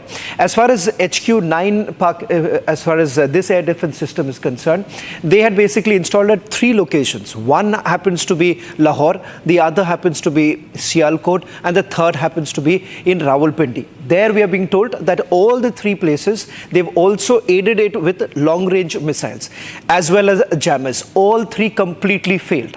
Now, as far as the S-400 is concerned, once it is up in the air, remember, it basically does not allow any sort of penetration, and more importantly, the range that it has. This is an upgraded version of what we had earlier. Yes. It was delivered just about a few months ago, and we are given to understand that has been utilized. And the range that you're looking at, just look at what the detection range is. Look, let's look at the comparison. First of all, S-400, the Indian system has won the Sudarshan Chakra. Pakistan's HQ-9 has failed completely. The range, 600 kilometers for India's detection air defense system, S-400, 250 kilometers for HQ-9 of Pakistan. Let's go to the next parameter. Destruction range, 400 kilometers for the S-400. This is India's system, while it's just about 200 kilometers for Pakistan's HQ-9. But by the way, air defense system of Pakistan, lesser said the better, because all our missiles have struck our targets. Next, maximum target speed, Mach 14, not much change there. There's a bit of a difference yes. here. The difference being is that this basically intercepts even hypersonic missiles. Yes. So which basically means that even if you have used an advanced missile, there's a high possibility that your S-400 air defense systems would be able to detect, unlike what would have happened in the case of HQ-9, because it's not equipped. Yes. Next parameter, let's go straight up to that. Maximum altitude 30 kilometers for the S-400, a maximum altitude 50 kilometers. I don't think that really matters because this has done its job. Let's go to the next one. Next parameter. The S-400 can shoot 80 simultaneous targets, including cruise, ballistic missiles, UAVs and aircraft. And I think this has been one of the biggest displays of success of this missile system is in what we saw last night, Shravan. And of course, the Russians themselves have used it. Russians have used this during their current war. Yes. And the fact that they have essentially promised an upgraded version. This upgraded version basically looks at a variety of, interceptions. And as you pointed out, this also encompasses the newly made missiles, which are faster range, which has a longer range. All of that can be well detected, unlike in this case. Yes, you should take that with a pinch of salt, because that's what they claim. But none of India's missiles were intercepted by the HQ-9. In fact, this is the air defense system, as I said, it was layered. You would also have long-range missiles. So in order to basically stop some of them, because most of the missiles would have come at the same go, you would have exhausted it. The air defense system gets exhausted or blocked. But it seems that not only this air defense system failed, but the other systems that were put in place, for example, the long-range missiles, the jammers, all of them failed simultaneously. Deployment time. Next parameter, just 5 minutes for the S-400. If you have a parameter of the HQ-9, it doesn't really matter how long it can be deployed, because how soon it's a little bit of a stationary issue, so that's not much of a case. Okay, and finally, this has been the game changer for India today. India hit several targets. Sialkot, we showed you the 7 cities that we hit. Now, this is believed to have been one of the key drone systems that were used to target and disable the Pakistani radars. The Harpy drone, Shravan, you want to talk about it? On how it was used and how effective it's been? See, the loitering munitions, basically, by the word itself, moves around. And the fact that this can go at a low level without much of a detection. Subsurface is what these drones would have moved around. As far as the warheads are concerned, it can be expanded. Now, what we are given to understand that there were 2 types. One, of course, was Harpy, and the original, that is the first phase of the operation, was also using something that was designed in Bengaluru, that is the Sky Trainer, and that has another warhead about 5 kilogram that was taken. In this, if you see, the payload is way higher. It's about 32 kilogram. So you are taking a larger quantity, and the fact that the destruction would have been much more. So this is an example of the India story, right, Shravan? Harpy jointly made between Israel and India, and this is available in plenty with us, and this is a success story. And every aspect of Operation Sindoor that you've seen, the missiles that were used to target the nine areas chosen yesterday when we hit the terror camps, beautiful precision strikes that we had. If I can just quickly pull up one picture that we had, where the headquarters of Masood Azhar before and after tells you how precise the strikes were. And while we do that, let's also get you some breaking news. There is a breaking news update that we have from Bangladesh. I want Shravan to give us that breaking news update. Let's break that next. That was the next breaking news update we had. Bangladesh falling in line. Shravan, this is very unprecedented. Bangladesh seems to have got a message as India pummels Pakistan. Pakistan was Bangladesh's go-to friend, suddenly found friend, and after we have struck Pakistan, UNIS government has fallen in line. They have issued a sudden notification asking for Hindus to be protected. It's come out of nowhere, but it's linked. Shravan. Well, in fact, there is growing pressure right now. One coming in from the radicals inside Bangladesh, because remember, there were certain measures that the UNIS government essentially wanted to take, bringing in more women workforce, and that has been completely, something that has not gone down well with the radicals who have been controlling UNIS. Now, it turns out that with the change in the US administration too, there have been certain directives that have been given to the UNIS government, and it turns out that a panicked, worried Bangladesh is basically responding to what India has been saying for a very long time, the protection of minorities. Now, this notification basically brings in that change, which something that they had ignored all this while, saying that this was a figment of our imagination. And there are terror groups even in Bangladesh. We know that there are elements in Bangladesh which are radical extremist elements in Bangladesh, and the precision strikes are a clear message to Bangladesh, which has lately been acting as a proxy for both Pakistan and also China. And that is why they seem to be somewhat in a shock.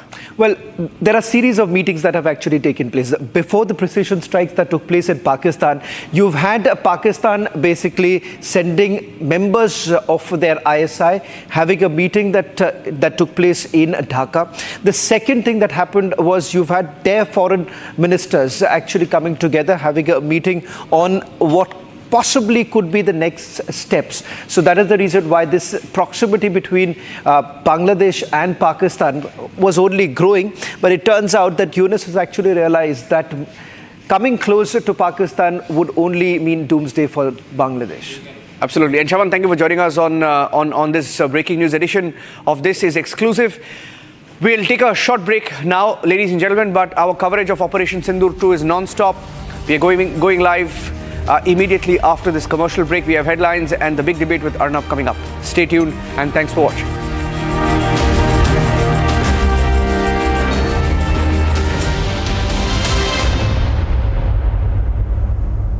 Mahi sir, how much do you love your fans? Honestly, I love my new fans. पुराने वाले बेकार में शोर करते Sir, fans हैं, शोर तो करेंगे ही ना? नए वाले नहीं करते. And they listen to what I say. The new generation Orient BLDC fans. Super silent performance with voice control. Silly me, I thought. Cricket fans. अब छोलिया हो या लोबिया, सफेद चने या काले चने, सब कुछ मजेदार बने.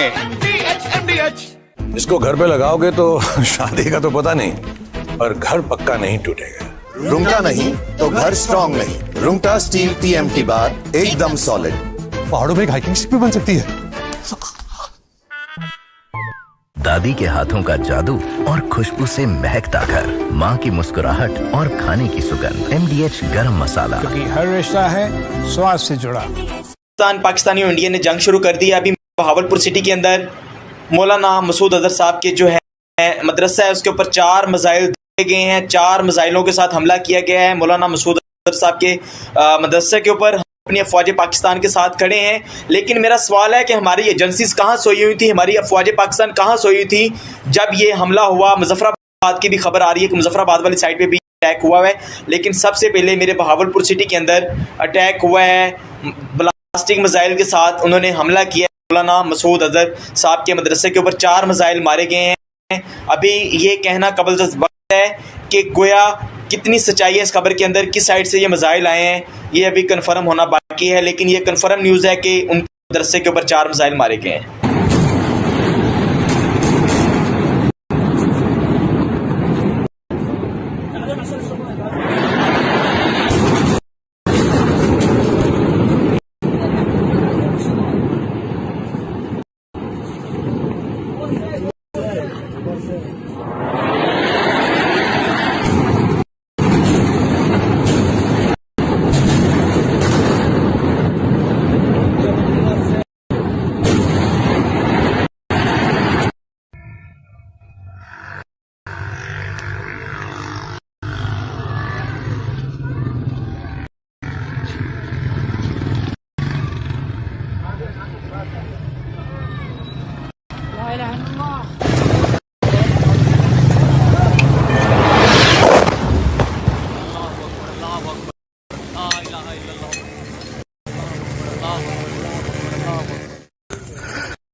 ये नुकसान, ये 9 number,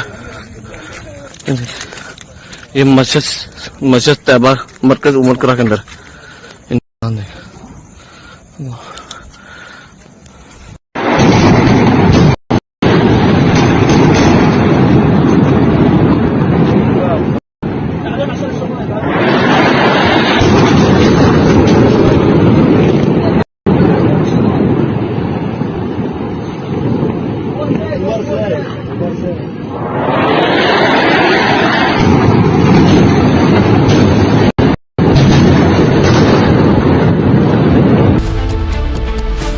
Pakistan attempts to attack 15 Indian cities.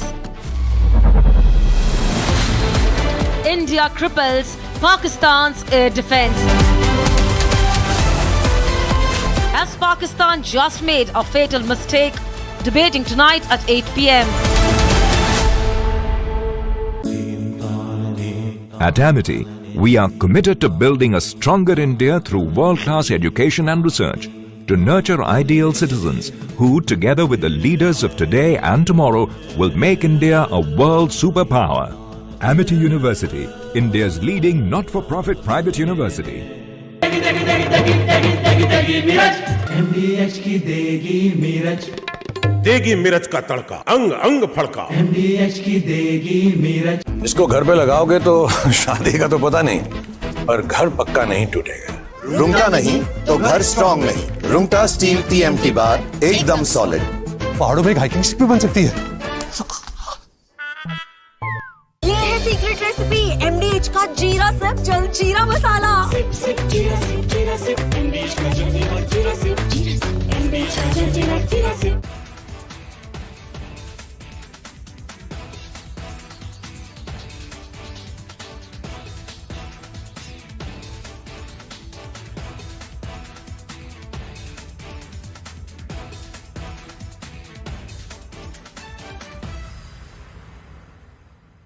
Unlike in 2019 when we had hit Balakot, which was in the wilderness, and Pakistan got an excuse to say that nothing had been damaged or killed, that we had only killed some crows and pigeons and sparrows. This time we chose high visibility terrorist targets which have been around for decades, right? And they are command and control targets, terror training camps of big, very great magnitude, so that they cannot be missed by the people of Pakistan or the whole world per se. Otherwise we had that syndrome of jungle mein mor nacha, kisi ne na dekha, etc., which Pakistan took the fullest advantage of to deny that it had been hit, and that was taken advantage of by some unscrupulous people in India. This has been a very calibrated, very calculated, meticulously planned and executed strike. Right? It is non-escalatory in nature because it is proportionate, because it targets precisely the terror training camps. We have not hit the Pakistan armed forces, the army or the ISI. We have focused only on the terror targets. To that extent, it should be non-escalatory. India is prepared to call it off at this stage. Should Pakistan wish to escalate and target Indian civilian or military targets, then it is signing its own death warrant.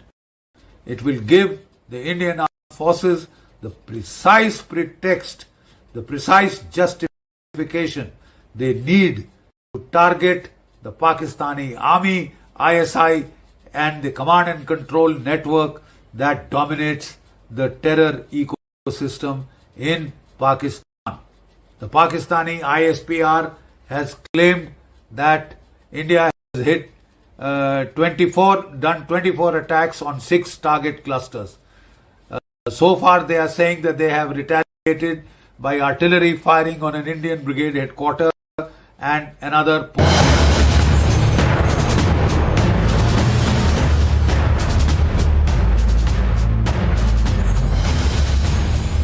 Pakistan's terror facade is crumbling. The mask is off.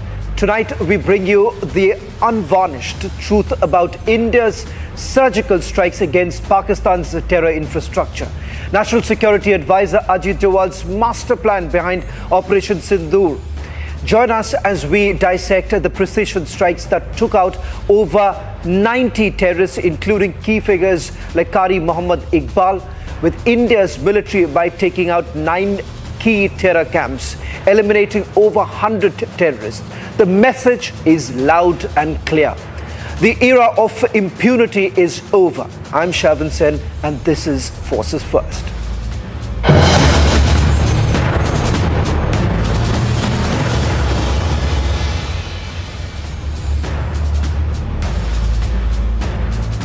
National Security Advisor Ajit Doval emerged as the chief architect, the man behind India's swift and strategic retaliation, Operation Sindoor.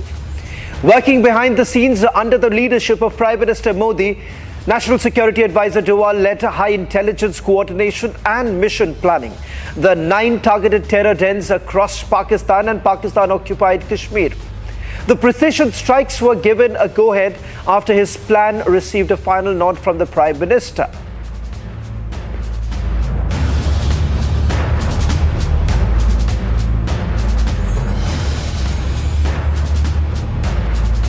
It is said that when he speaks, it's intelligence, but when he's silent, it's war.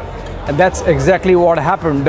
National Security Advisor Ajit Doval, the man who sits at the helm of India's national security architecture, kept mum all through these days since the Pahalgam terror attack.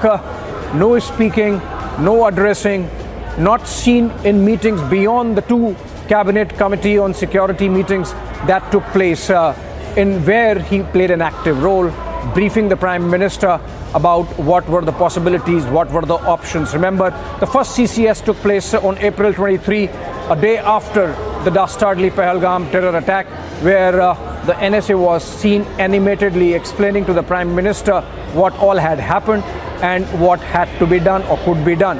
Prime Minister gave the brief to the CCS that they should come back with clear options. The national security team, led by Ajit Doval, and of course, which includes the Chief of Defence Staff, the 3 service chiefs of the Army, Navy, Air Force, and of course the other agencies which play a crucial role in information gathering. The Research and Analysis Wing, RAW as it is called, India's external intelligence agency, the IB, which takes care of intelligence within, the NTRO, which is a crucial arm of RAW, which gathers TACINT, which is technological intelligence, and of course ISRO, which gathers satellite data. Everyone was involved, including the BSF, because they have ground intelligence along the border, because they are the active force in peacetime along India's international border. And that's where all the data gathering began, information gathering began, validation of whatever intelligence that agencies already had begun. And by the time the second CCS happened on April 29, the plan was in place. The options were in place for the Prime Minister to give a go-ahead, which he did, following which he made a address where he said that a free hand had been given to forces to avenge the Pahalgam terror attack. And that's when the contours of Operation Sindoor started taking shape. So obviously no one would speak, and this never happens. But then you saw, in terms of those hints coming in of the policy of hot pursuit, about which Prime Minister spoke while he was in Bihar, that India is going to chase the perpetrators of Pahalgam terror attack till the end of the earth, as also target the soil from which those attacks emanated. Message was clear that India yet again would go after Pakistan, its terror proxies, and all the infrastructure that operates from Pakistani soil. Operation Sindoor was essentially about collating all data, gathering all intelligence, connecting the dots, and then zeroing down on specific targets, the organizations, the individuals, the places, the locations, everything intelligence based and not in any manner indiscriminate. And that really lends value and a moral cover to the operation that India has carried out by way of Operation Sindoor. It was carried out in a manner that Pakistan was clearly foxed. So be it India's mobilization of its naval force and carrying out of live fire exercises in the Arabian Sea with great numbers of warships mobilized, be it India's air exercises that were carried out in the central sector, giving Pakistan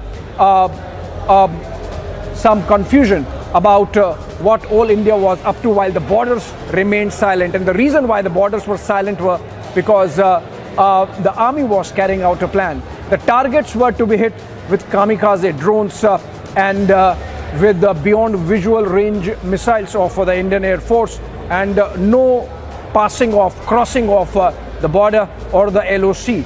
Those targets were hit, and how? Look at the pictures that have come in that give you an idea of the kind of precision with which the Operation Sindoor has been executed. Those pictures that were shared by India with the rest of the world in that press briefing by the Ministry of Defence and Ministry of External Affairs. Behind all this was the man and the mind of that man, National Security Advisor Ajit Doval, who was up all night. And the moment the operation was executed, he was working the phones to give a diplomatic edge to India, speaking to as many as dozen odd national security advisors of these nations, his respective counterparts from the United States, from the United Kingdom, from Japan to South Korea, France, and of course, crucially, Saudi Arabia and the United Arab Emirates in West Asia. NSA Doval then, of course, readied for a briefing of the Cabinet Committee on Security, the third one, in which success was announced, following which, of course, Prime Minister in the Cabinet congratulated our armed forces. That's how Operation Sindoor was executed, in complete silence, with great resolve, and of course, the wherewithal and the superior competence of India's armed forces, and more crucially, our security intelligence apparatus helmed by National Security Advisor Ajit Doval. India strikes back with Operation Sindoor, targeting 9 terror camps in Pakistan-occupied Kashmir in response to the Pahalgam terror attack. Over 100 terrorists killed, including Qari Mohammad Iqbal, a key figure in the Pulwama attack. Precision missile strikes from Indian airspace hit camps like Kotli, exposing Pakistan's backing of terror. Take a look.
Jammu and Kashmir Police and the SOG launched a massive checking operation to ensure civilian safety after Pakistan's unprovoked shelling targets civilians and religious places, including a Gurdwara where 3 Indians lost their life. Relief assistance is being provided to affected civilians as authorities work to prevent further harm. Here's a report by my colleague Harsha. Strict and continuously after yesterday when the Operation Sindoor was carried out, 100% strike, precision strike was carried out at the Pakistan 9 targets of the terrorist camps, and right now we see that the SOG and the Jammu and Kashmir police is right now carrying out the search and the march at several places. Right now what we see in the picture is the madrasa where the police official along with the SOG team have reached, and there's the visuals on our screen where we can see that the intensified search is being carried out, because this becomes very much important after what happened yesterday along the LOC in the Poonch region. There were several places which were targeted by Pakistan. The civilians were targeted and the religious places was also targeted. From temple, Gurdwara, madrasas and masjid, several places were on the target of the Pakistan army, and that is the reason in the Poonch area 4-6 in the Gurdwara have lost their lives and several civilians were also injured. But right now what we see is that these thorough checks is being carried out to ensure that none of the civilian is stuck in any of the premises and in any of the infrastructure. Let me now take you through the other segment of the forces first. Ex-servicemen in the valley loaded the forces on the successful airstrikes on Pakistani terror launchpads in retaliation to the Pahalgam attack. Raj Singh Charak, the district president of the Ex-Servicemen League, Doda, the blood of all citizens was boiling after the savage terror attack in Pahalgam. He also lauded the centre for its stern resolve in striking back at Pakistan 14 days after the dastardly Pahalgam killings.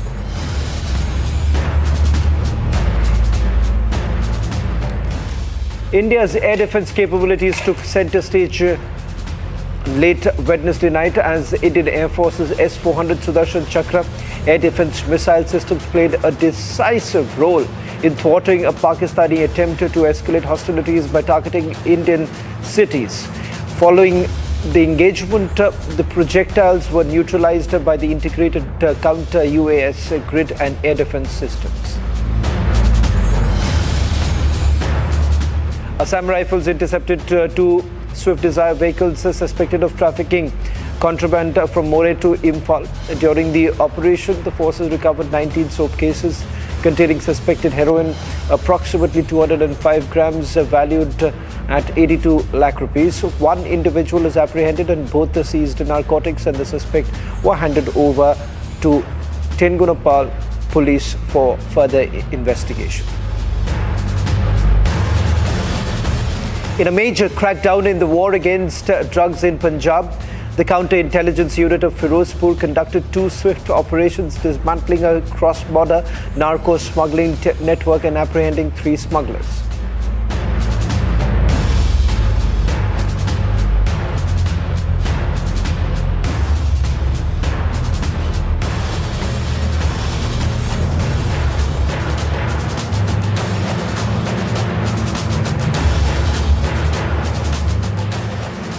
A massive blow to Pakistan's security forces. A deadly IED blast in Balochistan's Bolan region has left 14 soldiers neutralized, with the Baloch Liberation Army claiming responsibility. The BLA fighters have also now released a chilling 5-minute video capturing the brutal attack. This is just the latest in a series of high-profile strikes by the BLA as their agitation and war against Islamabad intensifies. Here's that report.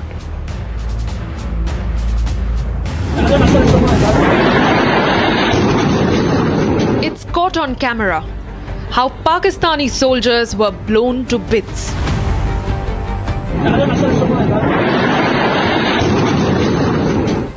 The Balochistan Liberation Army has released a 5-minute video that captures the targeted attack on Munir Army personnel. The clip first captures 12 Pakistani Army officials conducting drills for route clearance.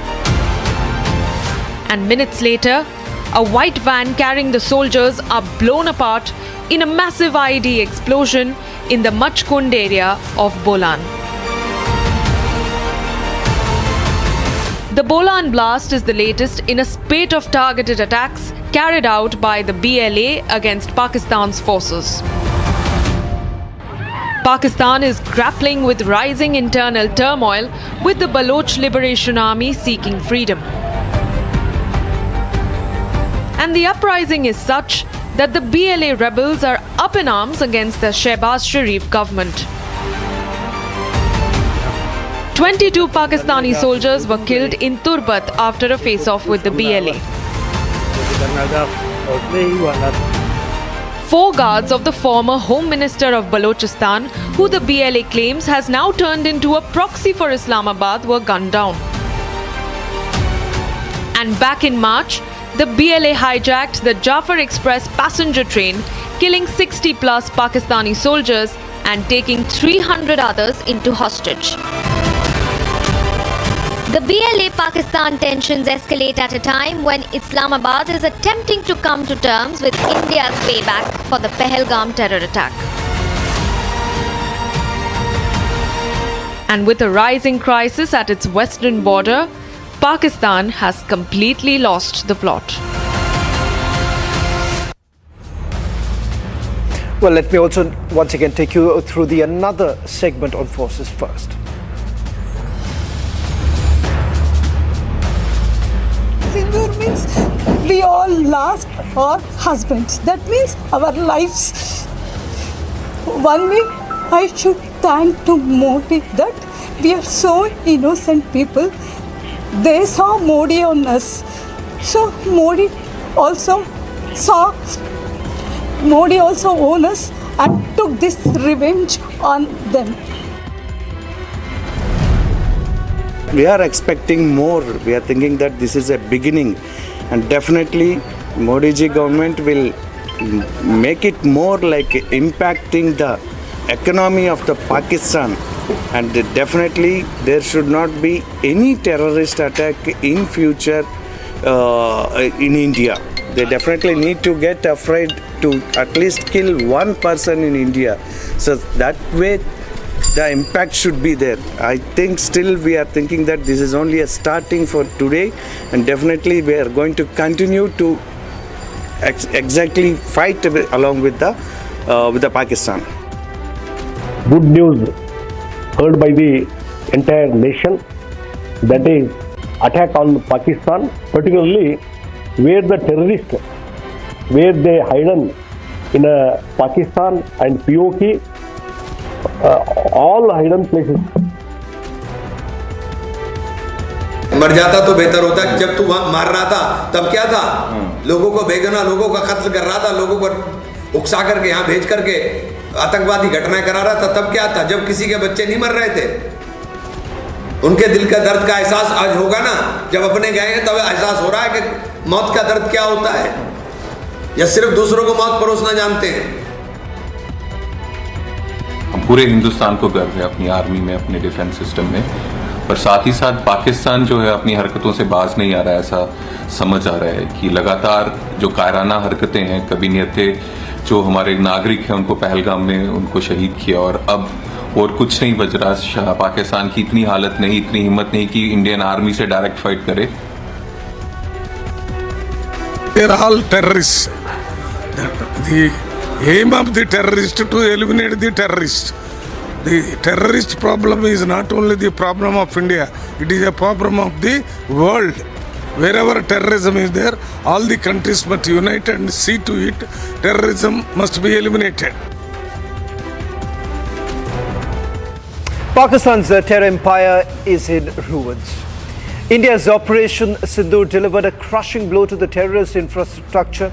The visuals are a testament to India's resolve to take on terrorism head-on. Pakistan's ability to harbor, nurture terror has been severely compromised. The era of impunity is completely over. Watch this on your screens. On the other side, we'll be back with the debate with honor.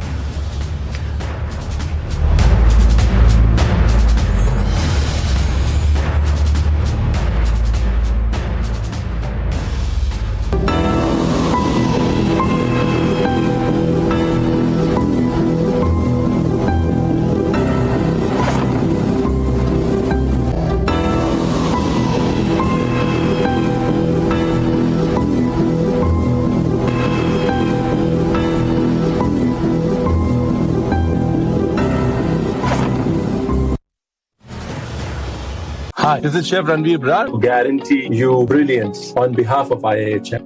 Mahi sir, how much do you love your fans? Honestly, I love my new fans. पुराने वाले बेकार में शोर करते। तो fans हैं, शोर तो करेंगे ही ना। नए वाले नहीं करते। And they listen to what I say. The new generation Orient BLDC fans. Super silent performance with voice control. सिली में आए तो और Cricket fans.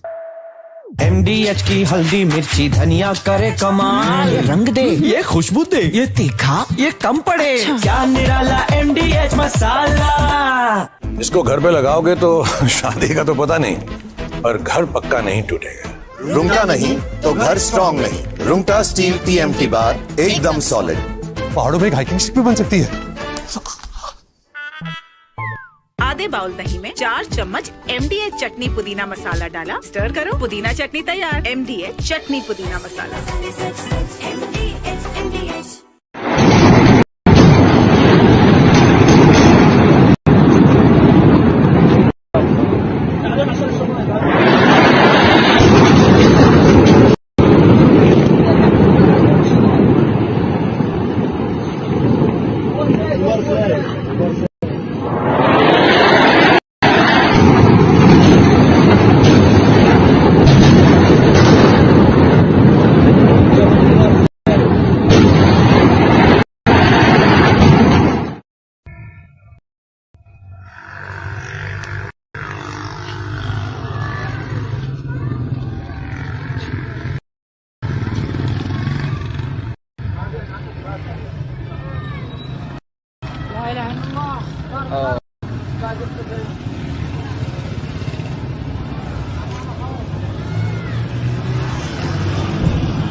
अगर उन्हें 4 की यार्ड करेंगे, डेरा मस्ती खाली करोगी भाई।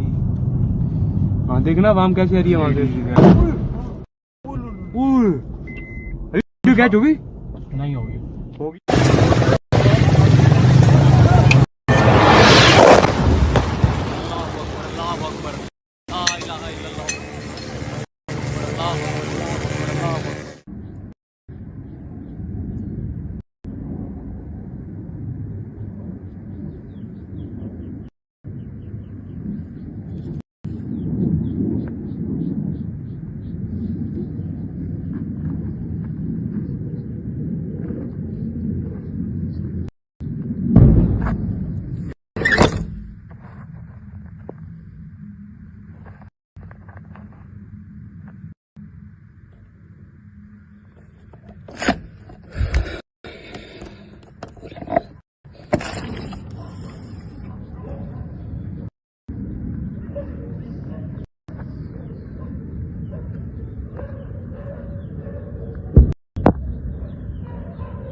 I think we can see an explosion. We hear an explosion. Jets here, jets hovering. We're right in Srinagar, and we saw. We can actually smell some smoke, and the sky at one part became red. There was an explosion sound, very much visible. Seems there is panic across the border. As we report from Srinagar right now.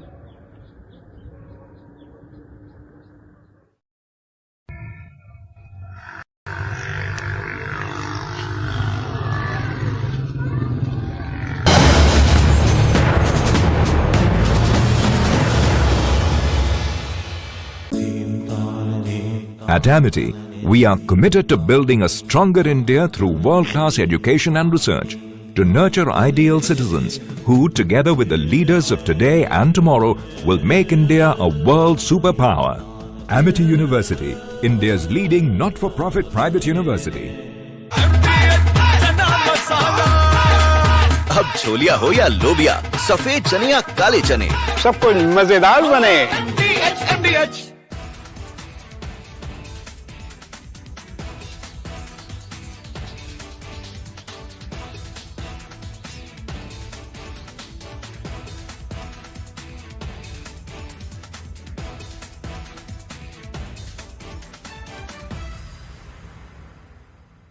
दादी के हाथों का जादू और खुशबू से महकता घर, माँ की मुस्कुराहट और खाने की सुगंध। MDH गरम मसाला, क्योंकि हर रिश्ता है स्वाद से जुड़ा।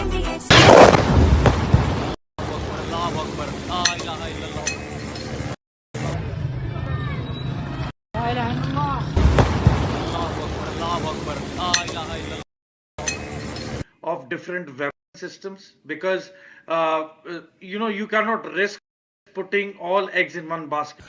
ये मस्जिद तैयबा मरकज उमर करा के अंदर ये नुकसान है। Not risk putting all eggs in one basket.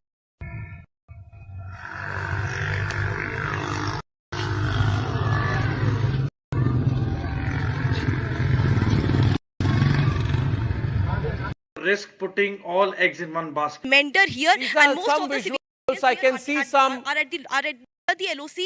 No. This is a long shot. I can see in the sky there's somebody who shot something to light.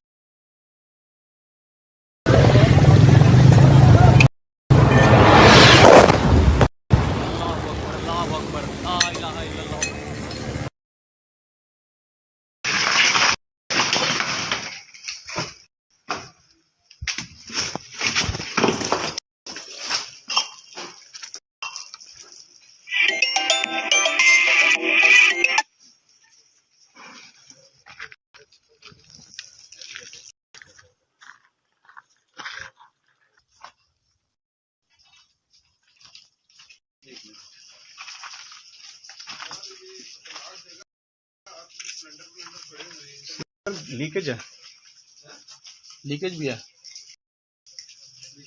हाँ लीकेज है।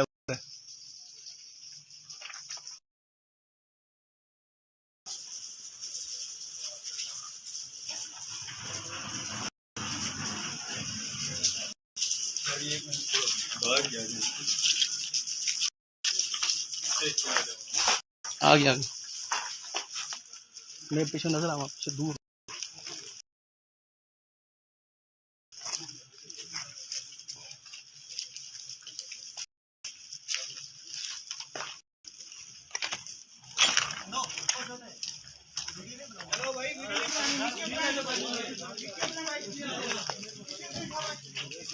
पीछे।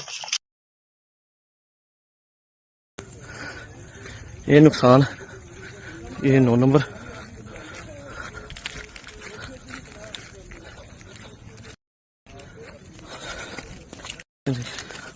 ये मस्जिद तैयबा मरकज उमर करा के अंदर नुकसान है।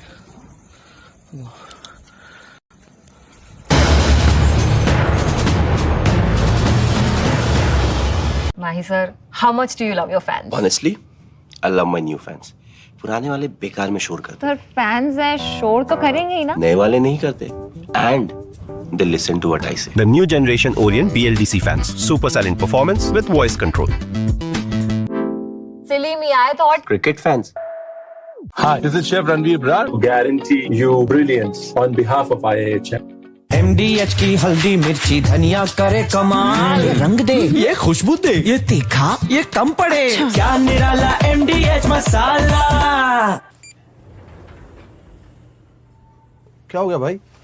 भैया आपसे सीखकर म्यूचुअल फंड्स में SIP शुरू की थी, लेकिन कभी कभी अपडेट्स देखकर मेरा मन भटकने लगता है। अरे अपने मन को बोल, म्यूचुअल फंड्स टिके रहने का गेम है। मतलब SIP चालू रखूं? सुन, ये लिफ्ट जब ऊपर नीचे जाती है तो तू निकल जाता है। नहीं भैया, यही तो सही मंजिल तक ले जाती है। तो बस म्यूचुअल फंड्स का भी यही है, दूर की सोचेगा और डटे रहेगा तो तू भी अपने सपनों के पास पहुंच सकता है। हाँ बिल्कुल आपकी तरह। सही है। म्यूचुअल फंड निवेश बाजार जोखिमों के अधीन है। योजना से जुड़े सभी दस्तावेजों को ध्यान से पढ़ें। ये है सीक्रेट रेसिपी MDH का जीरा सिर्फ जल जीरा मसाला।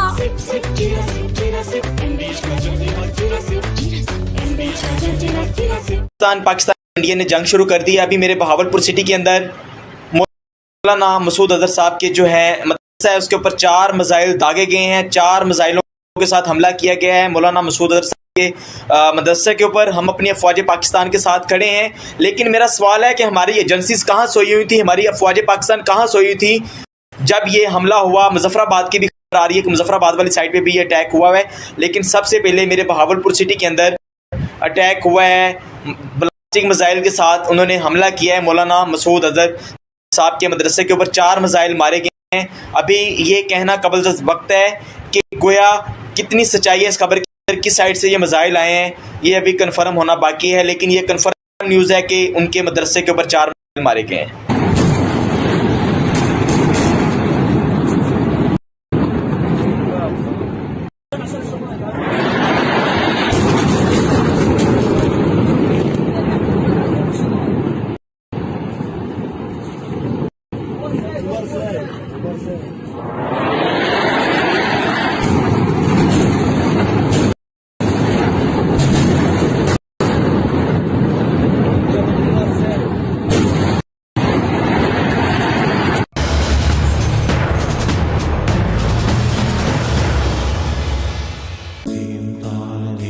At Amity, we are committed to building a stronger India through world-class education and research to nurture ideal citizens who, together with the leaders of today and tomorrow, will make India a world superpower. Amity University, India's leading not-for-profit private university. MDH की देगी मीरज, देगी मिर्च का तड़का, अंग अंग फड़का। MDH की देगी Miraj.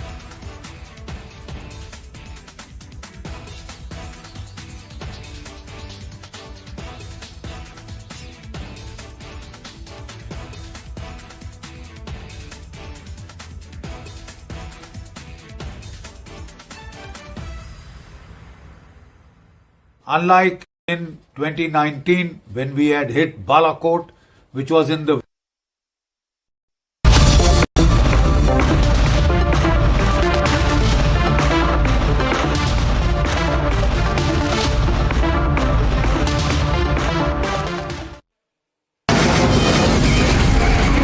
From the Republic Media Network headquarters, it's time for Arnab Goswami on the debate.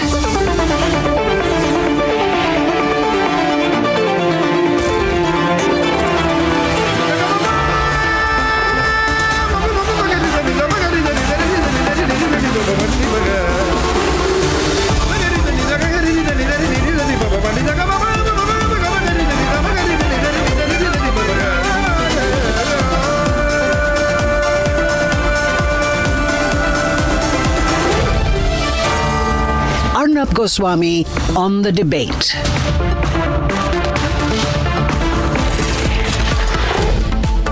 On the show tonight, ladies and gentlemen, it's Operation Sindoor 2. In complete action, India has clinically intercepted Pakistani missiles and we've set the record straight. At 9 p.m. tonight, why I feel Pakistan has made a huge mistake by escalating the attack. The response now is on our terms.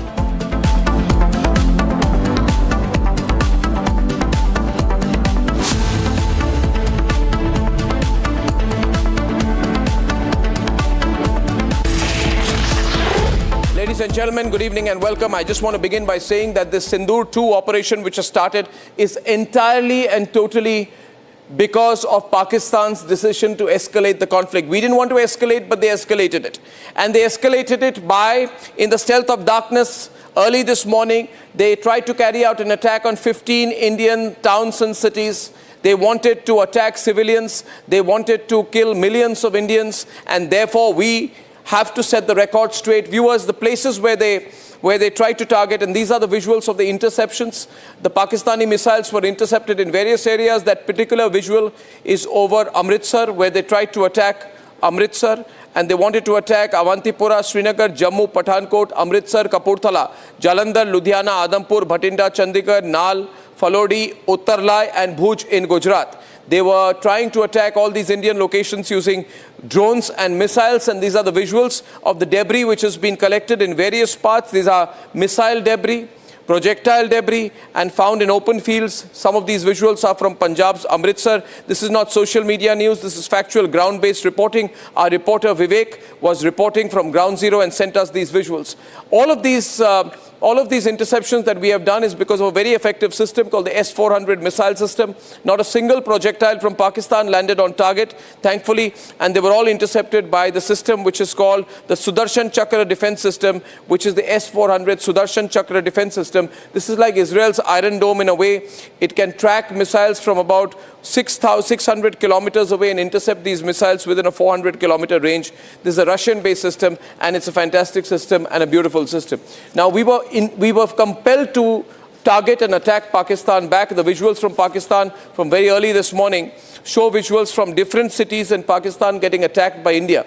Now, these attacks by India are not on civilian locations. They are not on military installations. They are not on civilian targets. These are not on hospitals. These are on air defense systems of Pakistan. We have targeted the air defense systems, the air defense radars and systems in various number of locations in Pakistan, and we have done so publicly. Pakistanis have been recording the Indian attacks. We have attacked Gujranwala. We have attacked Chakwal, we have attacked Chor, we have attacked Atak, but most importantly, we have attacked Karachi, we have attacked Bahawalpur, and we have attacked Rawalpindi. The air defense systems in these places are now severely damaged, and Pakistan is very, very vulnerable. If we choose to attack, we can clearly attack them extremely hard. It's therefore natural to be scared. We had videos of Pakistani YouTubers. I don't know if we can play that particular video. There was a video of a Pakistani YouTuber where he said, how is it that when India attacks, then we are totally, our systems don't intercept them. But when we attack, then the Indians can intercept every single system of theirs. Well, the reason is because we have the Sudarshan Chakra system. They have nothing that is comparative. In the Pakistan Assembly today, some politicians stood up and they started crying. They started weeping. The scenes in the Pakistan National Assembly were pathetic. This is a defenseless country. It knows that its army has collapsed. Its air force is not working. And therefore, they were saying, may Allah help us. They're now turning to God. But the visual that I want to play that soundbite of that YouTuber, which is very, very revealing. Let's play the soundbite where he questions why Pakistan's air defense systems don't work. कल रात India ने पाकिस्तान के ऊपर 24 missile हमले किए और हैरानगी की बात यह है कि तकरीबन सारे मिसाइल अपने टारगेट के ऊपर जाके लगे। इंडिया ने जो टारगेट सेट किया हुआ था, इंडिया ने वो टारगेट अचीव किया। और इससे बढ़ के हैरानगी की बात यह है कि पाकिस्तान का दिफाई निजाम, हमारा डिफेंस सिस्टम एक भी मिसाइल को इंटरसेप्ट नहीं कर सकते, एक भी मिसाइल को हम रोक नहीं सकते। सारे हमले हम रोकने में नाकाम रहे। एग्जैक्ट जो इंडिया ने टारगेट अचीव करना था वो अचीव किया है। वो जो कहते हैं ना कि इंडिया ने घुस के मारना था, इंडिया ने वाकई घुस के मारा और हम उसके मिसाइलों को रोक नहीं सके। ये हकीकत है। दूसरी अफवाहें ये फैलाई जा रही थी, सारी रात को पाकिस्तानी मीडिया लगा हुआ था, सोशल मीडिया के ऊपर तमाम झूठ पॉलिसी लगे हुए थे। वो पाकिस्तान ने इंडिया के जहाज गिरा दिए हैं। वो सारी पिक्चर्स मैंने देखी, कोई 8 महीने पुरानी है, कोई 3 साल पुरानी है। हमने इंडिया का वो जनरल हेडक्वार्टर गिरा दिया, पता नहीं क्या गिरा दिया। वो मैंने सर्च किया, वो भी फेक न्यूज फैलाई हुई है। Ladies and gentlemen, that's a Pakistani YouTuber, and he tells the story. He asks his relevant questions of his government. And then in the Pakistan National Assembly, there were terrible scenes where they all started crying. There was collecting weeping in the assembly, and they said, will God help us? Will Allah help us? And then one after the other, Pakistani senators were weeping and crying and asking, the ghost of Jinnah to come and help them. They were asking God to come and help them. And here is a clip. This particular man, for example, is a ex-Pakistan Army major, who is now a senator, and just look at the body language. His name is Tahir Iqbal. तो इसलिए जनाब speaker ये बात waza कर देनी चाहिए, हमारी कौम यकजा है। मैं इन सब से कहूंगा कि मिल के चलो और अपने रब से रजू करो। रब काबा, हम तेरे आगे दरख्वास्त करते हैं, इस मुल्क की हिफाजत फरमाना जो तूने हमें अता किया है, और ये नबी सल्लल्लाहु अलैहि वसल्लम की दुआओं का है। आपने कायदे आज़म को इंग्लैंड में मुलाकात की, ख्वाब में आए और उनको कहा कि जाओ वापस और जाके पाकिस्तान का मामला हल करो। आप खान कलात को ख्वाब में आके ये हुक्म दिया कि तुमने पाकिस्तान की सरना ये मुल्क बन के रहेगा और तुमने तो ये ऐसा बड़ा मौजज़ा है कि अल्लाह पाक ने ये हमें अता किया है और अल्लाह पाक इस मुल्क की हिफाजत फरमाएंगे। दुनिया में जहां भी देखें शायद हमारी कमी है, हम मजबूर हैं, हम गुनाहगार हैं, लेकिन रब्बे काबा हम तेरे हबीब के उम्मती हैं। खुदा का वास्ता हमसे रहम का मौला फरमा। आप चले जाएं, उधर फिलिस्तीन में चले जाएं, कश्मीर में चले जाएं, जहां भी जाएंगे मुसलमानों के साथ वो ऐसे हो रहा है जो हम सोच भी नहीं सकते. These are the kind of scenes that we've seen. These politicians so weak, they're running a weak government. Their army has been exposed. Nobody is there to help them. But the Pakistanis have no shame. They will continue to do this. I want to say send the next visual. There were about 50 senior army officers of the Pakistani army when the funeral was held at the headquarters of the Lashkar-e-Toiba. Can I play those visuals, please? When you see these visuals, you will see that there are about 50 army officers led by the Lashkar-e-Toiba. There is, after this, no question which can be asked of the military political establishment. The leaders, that is Masood Azhar's brother's coffin, which is carried in a Pakistani flag. Masood Azhar's brother, ladies and gentlemen, Rauf Azhar, his coffin is being carried. This is the man who was responsible for the parliament attacks, for the Pathankot attack, for the Bahawalpur strike, for the IC-814 hijack. This is his picture out there. He's the operational head of the Jaish-e-Mohammad.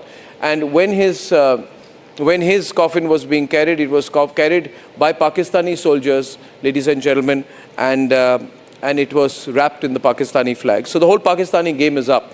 Viewers, I'll break this program up into two parts. I will first analyze right now, after this quick news report, what has happened, which led to the situation as of right now, which is Sindoor 2. And at 9 o'clock, I will discuss what could happen, whether there will be Sindoor 3 and Sindoor 4, and how far this can escalate.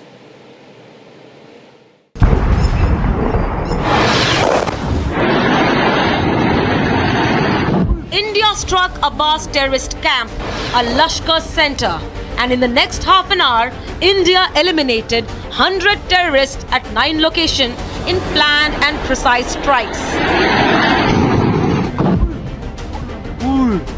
In a big victory, terror dens were decimated, terrorists eliminated.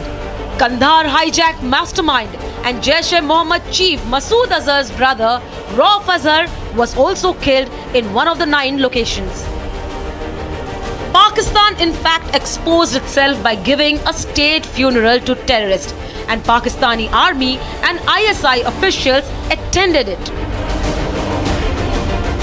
India put out an official statement detailing that Indian actions were measured, restrained and calibrated, and that no civilian site was targeted.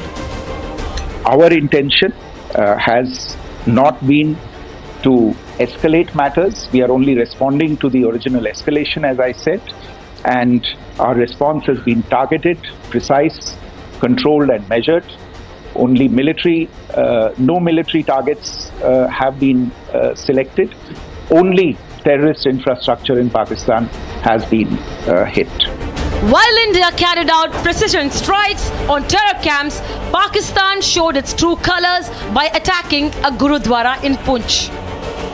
I am in one of the Gurdwaras in the main bazaar of Poonch district. This is Gurdwara, this is a religious place, and how this place was targeted by Pakistan from the other side of the LOC. But in Pakistan, it was a state of confusion that persisted for their civilians to politicians. Pakistani और India ने जंग शुरू कर दी है. अभी मेरे Bahawalpur city के अंदर मौलाना मसूद अजहर साहब के जो है मदरसा है उसके ऊपर 4 मिसाइल दागे गए हैं. 4 मिसाइलों के साथ हमला किया गया है मौलाना मसूद अजहर साहब के मदरसा के ऊपर. हम अपनी फौज पाकिस्तान के साथ खड़े हैं. Pakistani politicians took the delusion to another level when they falsely claimed of shooting down Indian jets and quoted social media as a source of information. It's all over the social media, on Indian social media, not on our social media. The debris of these jets fell into Indian occupied Kashmir, and it's all over Indian media today.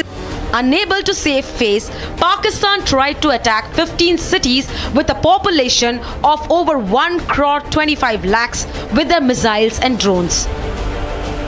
On the night of May 7th and 8th, India slept peacefully with zero impact and woke up to the debris of Pakistan's failed projectiles.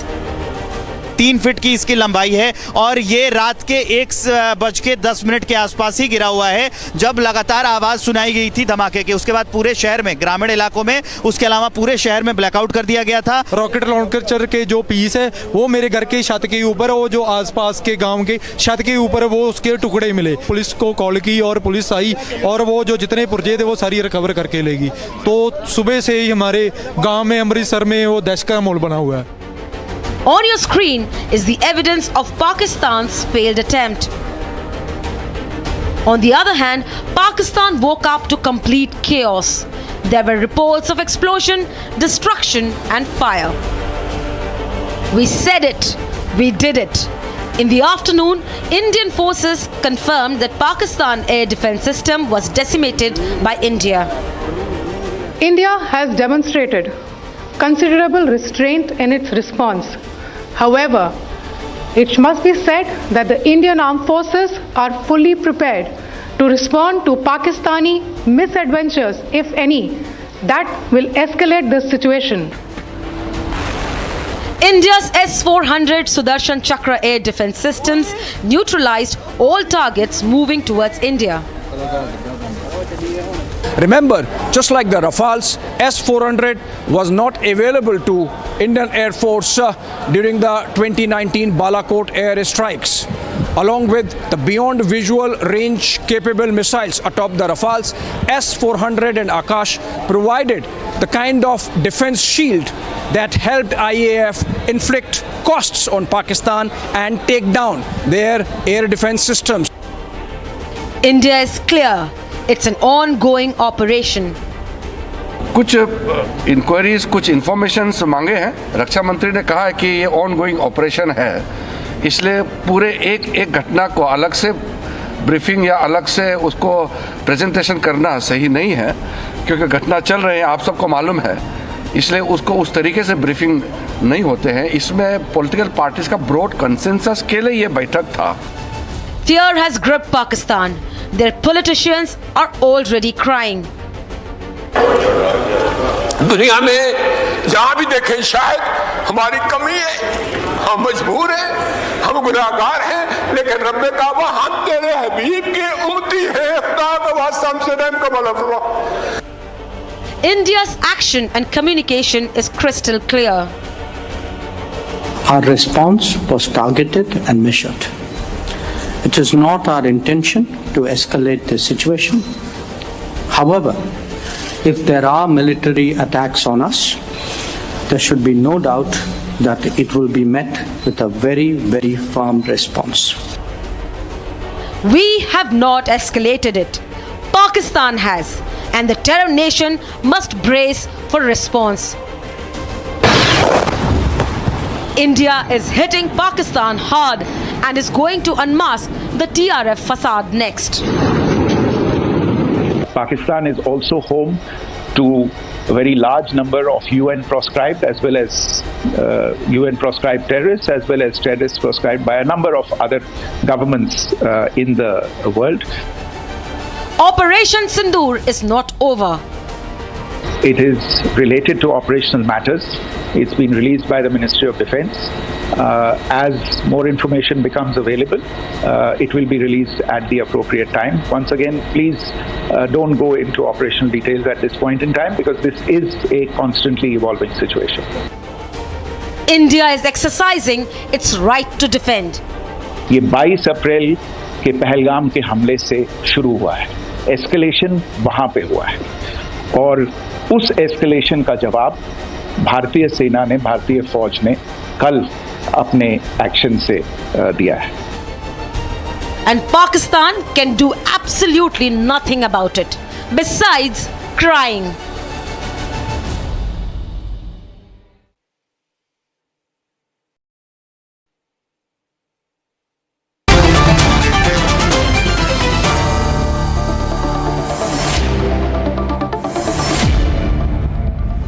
a few questions in our mind this evening. The first question I will address is, who has escalated the tension so far? And joining me on this part is Shravan Sen, who's our senior editor. Thank you, Shravan, for joining me. Quick introductions now. Abhishek is with us on the program this evening, and we have with us General K.K. Sinha. On a remote location, we have General G.D. Bakshi, I think, who's also with us this evening. And I think, who are the other guests? I think we have Deepak Vora with us. Ladies and gentlemen, very astute diplomat. And the first question is, who has escalated tensions so far, and what has happened in the last 24 hours? I'll ask with a quick summary. Maybe Shravan and Abhishek can in 1 minute tell us the 6 headlines of the last 1 hour. So between Shravan and Abhishek, off your phone, please. Thank you so much. And Shravan and Abhishek, please. Thank you. Shravan, over to you. So the escalation basically started from the Pakistani side. Around 1 o'clock this morning is when they started targeting military installations in India, and there's a pattern. 15 cities is what they had selected. All of it essentially had military installations, starting from Kashmir to Jammu. Then you have in Rajasthan, and we are given to understand even in Gujarat. All of it was being targeted by the Pakistanis. The air defense system immediately thereafter picked it up, and we're given to understand. And by 7 o'clock this morning, we started neutralizing the same very places from where the missiles were launched. Yeah, Shravan, also, in fact, I would say, Arnab, that the escalation obviously first one came from Pakistan when they carried out this Pahalgam terror attack. Then, of course, the escalation came last night when they have launched this massive strike. And look at the broad sweep along which they have, the axis along which the Pakistanis have launched this attack, of course, successfully repulsed by the Indian Air Force from Jammu and Kashmir, where they have targeted Srinagar and Avantipura, to Bhuj and Nalia in Kutch. That's almost about 2,000 kilometers of distance, and 15 cities targeted. Indian Air Force, of course, repulsing all of them. In fact, escalating in a manner that the Pakistanis have really paid and have a bloody nose with their air defense systems taken down in at least 5 or 6 locations, 7 locations actually. So escalation came from Pakistani side. India responded with further escalation, essentially inflicting costs, and that's going to be the metrics from here on. You escalate, there would be double that going forward. I would still say, why do we still say after this, and the question goes to General Bakshi, why do we still say that our response is measured and calibrated? What are we trying to convey by saying it's measured and calibrated? Are we deliberately using understatement? What are we trying to convey? General Bakshi. You know, Arnab, what we are trying to convey is speak softly but carry a big stick. Yeah.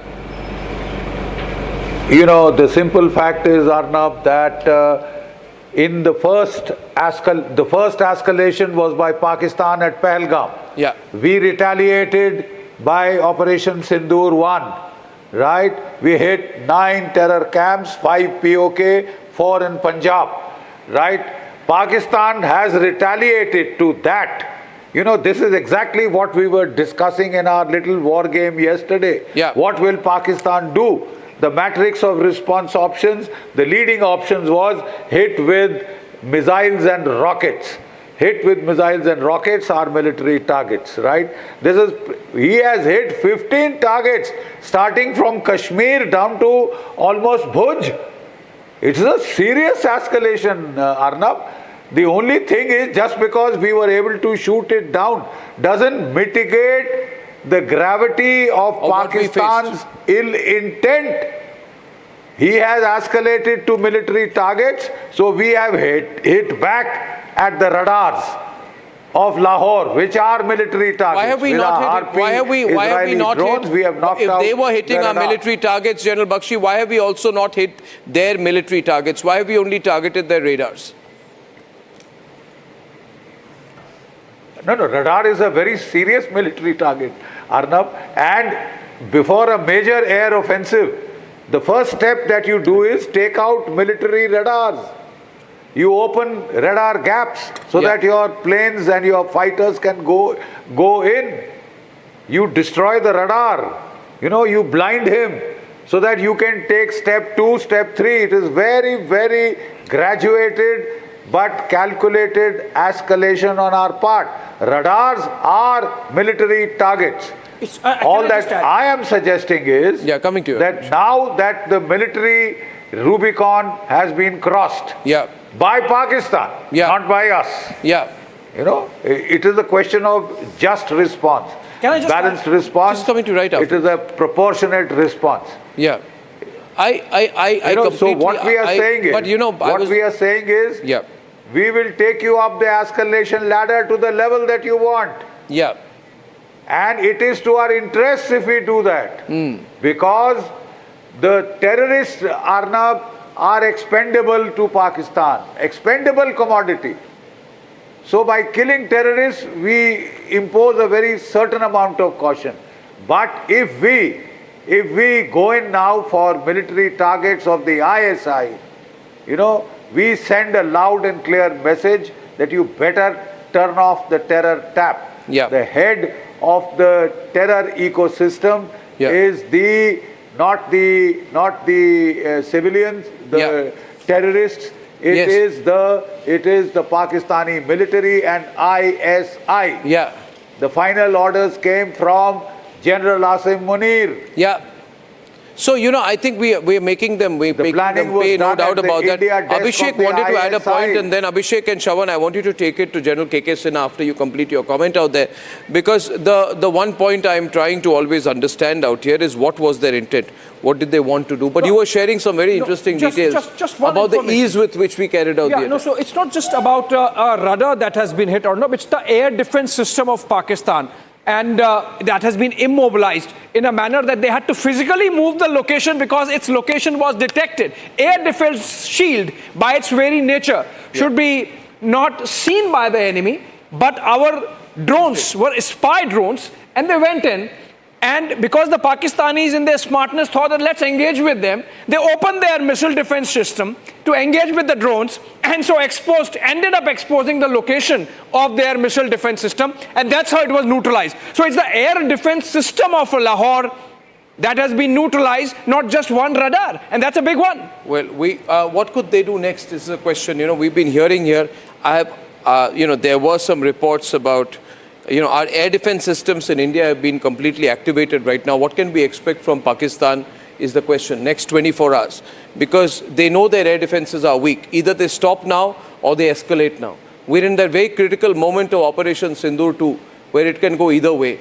What do you expect from their side, and what should we do now in response? Should we go all out? Our air defense system, I have been just told, is very much on. Our air defense systems have been activated along the entire Jammu area. Is that for a specific reason, the Jammu area particularly? I'm getting some reports that are unconfirmed. When I have them confirmed, I'll put it out from our own sources. Yes. See, we have, what we are doing it, we are carrying out a review of the situation in a military parlance, we say, and then we take, actions. We are doing the military, review of the situation. The review of the situation is that, it has been told that, 22nd of April, then we have gone on 7th. After that, they have come back to you, and this time a military targets. 7, I've got a report coming in from Gursimran where they are told that there are some visuals of explosions around Jammu airport. If I get the visual, I will put it out. Let's put Gursimran out, because we appear to be getting some breaking news inputs from Gursimran. I will not go only by the visuals there. I will have 2 levels of authentication before I put out the report. Ladies and gentlemen, I'm awaiting news which we are hearing here that there has been electricity shut around Jammu. Parts of Jammu, there are air raid sirens surrounded that have been sounded in Jammu as we speak, as we are bringing you this broadcast. There are air raid sirens which are sounding in Jammu. We have some visual optics out here. I will get the video. Do I have the video right now? Gursimran gave us one video of what appears to be an interception. We have an interception near Jammu. I want to play it out, ladies and gentlemen, and immediately after that, Abhishek, please look closely at the visual out there. This is around Jammu. This is around Jammu. There are some visuals which are coming in around Jammu. These were sent by our reporter Gursimran. These seems to be air defense systems because they are surface to air from our side. Can you, by looking at this, we are playing the video. Can I get the audio up and let's get Gursimran in fast, please, ladies and gentlemen. Gursimran in fast. Gursimran, you are there with us. Gursimran, can you hear me? Can you tell me, Gursimran, what is happening in Jammu? What is your location? What is happening?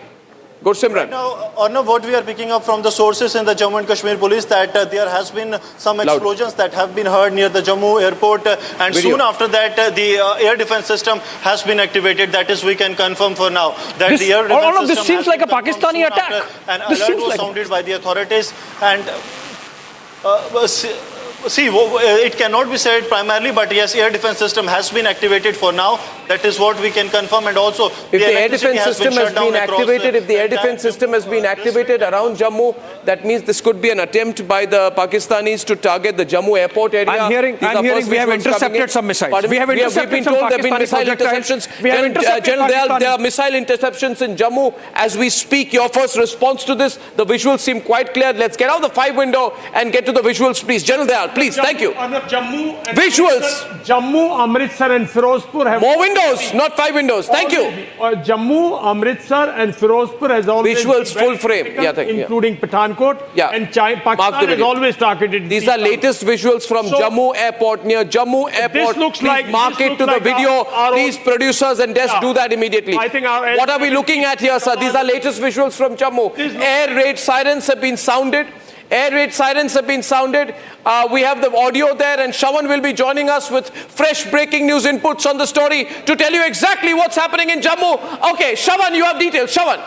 Just not Jammu. I just got a confirmation from the council of Jammu. They're saying that multiple locations. Multiple locations. Swarm of drones. That's the exact line that we have been told. Swarm of drones have been launched by the Pakistanis. The air defense system is on right now. Not to create any panic, but it seems that they have been able to control certain areas. All the phone lines are perhaps right now. All the agencies then this is a call for war by the Pakistanis. They have, what we are telling here, sources telling us, a swarm of drones is... put Shawan on air, put the small windows. Come on, Aditi. A swarm of drones.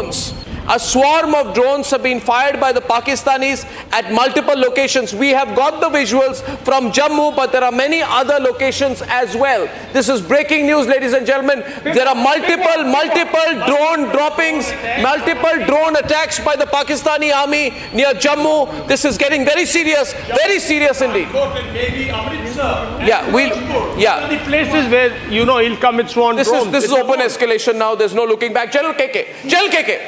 See the trajectory. It is going from our side in Pakistan.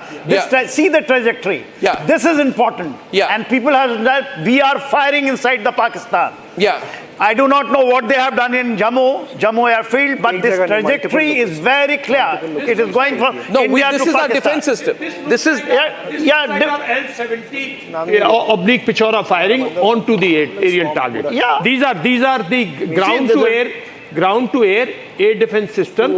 Either it is L-70 or Pichora. They fire. I mean, their fire is visible like this. But this is because the Pakistani projectile because Pakistanis have come, and now what we are saying is now they should start the Okay, there has been, ladies and gentlemen, 1 second. Let me just tell you, Shawan, if you're back, Shawan is going to take another phone call. Ladies and gentlemen, Pakistan has escalated. I want to tell you the breaking news as of this minute. As if you're watching this broadcast, there's one more breaking news visual, one more breaking news story coming in. We got the latest visuals. Ladies and gentlemen, this is a swarm of drones which has been fired by Pakistan, which has tried to break into the Indian side, and we are, as of this minute, as of this second, we are responding with our air defense systems. Our air defense systems have been completely opened. I have one more set of visuals, ladies and gentlemen. I want to walk towards the visuals.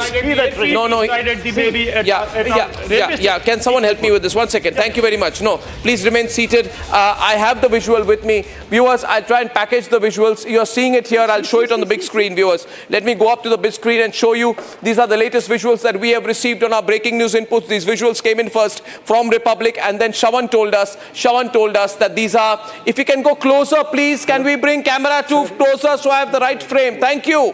Thank you. Closer, please. Zoom in. Zoom in, producers, so that the screen can be seen. Thank you very much. Some quick work by camera 2, please. Viewers, if you can see here, these visuals, and I'll slow-mo the visuals, are the latest visuals that are coming in of our response. These are our air defense systems which are hitting back as India is getting attacked by a swarm of armed drones from Pakistan. Now, this is not testing out. There are air raid sirens all over Jammu. We must be clear. We must be strong. We as the country must be together. We have the country together right now, ladies and gentlemen. The Pakistanis are trying to target Jammu airport, and we have heard that around this there has also been a lot of artillery shelling. You see the visual. This is our response. This is our ADA system which is on. As of now, major artillery shelling which is going on in the Jammu region. I don't know whether this is artillery shelling on our side or whether these are air defense systems which have been operated. Loud explosions being heard in Jammu. Loud explosions. Jal Bakshi, Jal KK. What are you seeing here? Jal KK. It is the AD system. Yeah, I think we are. Explain it to the viewers. We are hitting Sakargaj Bulge. Yes, sir. We are Sialkot. We are hitting Sialkot. We are hitting Sialkot. So this is Sakargaj Bulge. This is the area. You know this area, sir. Explain it to me. You know the area. You know the area well. See, Jammu. Yeah. Jammu. 1 minute. Shawan has more breaking news input. Shawan, over to you, Shawan. We have louder, Shawan, louder. We have a confirmation now. Chani Himmat is the one more place where we are being told that there has been a drone strike. And Arispura, these are the two other locations I've been just got the information where there have been drone strikes that have taken place. General, I think so. This is what they're basically targeting is the military installation because there's a CRPF. Take all visuals for God's sake. Don't ask me. I cannot be directing right now. Production team. Put the visuals on air without asking me. This is a war situation, viewers. The production team must understand that. Take it full frame. Full frame. Different sets of visuals coming in right now. As of now, I'm breaking the news inputs as I'm getting them. You are seeing on your screen in this dark images, this is the night sky around Jammu. Pakistan has tried to target the Jammu airport. There is heavy shelling which has been on. And India, latest input coming in, India is intercepted. We are hitting back hard. Ladies and gentlemen, a Pakistani F-16 that took off from Sargodha is down. A Pakistani F-16 that took off from 09 Squadron of the Pakistan Air Force is down. We have been hitting back. This is victory for us. Pakistani drones have been intercepted at 3 locations. The 3 locations include Jammu Airport and Arispura. What is the third location? Now what is the third location? Chani Himmat. Can he be on windows? Small windows, please. Thank you. So the visuals stay and the reporter is also on air. Thank you. Aditi. Yes. Sean. Chani Himmat is the third location that we have just got details of. This is also in Jammu region. I'm just getting another call, I'm just getting more details. Multiple locations, 3 locations right now. Gursimran is back live with us. Shawan. Gursimran, what's happening around you? What are you seeing? Gursimran. Reporting live this evening. We have the visuals. Gursimran. See, what we can confirm that there have been multiple intercepts. Multiple intercepts is what we are getting the confirmation that there have been multiple intercepts that have been done by the air defense system that has been deployed. There has been we have been able to actually get the information that there has been a movement from the area of Bahu Plaza and the Chani Himmat. These are the 2 areas where also there has been a threat that was intercepted, and it has now been intercepted now. Okay, this is what you're seeing here. I can get a confirmation. This General Bishambar Dayal and General KK and General, this is our air defense firing, which is an activation. Major air defense firing, which is in activation. So this is a suspected drone, and we are firing and hitting it back. But now, what does this mean in military terms? This is open escalation. They should be ready for a serious hit back right now. Serious act of war. It is war. They've tried to hit a civilian target. They've tried to hit our airport. They've tried. Very important thing you brought out. Sargodha. Yes, Sargodha. Sargodha. It is just behind Lahore, and it is in front of Amritsar. Yeah. So we had F-16. Yeah. If that is true, if it is information, confirmation, I do not know. F-16, very serious. Sargodha was hit in 65, in 71, completely it was taken out. Sargodha, very important. What should our response be right now, sir? This cannot be, we cannot calibrate this anymore. Either we go and hit them right now, or we do nothing. I mean, how do we push this? See, this must be, we must hit them back, firstly with air power, secondly with our missile power. They are hitting our airports, we should hit theirs. So we should hit them, we should hit them hard. And thirdly... Sir, just sorry to be interjecting. Protection and safety measures are being taken. Our Akash air defense system and the S-400 both are active. S-400 is the Russian defense system, and Akash is indigenous Atmanirbhar air defense system. Both are activated and operational now in this sector. Absolutely. Let's not confuse people. S-400 will come into action when we have strategic targets like F-16. Like F-16, like his missiles coming into us. presently Akash, Pichor, we have number of systems today in our air Akash defense. is active, sir, I'm told. Yes, Akash, L-70, it's airfield. Akash, upgraded Akash system. Upgraded Akash, but it is an airfield. Tanuska is there. All our airfields. Yeah. Okay, Gursimran has some more information, ladies and gentlemen. Gursimran. This is the time for us Gursimran. On the move, Gursimran in Jammu region. The call is dropped right now. General Bakshi, I'm getting more inputs. I'm going to put it all together. We have the Akash system. We have the braking. Samarpal Tur also joining us right now. Samarpal Tur, it's open right now. We're told this is a big drone attack. How can we respond? What do we have? Samar. On date, we can open up with our artillery systems at the moment. We can bombard the hell out of their posts and also into their concentration areas where their militaries are there, where their tanks have been lined up. These are the basic targets which the artillery can actually take them out. We have the intel, we have the satellite imageries. Samar, I'm going to have to stop you right now because there's been explosions. 6 explosions reported in Jammu. Gursimran is on the move as the very latest details from all his contacts in the Jammu region. Gursimran, our Jammu Bureau Chief. Gursimran. Honorable, 6 explosions have been heard before the interception. 6 explosions, that is what we are getting the confirmation from the authorities that were very close to the airport. See, airport was already on the high alert. There was a tabletop that was done 48 hours prior to this incident. That is what we are also getting the confirmation that the exercise, the grid was completely intact. There is no, at least for now, there has been no breaches. That is what we can confirm. But they also sent a F-16.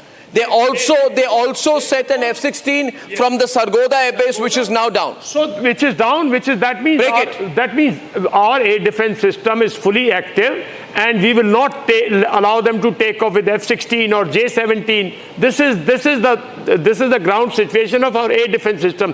But now we need to have counteroffensive also, simultaneously. We cannot.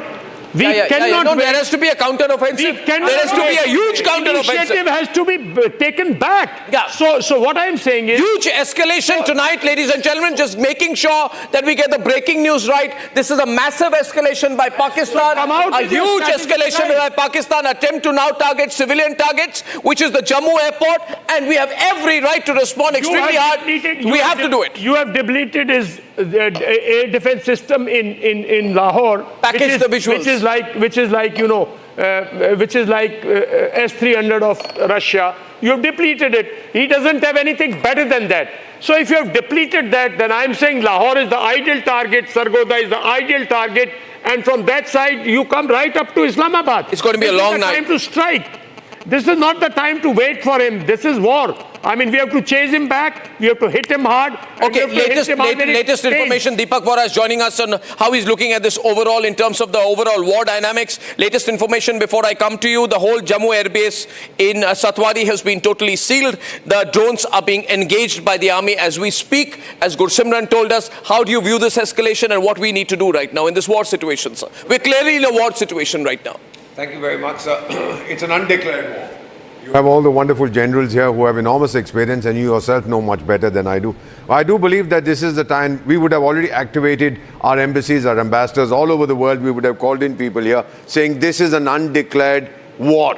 And Pakistan is totally responsible. We've been saying this again and again, and that we will, I know what we were going to say, sir, I've done this many times, that Pakistan bears the consequences for this escalation. The first time we did not hit any of their military or civilian targets. The second time they tried to hit our military and civilian targets, we retaliated. Now they are hitting everything. They're giving us everything they have. We will give them back, and we make this very clear. We'll give them back with everything that we have. We'll hit them with everything.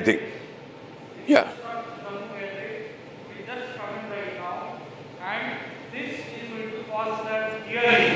Dearly. And S-400, mind you, 400 kilometers of radius and 30 kilometers of altitude. Nothing can come in this radius, and they are going to have it real bad now. This is unwarranted. This is called escalatory strikes. Yeah, absolutely. This is called provocation. This is called attack on sovereignty of India. How dare they?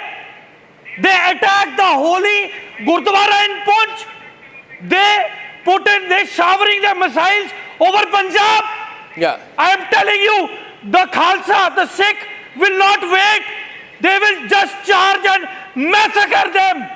But there will be a full response, Samar, but we must act with strategy and thinking. General Bakshi is with us, not attributable, of course, but we have concrete information that these are army AD guns firing on the drones. General Bakshi, these are army AD guns firing on the drones. We also have additional information coming in from our news desk that this attack happened when a lot of senior army and police officials were holding a meeting. Thankfully, all the army officials and police officials are safe by the grace of the God Almighty. Now, General Bakshi, we are viewing a situation that is dynamic.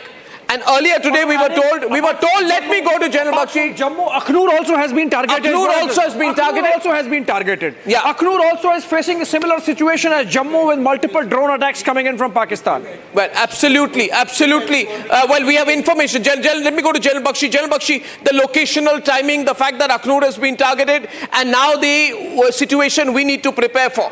Obviously, they would have expected a counter from us.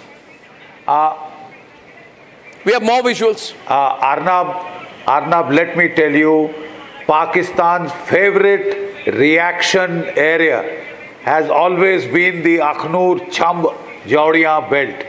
65, he preempted us there. 71, we wanted to go on the offensive, he preempted us there again.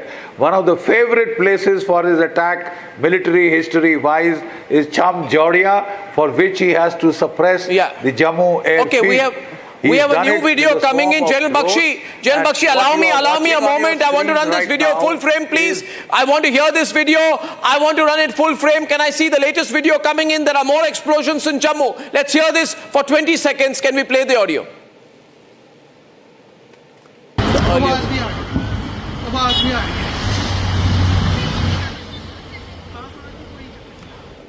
This is counter fire. This is our air defense shield activated. This is Akash system. Okay, what you're seeing here, and Abhishek will explain to you, what you're seeing here from left to right, you will see that there is a projectile. What is that? It's our air defense system which has been activated, which means anytime there is anything coming in from the Pakistani border or the LOC area, we catch it at 400 kilometers and usually we down it within Pakistani territory. Yes, so this is a smart munition, Arnab. This is part of our air defense shield. This is the indigenous Akash system, and there could be many more. In fact, the S-400, as you rightly mentioned, gets activated at a higher level. These are heat-seeking munitions. They sort of check the projectile coming, lock it and intercept it, and demolish it. Then and there demolish. What is happening. Yes. Then and there demolish it. Gursimran is with us. He's reaching the airport. We're going to stay live with him. Gursimran is moving in towards the airport. He's got out of his car. He's going right into the area. Gursimran is going. Gursimran, you're live. Be safe. Gursimran, you're live. Be safe. Gursimran is going straight into the Jammu area. Gursimran, keep talking to us as you're moving. I request Sarjivan to come this way. That air defense system has been activated at the Jammu airport. Yes, Gursimran is now at Jammu airport. Come this way, because this is the Jammu airport that we are showing you. Yes, we are at the Jammu airport. I request Sarjivan to come this way so that we can show you that in the skies now the air defense system has been activated. Loud bangs, Sarnab, can be heard even as we speak, because this area, this is the vicinity of the Jammu airport. We will be able to give you exact visuals from this very place. I request Sarjivan to keep traveling with me, because in the skies we can see the air defense system, these interceptions even now taking place. 2 to 3 loud bangs have been heard so far. So we assume that still the drones are being engaged, as the input that we got, that the drones are engaged. These are the visuals that Sarjivan is showing you, that this is close to the Jammu airport, and the visuals that I request Sarjivan to show you, that there have been regular interceptions that are being done by the that have been done by the Indian Army, because see, this area has always been prone to the Pakistani shelling, because this is on the other side, that is the Pakistan international border, from where the interceptions actually came from. See, this electricity, entire electricity of the area has been disconnected. Sarjivan is showing you the visuals. Gursimran, catch your breath. I'll request Sarjivan to catch your breath. Catch your breath for a minute. Can I see you on the camera? Can I see you on the camera? Will you talk to me for a minute, Gursimran? Yes. Can I just get you on the camera here? Now look at me, Gursimran. You're a great reporter. You're a great reporter. You've handled these situations. Catch your breath. Catch your breath. Can I see you before the camera, Gursimran? And as I tell you tonight, I'll share the breaking news. We have been told that there are eight Pakistani projectiles, missiles, which have been neutralized by us. Bharat Mata ki jai. Bharat Mata ki jai. Jai Hind. We are hitting them back really strong right now. We're so proud. More information, F-16 and Sargodha. What is that? The interception happening. Yeah, we can see the interception happening. You can see the interception happening as the missile blows up. Look at this. Now it will come. It's going, and there. You see, Samba is also opened up. these are our defensive systems, air defense system. They will not let him penetrate anywhere deep, not cause any more major damage. Of course, there will be some which will still pass through the air defense system. But what we require is now to press all this, some counter-offensive systems.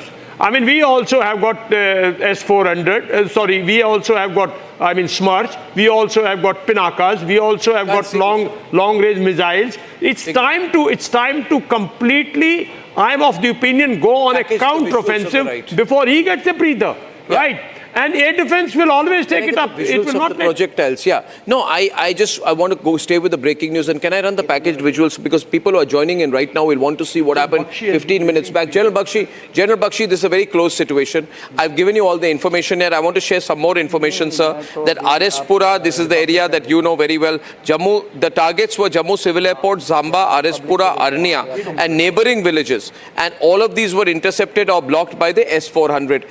General G.D. Bakshi is with us and would like to put this in perspective for all our viewers. It's a tense night. We are going to get through this. We're going to win. We're going to push Pakistan back. We have the best analysis. And General Bakshi, over to you. What should we look at the present situation like? Can you give us your summary, sir?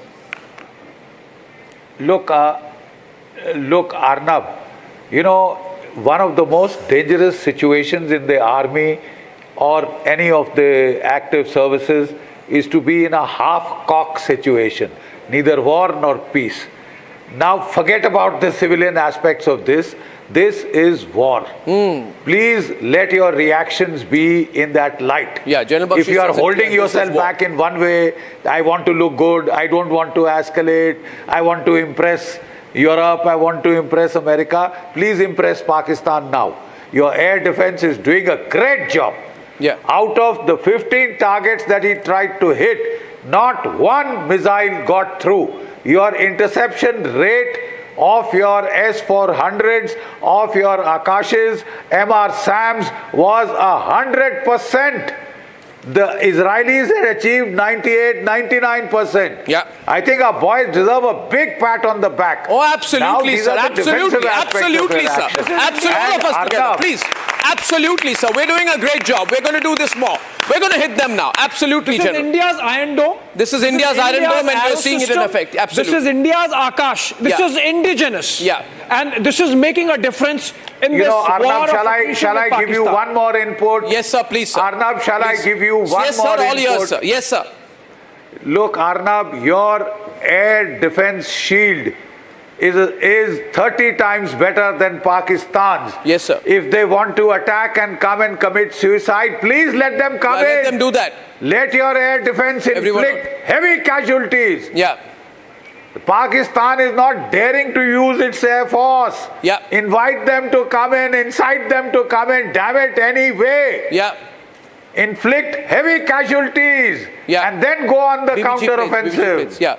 Absolutely. Viewers, right now, AS-400s are activated. I also got a report, if you're watching tonight, I also got a report sometime back that in another area, I think it's the Pathankot area where the air defense systems have been activated. You've served in that area, sir, Samba area. Can you tell me why you think, sir, the Samba area has been chosen? Why has the Samba area been chosen? We have got cantonments starting from Jammu, Samba, Pathankot, right up to Amritsar. Yeah. Every town is a cantonment, every town is a military asset. Yeah. Right. So he has traditionally come into this area because what earlier General Sinha said was because his ultimate aim is north of Chenab, in that area. So he comes here. He has been coming here, he has been striking here because we have our armored locations. I would not like to mention all that here. Yeah. Absolutely. Well, we have someone who has just come back here with more information into our studios today. We typically got more experts tonight. We were not expecting this, Shawan, but now here we are in this unexpected situation about 10 minutes to 9 tonight. Shawan, you have more info. They've also opened up in Punjab is the latest information coming in. The drones were moving towards Punjab. That has been brought down is what we are being told. The other is as far as the ammunition depot, Major Tur, I was just saying that ammunition depot was also the target at Channi Himmat, which happens to be in the Jammu region. Well, this is all moving very fast. General KK wanted to add something there. General KK, take a break, I think. You spoke something about the Sakadgal bulge. It is just in front of, your Jammu region. See, it can be cut from both the sides. This is the most vulnerable area. 65 it was captured. In 71 it was captured and given to them.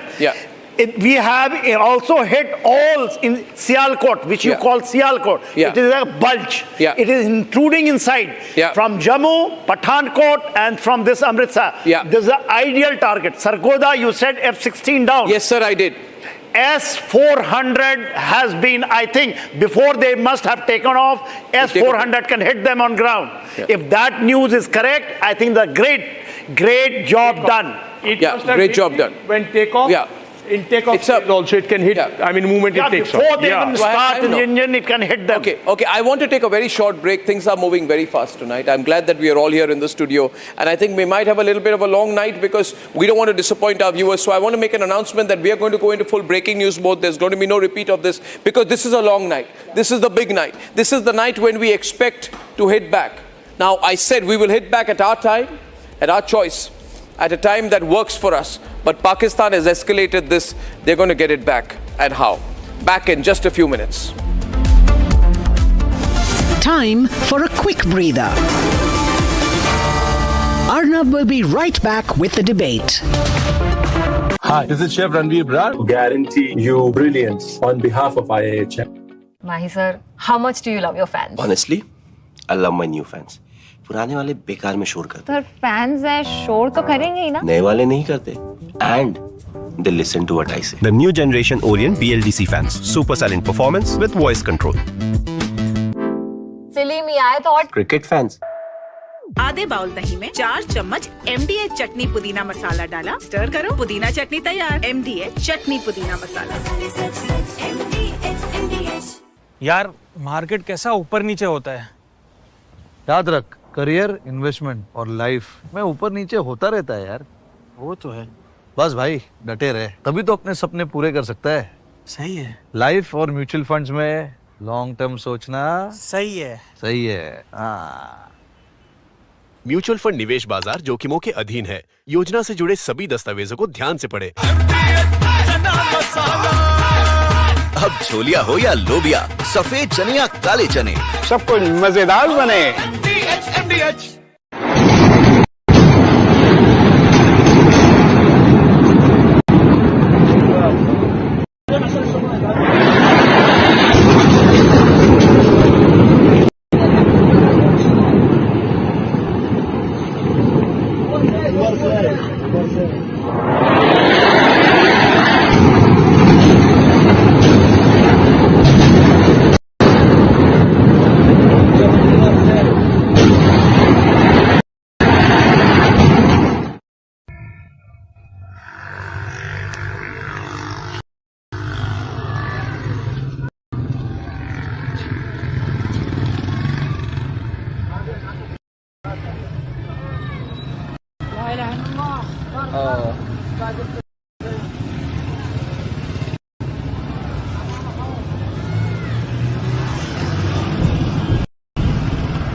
Co-powered by best internationally recognized hospitality education brand in India. Hi, this is Chef Ranveer Brar and I'm here to tell you that also gives me the license to guarantee you brilliance on behalf of IIHM. Join International Institute of Hotel Management. दादी के हाथों का जादू और खुशबू से महकता घर, माँ की मुस्कुराहट और खाने की सुगंध। MDH गरम मसाला, क्योंकि हर रिश्ता है स्वाद से जुड़ा। Mahi sir, how much do you love your fans? Honestly, I love my new fans. पुराने वाले बेकार में शोर करते हैं। फैंस हैं, शोर तो करेंगे ही ना? नए वाले नहीं करते। And they listen to what I say. The new generation Orient BLDC fans, super silent performance with voice control. आए तो और क्रिकेट फैंस MDH की हल्दी मिर्ची धनिया करे कमाल, ये रंग दे, ये खुशबू दे, ये तीखा, ये कम पड़े, क्या निराला MDH masala.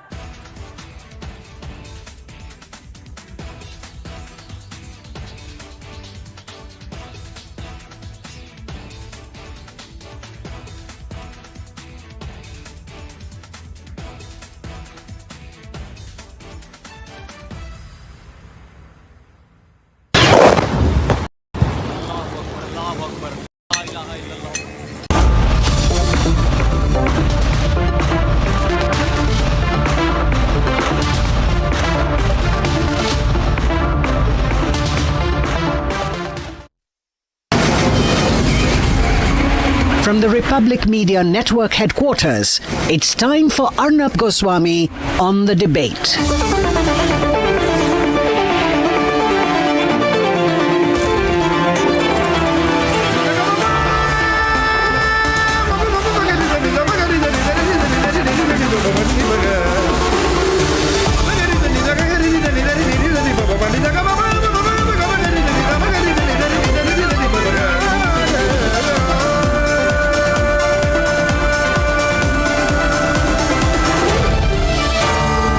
Arnab Goswami on the debate.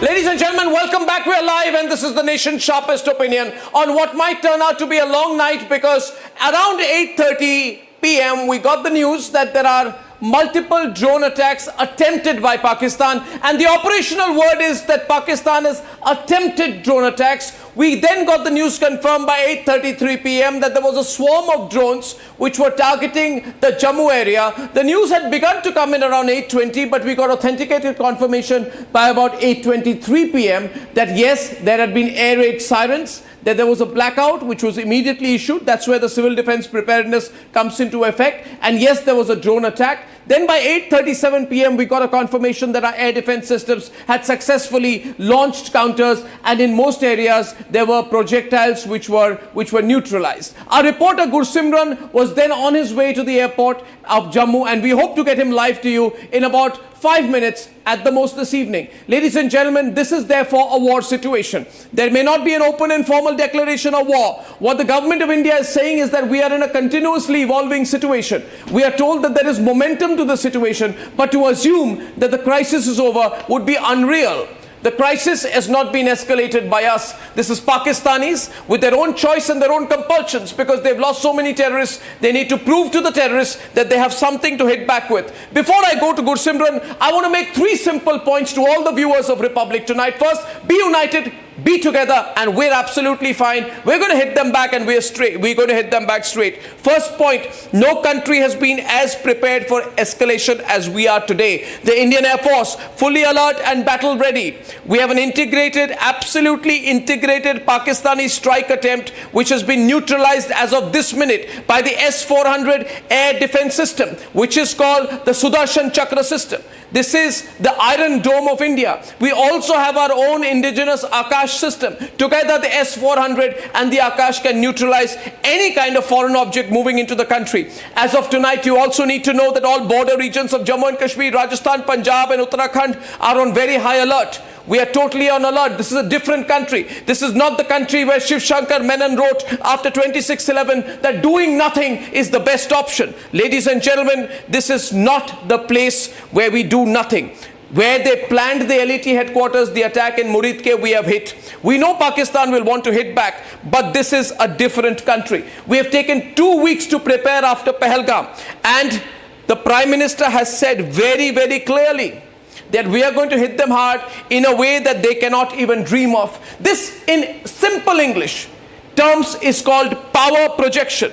Power projection is when a state has the ability, the elements of national power, primarily military, but also diplomatic, also international, also economic, beyond its territorial borders and influence. That's when we begin to use that influence. Then we are a country that becomes a great power. This is India's movement from being a middle power to a great power. That is because Narendra Modi, as Prime Minister of India, is not afraid of projecting power. This is not the country that Zia-ul Haq wanted to bleed with 1,000 cuts. That policy has backfired. India is only beginning to execute its power projection. In the next 1 hour, I'll bring you many live reports and some fantastic analysis. I don't know if I have Gursimran live with me from Jammu airport, but okay, I'm told I have him with me. So I'll begin by going straight across to Gursimran, our fantastic reporter in Jammu. Gursimran, the latest situation in Jammu, the first reporter to reach the Jammu airport area. Gursimran, what's the situation in and around the airport and around the Jammu region and adjoining areas? Gursimran. Arnab, right now we are outside the Jammu airport. The airport has been secured for now. I'll request Sarjivan to quickly shift to the visuals that this is the Jammu airport which has completely been secured for now. There have been launches even a couple of minutes back. We have seen the launches of these air defense system that is here, but now we are told that the situation is under control. There has been a complete blackout that has been placed in Jammu. Reason being that this is to avoid any of the collateral damage.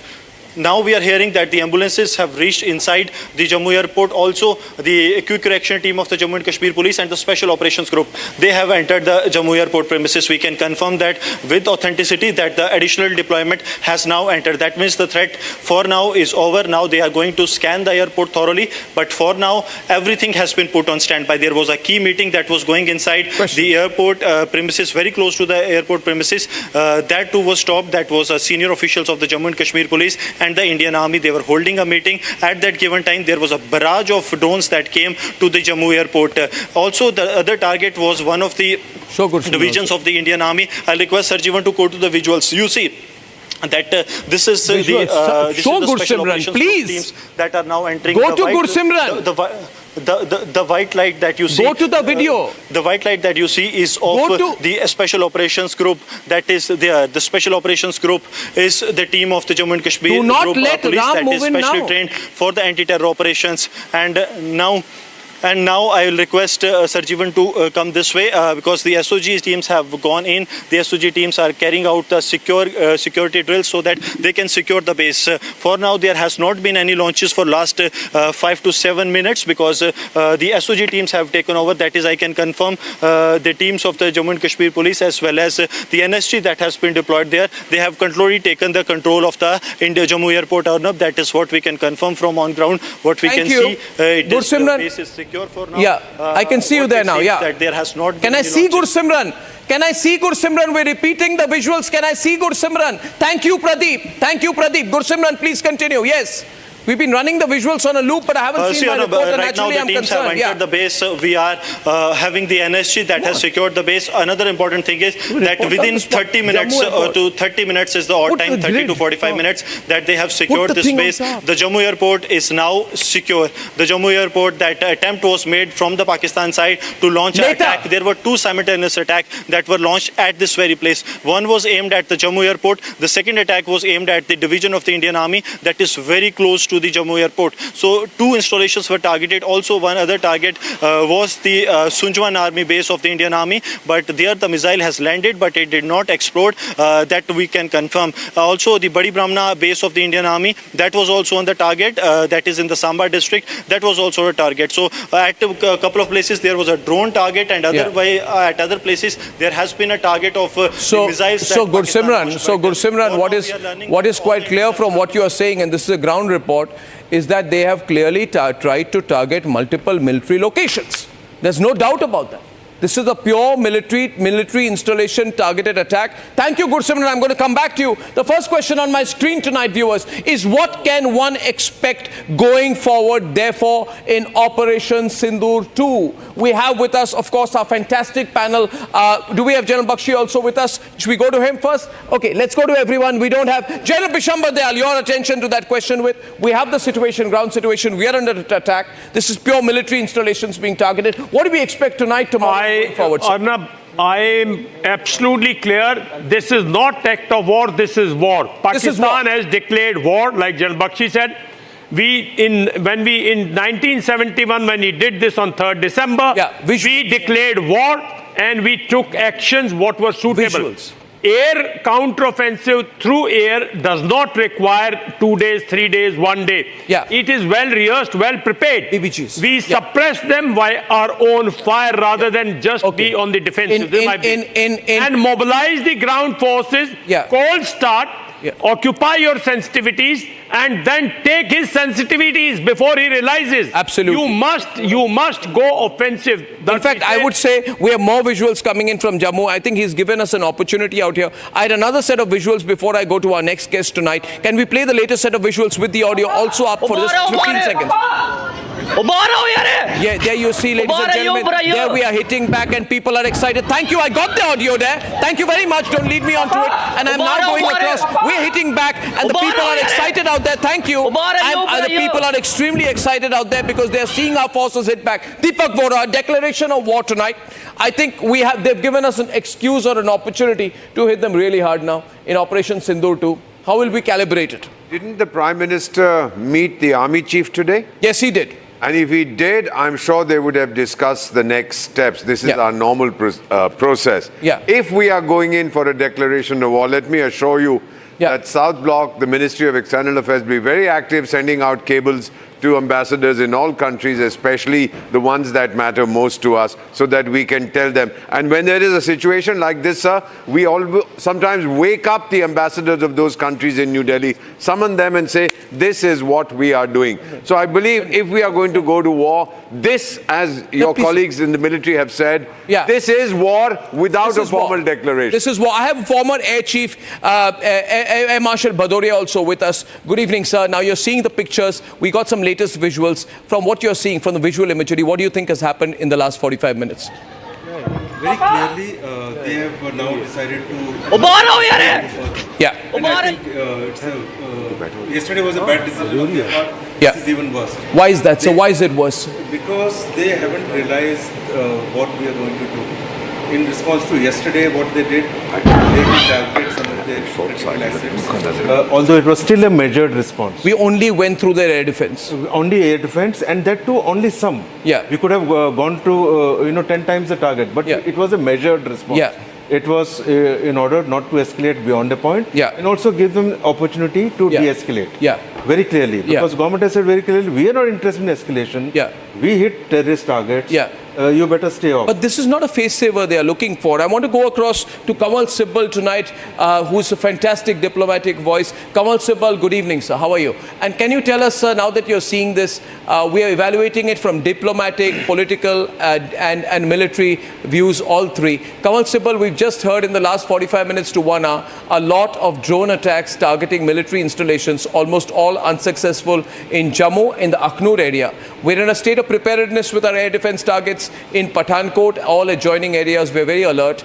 But they've also, I've been told, attempted to target Jaish-e-Mohammad. Someone, can you confirm that to us, please? What have they tried to do with Jaish-e-Mohammad area? Jaish-e-Mohammad also, there was another drone attack, and another confirmation coming in on now. It's not limited to drones. Missiles have also been launched towards Jammu. Missiles in what location? Missiles have been intercepted in Jammu, is what we are being told, that the air defense system has brought And what has happened in the Rajasthan border around Jaish-e-Mohammad? Rajasthan, we've just gotten confirmation the drones were moving towards Rajasthan. That has been intercepted too. So this is moving very fast, which means they thought that they would call us relatively earlier in the evening. Now, what are our options? Over to you, Kamal Sibbal. How do you read this very rapidly evolving situation? Well, we have the moral high ground, we have the diplomatic high ground, louder, please. And we have the military high ground. Now, the world is counseling de-escalation, but in this escalation ladder, India is in